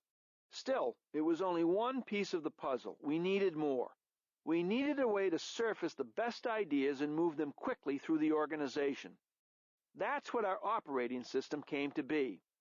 Like all companies, we always had a series of planned meetings and reviews throughout the year. What Boundaryless did was link the meetings to create an operating system that was built on continuous idea flow. I saw every meeting as a building block for ideas. Each one built upon the other until the ideas became bigger and better. That's what made it more than just a bunch of boring, time-consuming business sessions. New employees often comment that what makes GE different is the steady drumbeat of reinforcing core ideas, meeting after meeting after meeting. Our operating system kicks off in early January with the top 500 operating leaders meeting in Boca. It's a celebration of the best people and the best ideas in the company. Over the two-day event, speakers from all levels showcase in 10-minute bursts their progress on a specific company initiative. No long, boring speeches, no travelogues, just the transfer of great ideas. In March, we have the first of our quarterly Corporate Executive Council meetings in a room we call the Cave at Crotonville. At the CEC, the business leaders update their operations and describe their newest thinking around the initiatives. Everyone is expected to put forth one new, outside-the-box idea that can apply to other units. In April and May, the Corporate Executive Office and our head of HR, Bill Conity, go into the field to review every business for the session Cs. These can be fun brawls, aggressive, gossipy, brutally honest meetings about our best people. We look at the business's progress on our initiatives and the caliber of the people down in the organization who are working on them. That gives us a look at our best and brightest young people. I always tell students at Crotonville, jump on the initiatives. That's the way to get face time. In July, we have a 2-hour follow-up by video conference to see if the personnel changes we agreed on had been implemented. If we had concluded with the business that there wasn't enough horsepower behind an initiative, it would always get fixed before the July video conference. In June and July, the business leaders come to Fairfield for strategy reviews of their businesses, the session 1. We focus on our competitors, trying to anticipate and leapfrog their moves. This is a chess game, and we assume our competitors are Russian masters. In October, the company's 170 officers get together at Crotonville for their annual meeting. Here, the best ideas we found in the HR and strategy sessions are highlighted in 10-minute-long role model presentations. In November, we have session 2, where business leaders present their operating plans for the upcoming year. Half the day is spent on the specific plans for each initiative. Here we get another batch of fresh ideas. Then, it's back to Boca. For this agenda, we have a year's worth of best ideas to pick from. It gives us the chance to launch the new year in another cycle of exciting, fresh stuff that everyone can put to use. To assist this relentless sharing of best ideas, we built a corporate initiatives group. This is the only corporate staff I allowed to grow. I hired Gary Reiner from the Boston Consulting Group in 1991 as head of business development. We changed the group's focus from acquisitions to driving ideas in support of the initiatives across the company. His group was principally made up of 20 or so MBAs who had been in consulting for 3 to 5 years and wanted to get into the real world. They came to GE with the promise that if they delivered, the GE business would steal them within 2 years. They had to be stolen. That made sure they were not only moving ideas, but also seemed to be helping the business leaders implement them.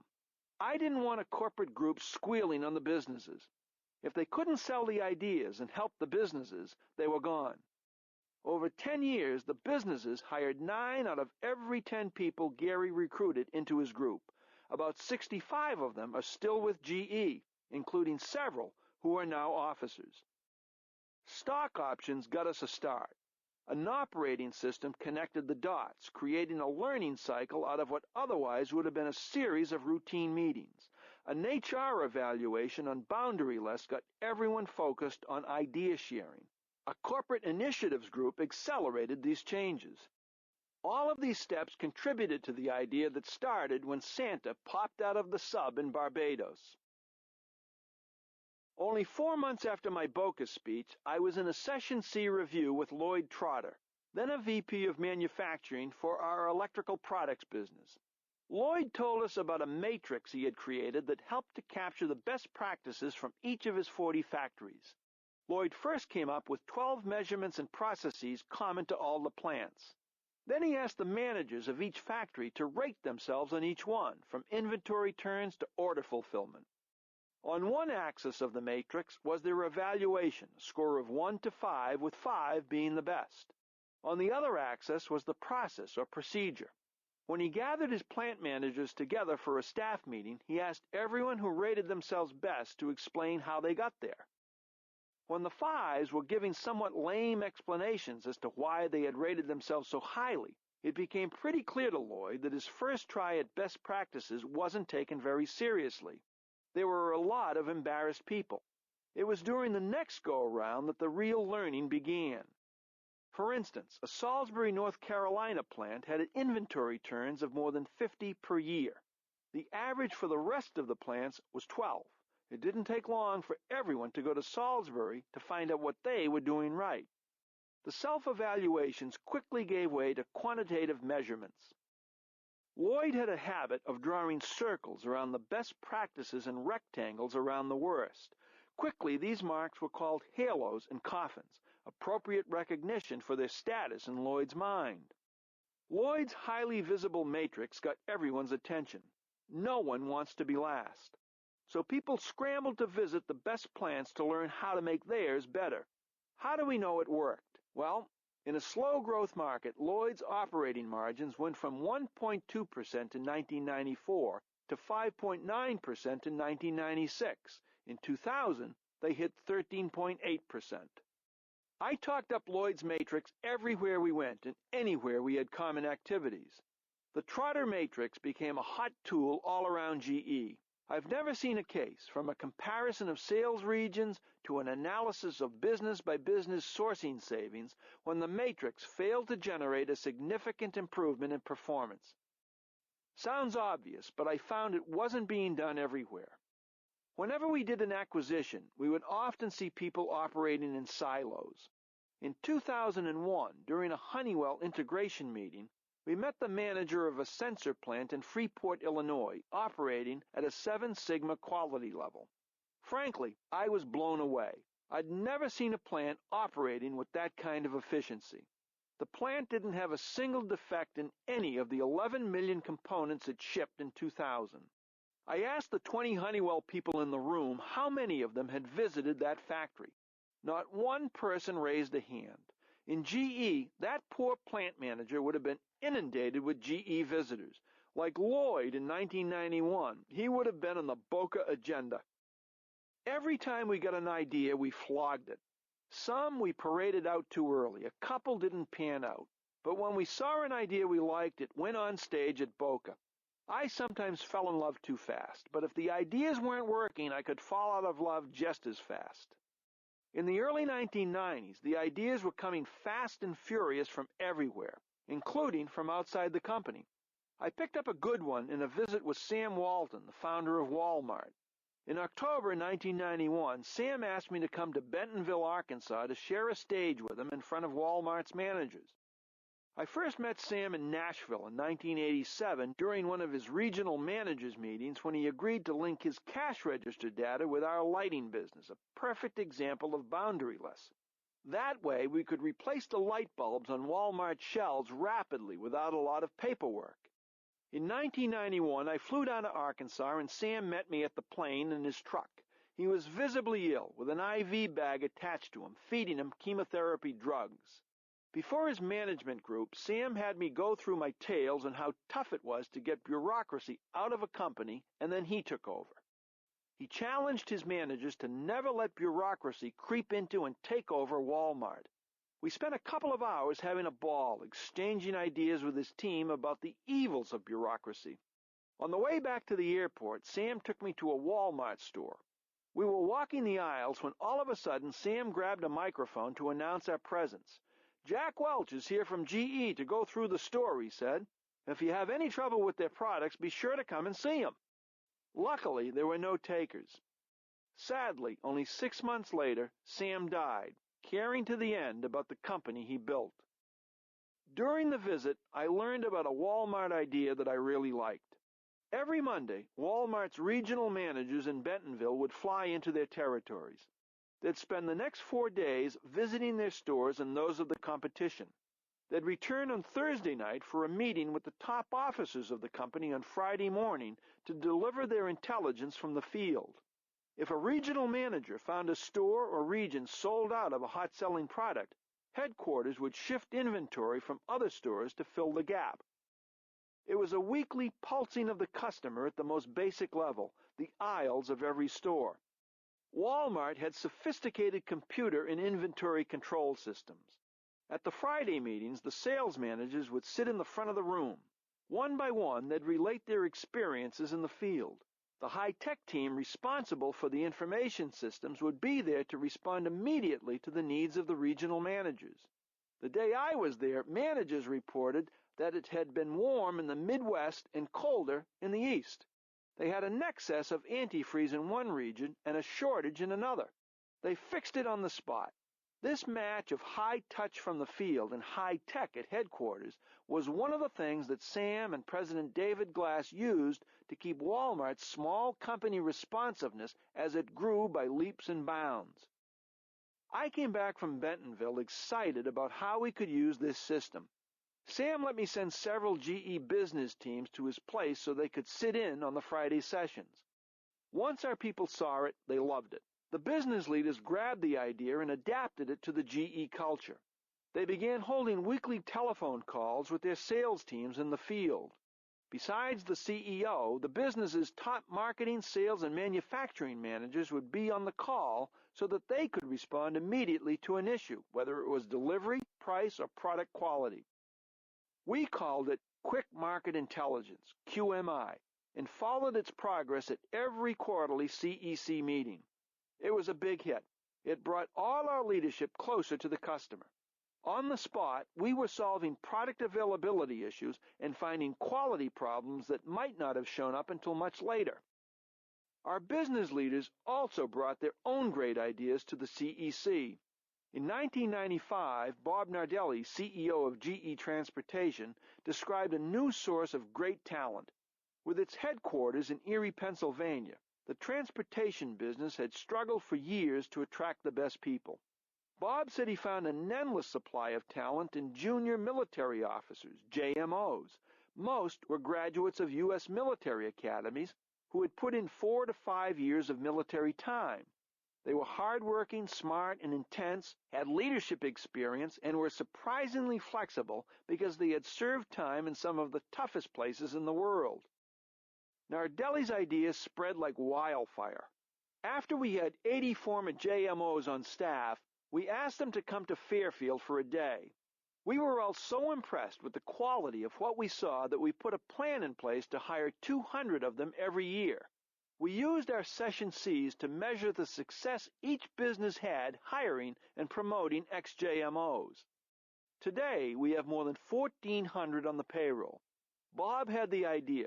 Boundaryless helped our operating groups jump all over it.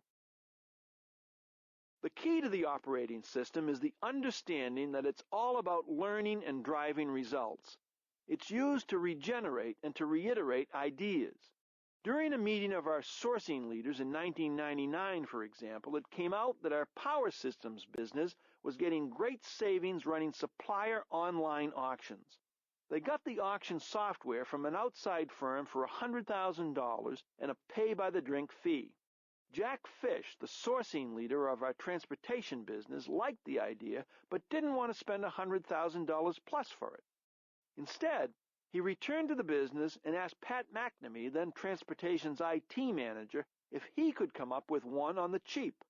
With a couple of Penn State students and some help from our software engineers in India, McNamee built a prototype in 3 weeks for $17,000.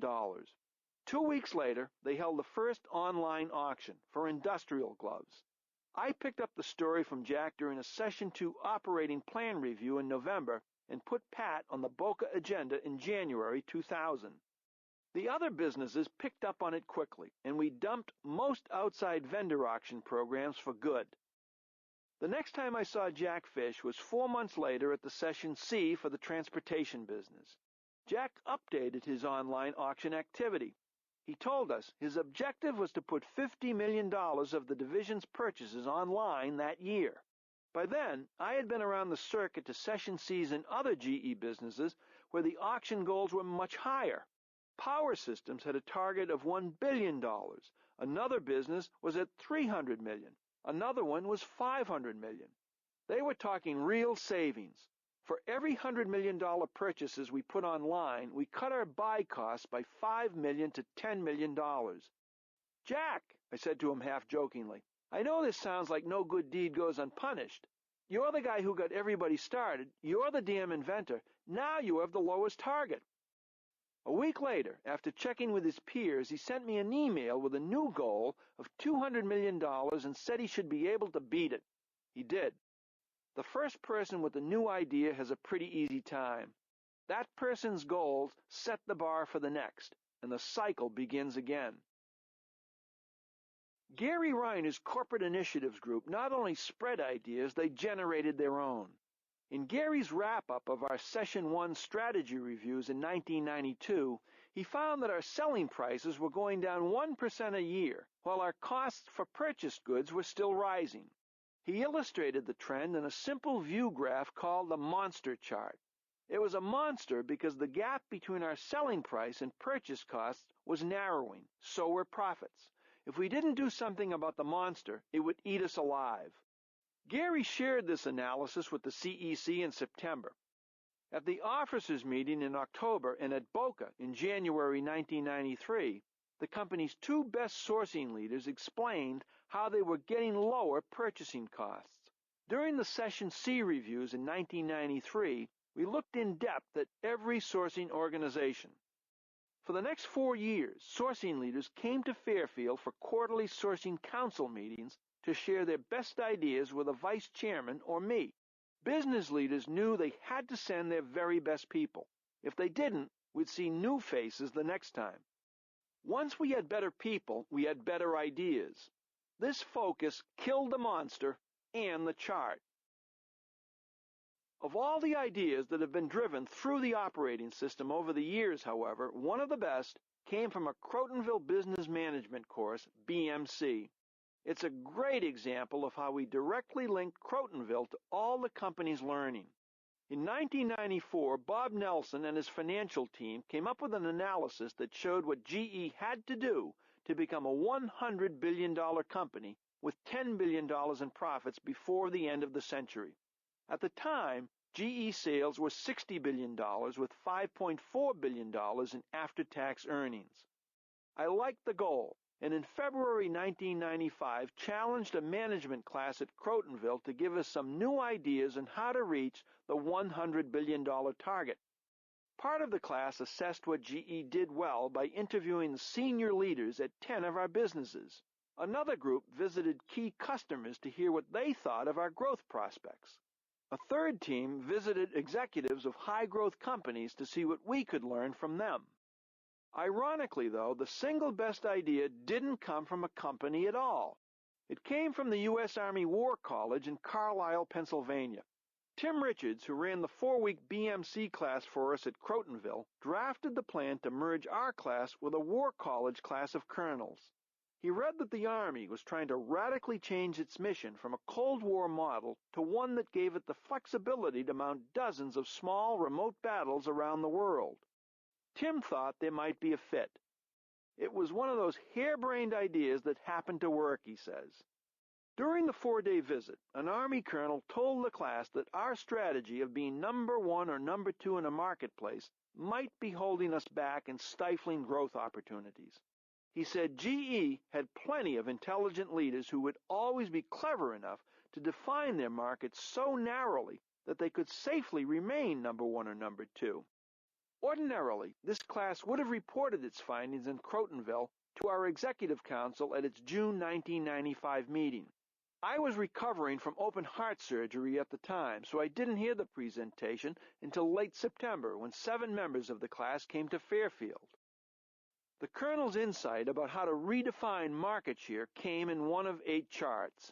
On it, the team recommended a mindset change. They said we needed to redefine all our current markets so that no business would have more than a 10% market share. That would force everyone to think differently about their businesses. This was the ultimate mind-expanding exercise as well as a market-expanding breakthrough. For nearly 15 years, I had been hammering away on the need to be number 1 or number 2 in every market. Now, this class was telling me that one of my most fundamental ideas was holding us back.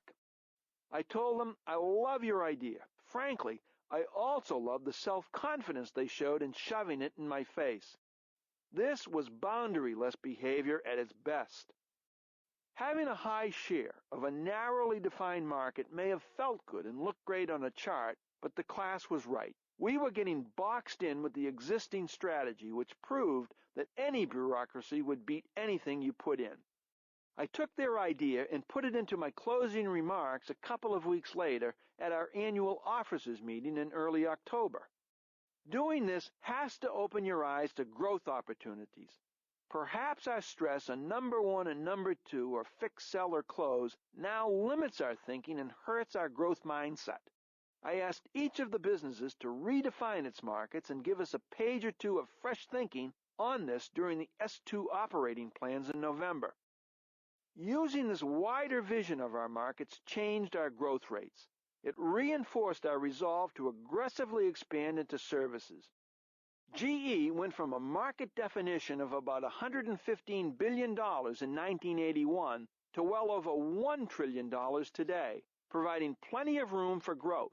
In medical systems, for example, we went from measuring our share of the diagnostic imaging market to measuring all of medical diagnostics, including all equipment services, radiological technologies, and hospital information systems. Power Systems saw its services business mainly in supplying spares and doing repairs on GE technology. Defined that way, we had a 63% share of a $2.7 billion market. That looked pretty good, damn good. By redefining the market to include total power plant maintenance, Power Systems had only a 10% share of a $17 billion market. If you continued to broaden the market definition to include fuel, power, inventory, asset management, and financial services, you could play in a marketplace potentially as big as $170 billion. Our share of that was just 1 to 5%. Once again, the exercise opened our eyes and fueled our ambitions. Over the next 5 years, we doubled our top-line growth rate at GE with the same yet newly energized portfolio of businesses. We went from $70 billion in revenue in 1995 to $130 billion in 2000. A lot of things made this happen, but this new mindset played a big role. I loved the fact that we gave a Crotonville class a challenge, and it went out and found a great idea in the head of an Army colonel in Pennsylvania. This was boundary-less behavior at its best. Our people really were finding a better way, and it was making the difference between GE and the rest of the business world. You could measure it by the results. Our operating margins went from 11.5% in 1992 to a record 15.9% in 2000. In our industrial businesses, our working capital turns jumped from 4.4 to a record 24 in 2000. Our revenues hit $130 billion with nearly $13 billion of net income. Boundaryless was helping a lot of us ordinary people do some extraordinary things. Chapter 14. Deep Dives. There are advantages to being the chairman. One of my favorite perks was picking out an issue and doing what I called a deep dive. It's spotting a challenge where you think you can make a difference, one that looks like it would be fun, and then throwing the weight of your position behind it. Some might justifiably call it meddling. I've often done this, just about everywhere in the company. I got involved in everything my nose told me to get involved in, from the quality of our X-ray tubes to the introduction of gem-quality diamonds. I picked my shots and took the dive. I was doing this up until my last days in the job. One of my last dives involved CNBC in May 2001. After a 2-year absence, Lou Dobbs was returning as anchor of CNN's Moneyline. His return was a potential threat to our business center on CNBC in the 6:30 to 7:30 p.m. time slot. Co-anchors Ron Insana and Sue Herrera's ratings had blown by Moneyline after Dobbs' departure. I got a call from Sue in late April asking me if I'd send an email to psych up the team as it got ready to battle his return on May 14th. CNBC has always been a pet project of mine, and Sue has been the rock of CNBC from its first day. She had always been helpful across GE and our women's network. I thought of her as a friend. With CNN doing heavy promotion on Dobbs, she canceled her family vacation to take on the challenge. Sue, instead of an email, why don't I come over to your place and meet with the whole team? Let's do it, she said. Within a week, I was sitting over cookies and soda at CNBC's New Jersey studio, kicking around dozens of ideas with Ron, Sue, and 15 or so members of the team. To me, it felt like one of those early workout sessions a decade ago. The team came up with the thought of going to a longer format, starting at 6 p.m. to gain a 30-minute jump on Moneyline. I loved that one and several other ideas they came up with. By the time I left the meeting, I promised them an extra $2 million to promote the program. In the car on the way back, I called Andy Lack, who that day had been named NBC president. I asked him if he would put Sue and Ron on the Today Show the morning of Dobbs' relaunch. Then I called NBC Sports president Dick Ebersol, and he agreed to run Business Center promos during the NBA playoffs over the weekend. By the end of the week, people from all over NBC, from graphics to set design, had jumped into the fray. Dobbs' return would get viewer sampling for sure, but we weren't going to make it easy. This was going to be a long war. We wanted to win the first battle. When my successor, Jeff Immelt, called to shoot the breeze at the end of that day, I had to confess. I told him I had been over at CNBC playing project manager again. From his days in plastics and medical systems, he knew what a pest I could be. Jeff, I promise it was the only meddling I did today. There'll only be a couple more months of meddling, and then you'll be rid of me. Thank God for this book. It kept me out of Jeff's hair during most of the transition. Jeff and I left together on Sunday night for Tokyo, so I couldn't watch the opening night face-off. The CNBC team kept me posted with daily email results. Business Center held even with Dobbs on Monday, the first night of his return. By Thursday, Business Center's audience was much larger. Fortunately, I got home from Tokyo about 5:30 p.m. Friday, just in time to watch the final show of the week live. Ron and Sue were great. The team had given the show new life. I was happy for all of them. They had won the first skirmish. What a kick. Over the years, I did hundreds of these deep dives. They weren't always successful, and many of my ideas were never adopted. For me, the satisfaction and fun was getting in there and mixing it up, creating excitement and debate over the direction a project should take. Aside from my title, I think I got away with it because people felt I was trying to help. We always had a common goal, if not a common way to get there. They knew that I didn't hold any hard feelings if my ideas got tossed in the basket. Here's an editor's note. The hell you didn't. Another business I always had my nose in was GE Medical. One way or another, I was involved in that business for 28 years. I loved the technology, the people, and the customers. It always felt special working on medical stuff. In the 1970s and early 1980s, I was the virtual project manager for CT scanners and MRI machines. Early in the 1990s, I fell in love with another project, ultrasound imaging. GE had been an also-ran in this non-invasive, non-radiation technology. I was sure we could do more. Starting in 1992, I jokingly became its unofficial project manager. After we decided against an expensive acquisition to improve our competitive position, we launched our own internal development effort. I asked John Triney, the CEO of Medical, to bypass all the typical reporting relationships and have the project report directly to him. John loved results and got them by building loyal teams who could take any hill. We set up the team in an old manufacturing building and totally renovated it to make them feel like winners. The corporate research lab made the project a priority. After the project manager retired, we decided to go outside GE to the ultrasound industry for a replacement. I interviewed the candidates, selling them on our commitment to ultrasound, which many industry pros questioned because of our false starts. We found Omar Ishraq, a Bangladesh native and a guy you could feel had ultrasound running through his veins. He had worked for a major competitor. All of us thought he was just what we needed and hired him. We were off to the races. I made sure he got lots of funding and attention. Every time I went to Milwaukee to visit our medical systems division, I'd make a big deal over Omar and ultrasound, even though it was a small part of our total business. I became his biggest cheerleader. He hired great people, many from the industry, and the rest is history. We went from nowhere in 1996 to #1 in 2000, creating a highly profitable business growing 20% to 30% a year to more than $500 million in annual revenues today. Omar became a corporate officer, and I got as much fun out of his success as he did.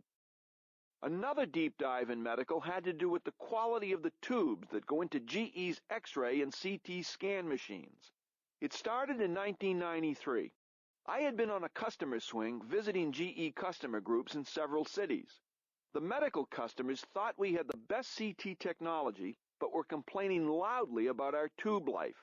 When I got back, I found that our tubes were averaging about 25,000 scans, less than half of what competing tubes were getting.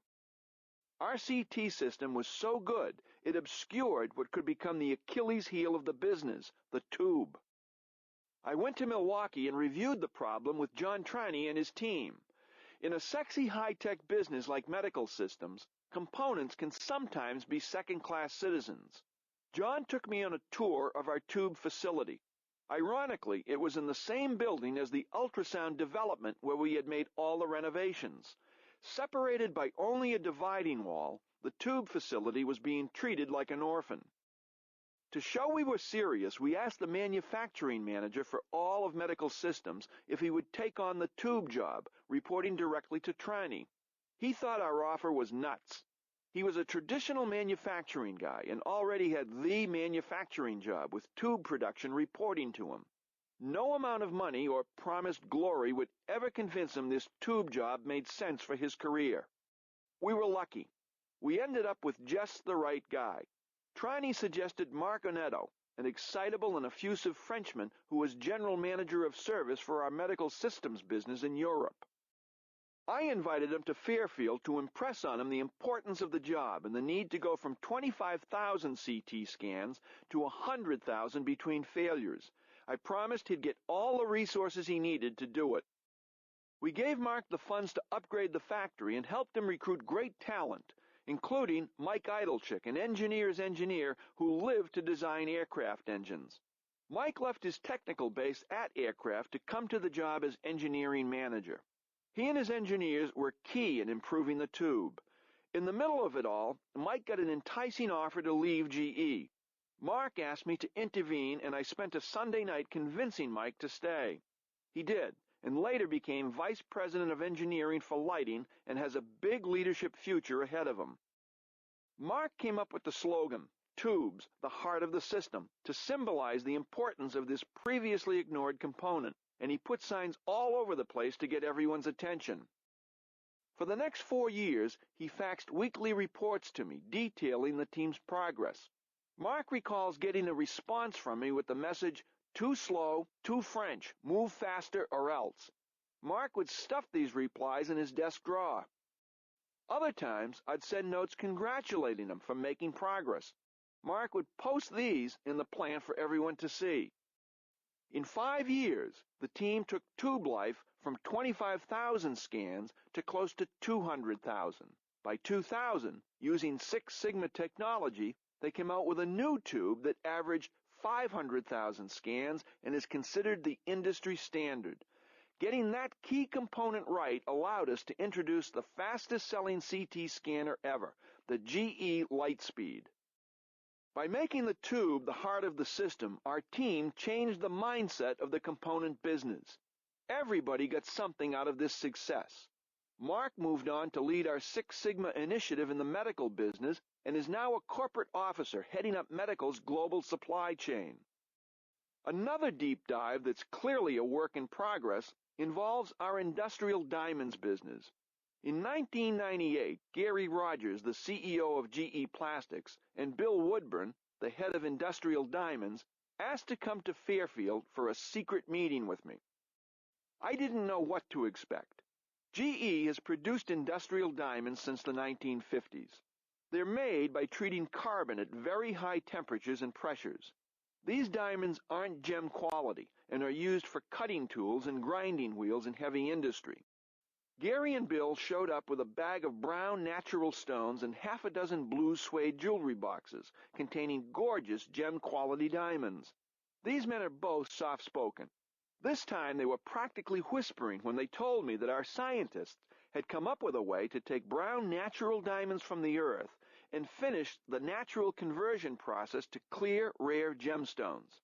In essence, the new process would recreate the conditions that form diamonds in the core of the earth over thousands of years and finish what Mother Nature started.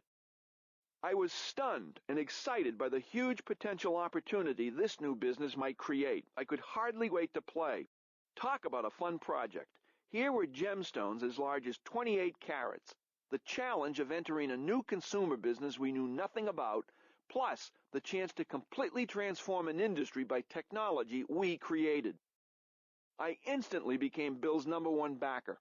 I helped him free up resources and over the next 3 years sat in on countless meetings consulting on everything from deciding what to call our product to how to price it. Sounds easy, right? Breaking into Fort Knox might be easier than getting into this centuries-old trade. Afraid we might undermine the pricing of gem diamonds, the old Antwerp network of traders and wholesalers did everything to freeze us out of the business. They leveled false statements, making our diamonds appear artificial and less desirable. An Antwerp boycott forced us to go from a strategy of selling them at wholesale, 50 to 100 at a time, to selling them in 1s and 2s to high-end jewelers at retail. To jumpstart the sales, we offered our gem diamonds at a discount to employees, who are now buying them at a rate of $100,000 a month. I even offered a similar deal to our board members, hoping the disclosure of their purchases in GE's 2000 proxy statement would generate some publicity over this perk. Several directors bought them at prices ranging from $26,000 to $410,000. Wouldn't you know it? With all the media hype on pay and perks, the diamond purchases completely escaped notice. The one time you wanted the press, they were sleeping. In our second full year, we'll do about $30 million worth of business, less than a third of what we had originally planned. For a breakthrough in a multi-billion-dollar industry, that's obviously not what we were looking for. Our team keeps reminding me to be patient. It's a work in progress, just another pet project I'll have to leave to my successor. Another idea I'll leave behind is one that developed when I was visiting Japan in the fall of 2000. I had been going there for years and found it difficult to get the best male Japanese graduates to join us. We were having increasing success, but still had a long way to go. Finally, it dawned on me. One of our best opportunities to differentiate GE from Japanese companies was to focus on women. Women were not the preferred hires for Japanese companies, and few had progressed far in their organizations. Again, I got revved up. Fortunately, we had Ann Abaya, an ideal Japanese-speaking U.S. woman in a senior position at GE Capital. She agreed to go to Tokyo to become head of human resources for GE Japan. I gave her $1 million for an advertising campaign to position GE as the employer of choice for women. What I didn't know was how much talent we already had in place. In May 2001, when Jeff and I were on a Japanese business trip, we had a private dinner with 14 of our high-potential women. They ranged from CFO of GE Plastics Japan, General Manager of Sales and Marketing of GE Medical Systems Japan, Marketing Director of GE Consumer Finance Japan, to the heads of Human Resources for GE Toshiba Silicones and GE Medical Systems. Jeff and I had never been with a more impressive young crowd. It confirmed for me how big the opportunity could be. This is a really early dive, but one I know Jeff will take to new levels. I loved the excitement of these dives, perhaps more than the people who bore the brunt of them. I'll bet anything that Jeff will define his own deep dives and get the same kick out of meddling that I did.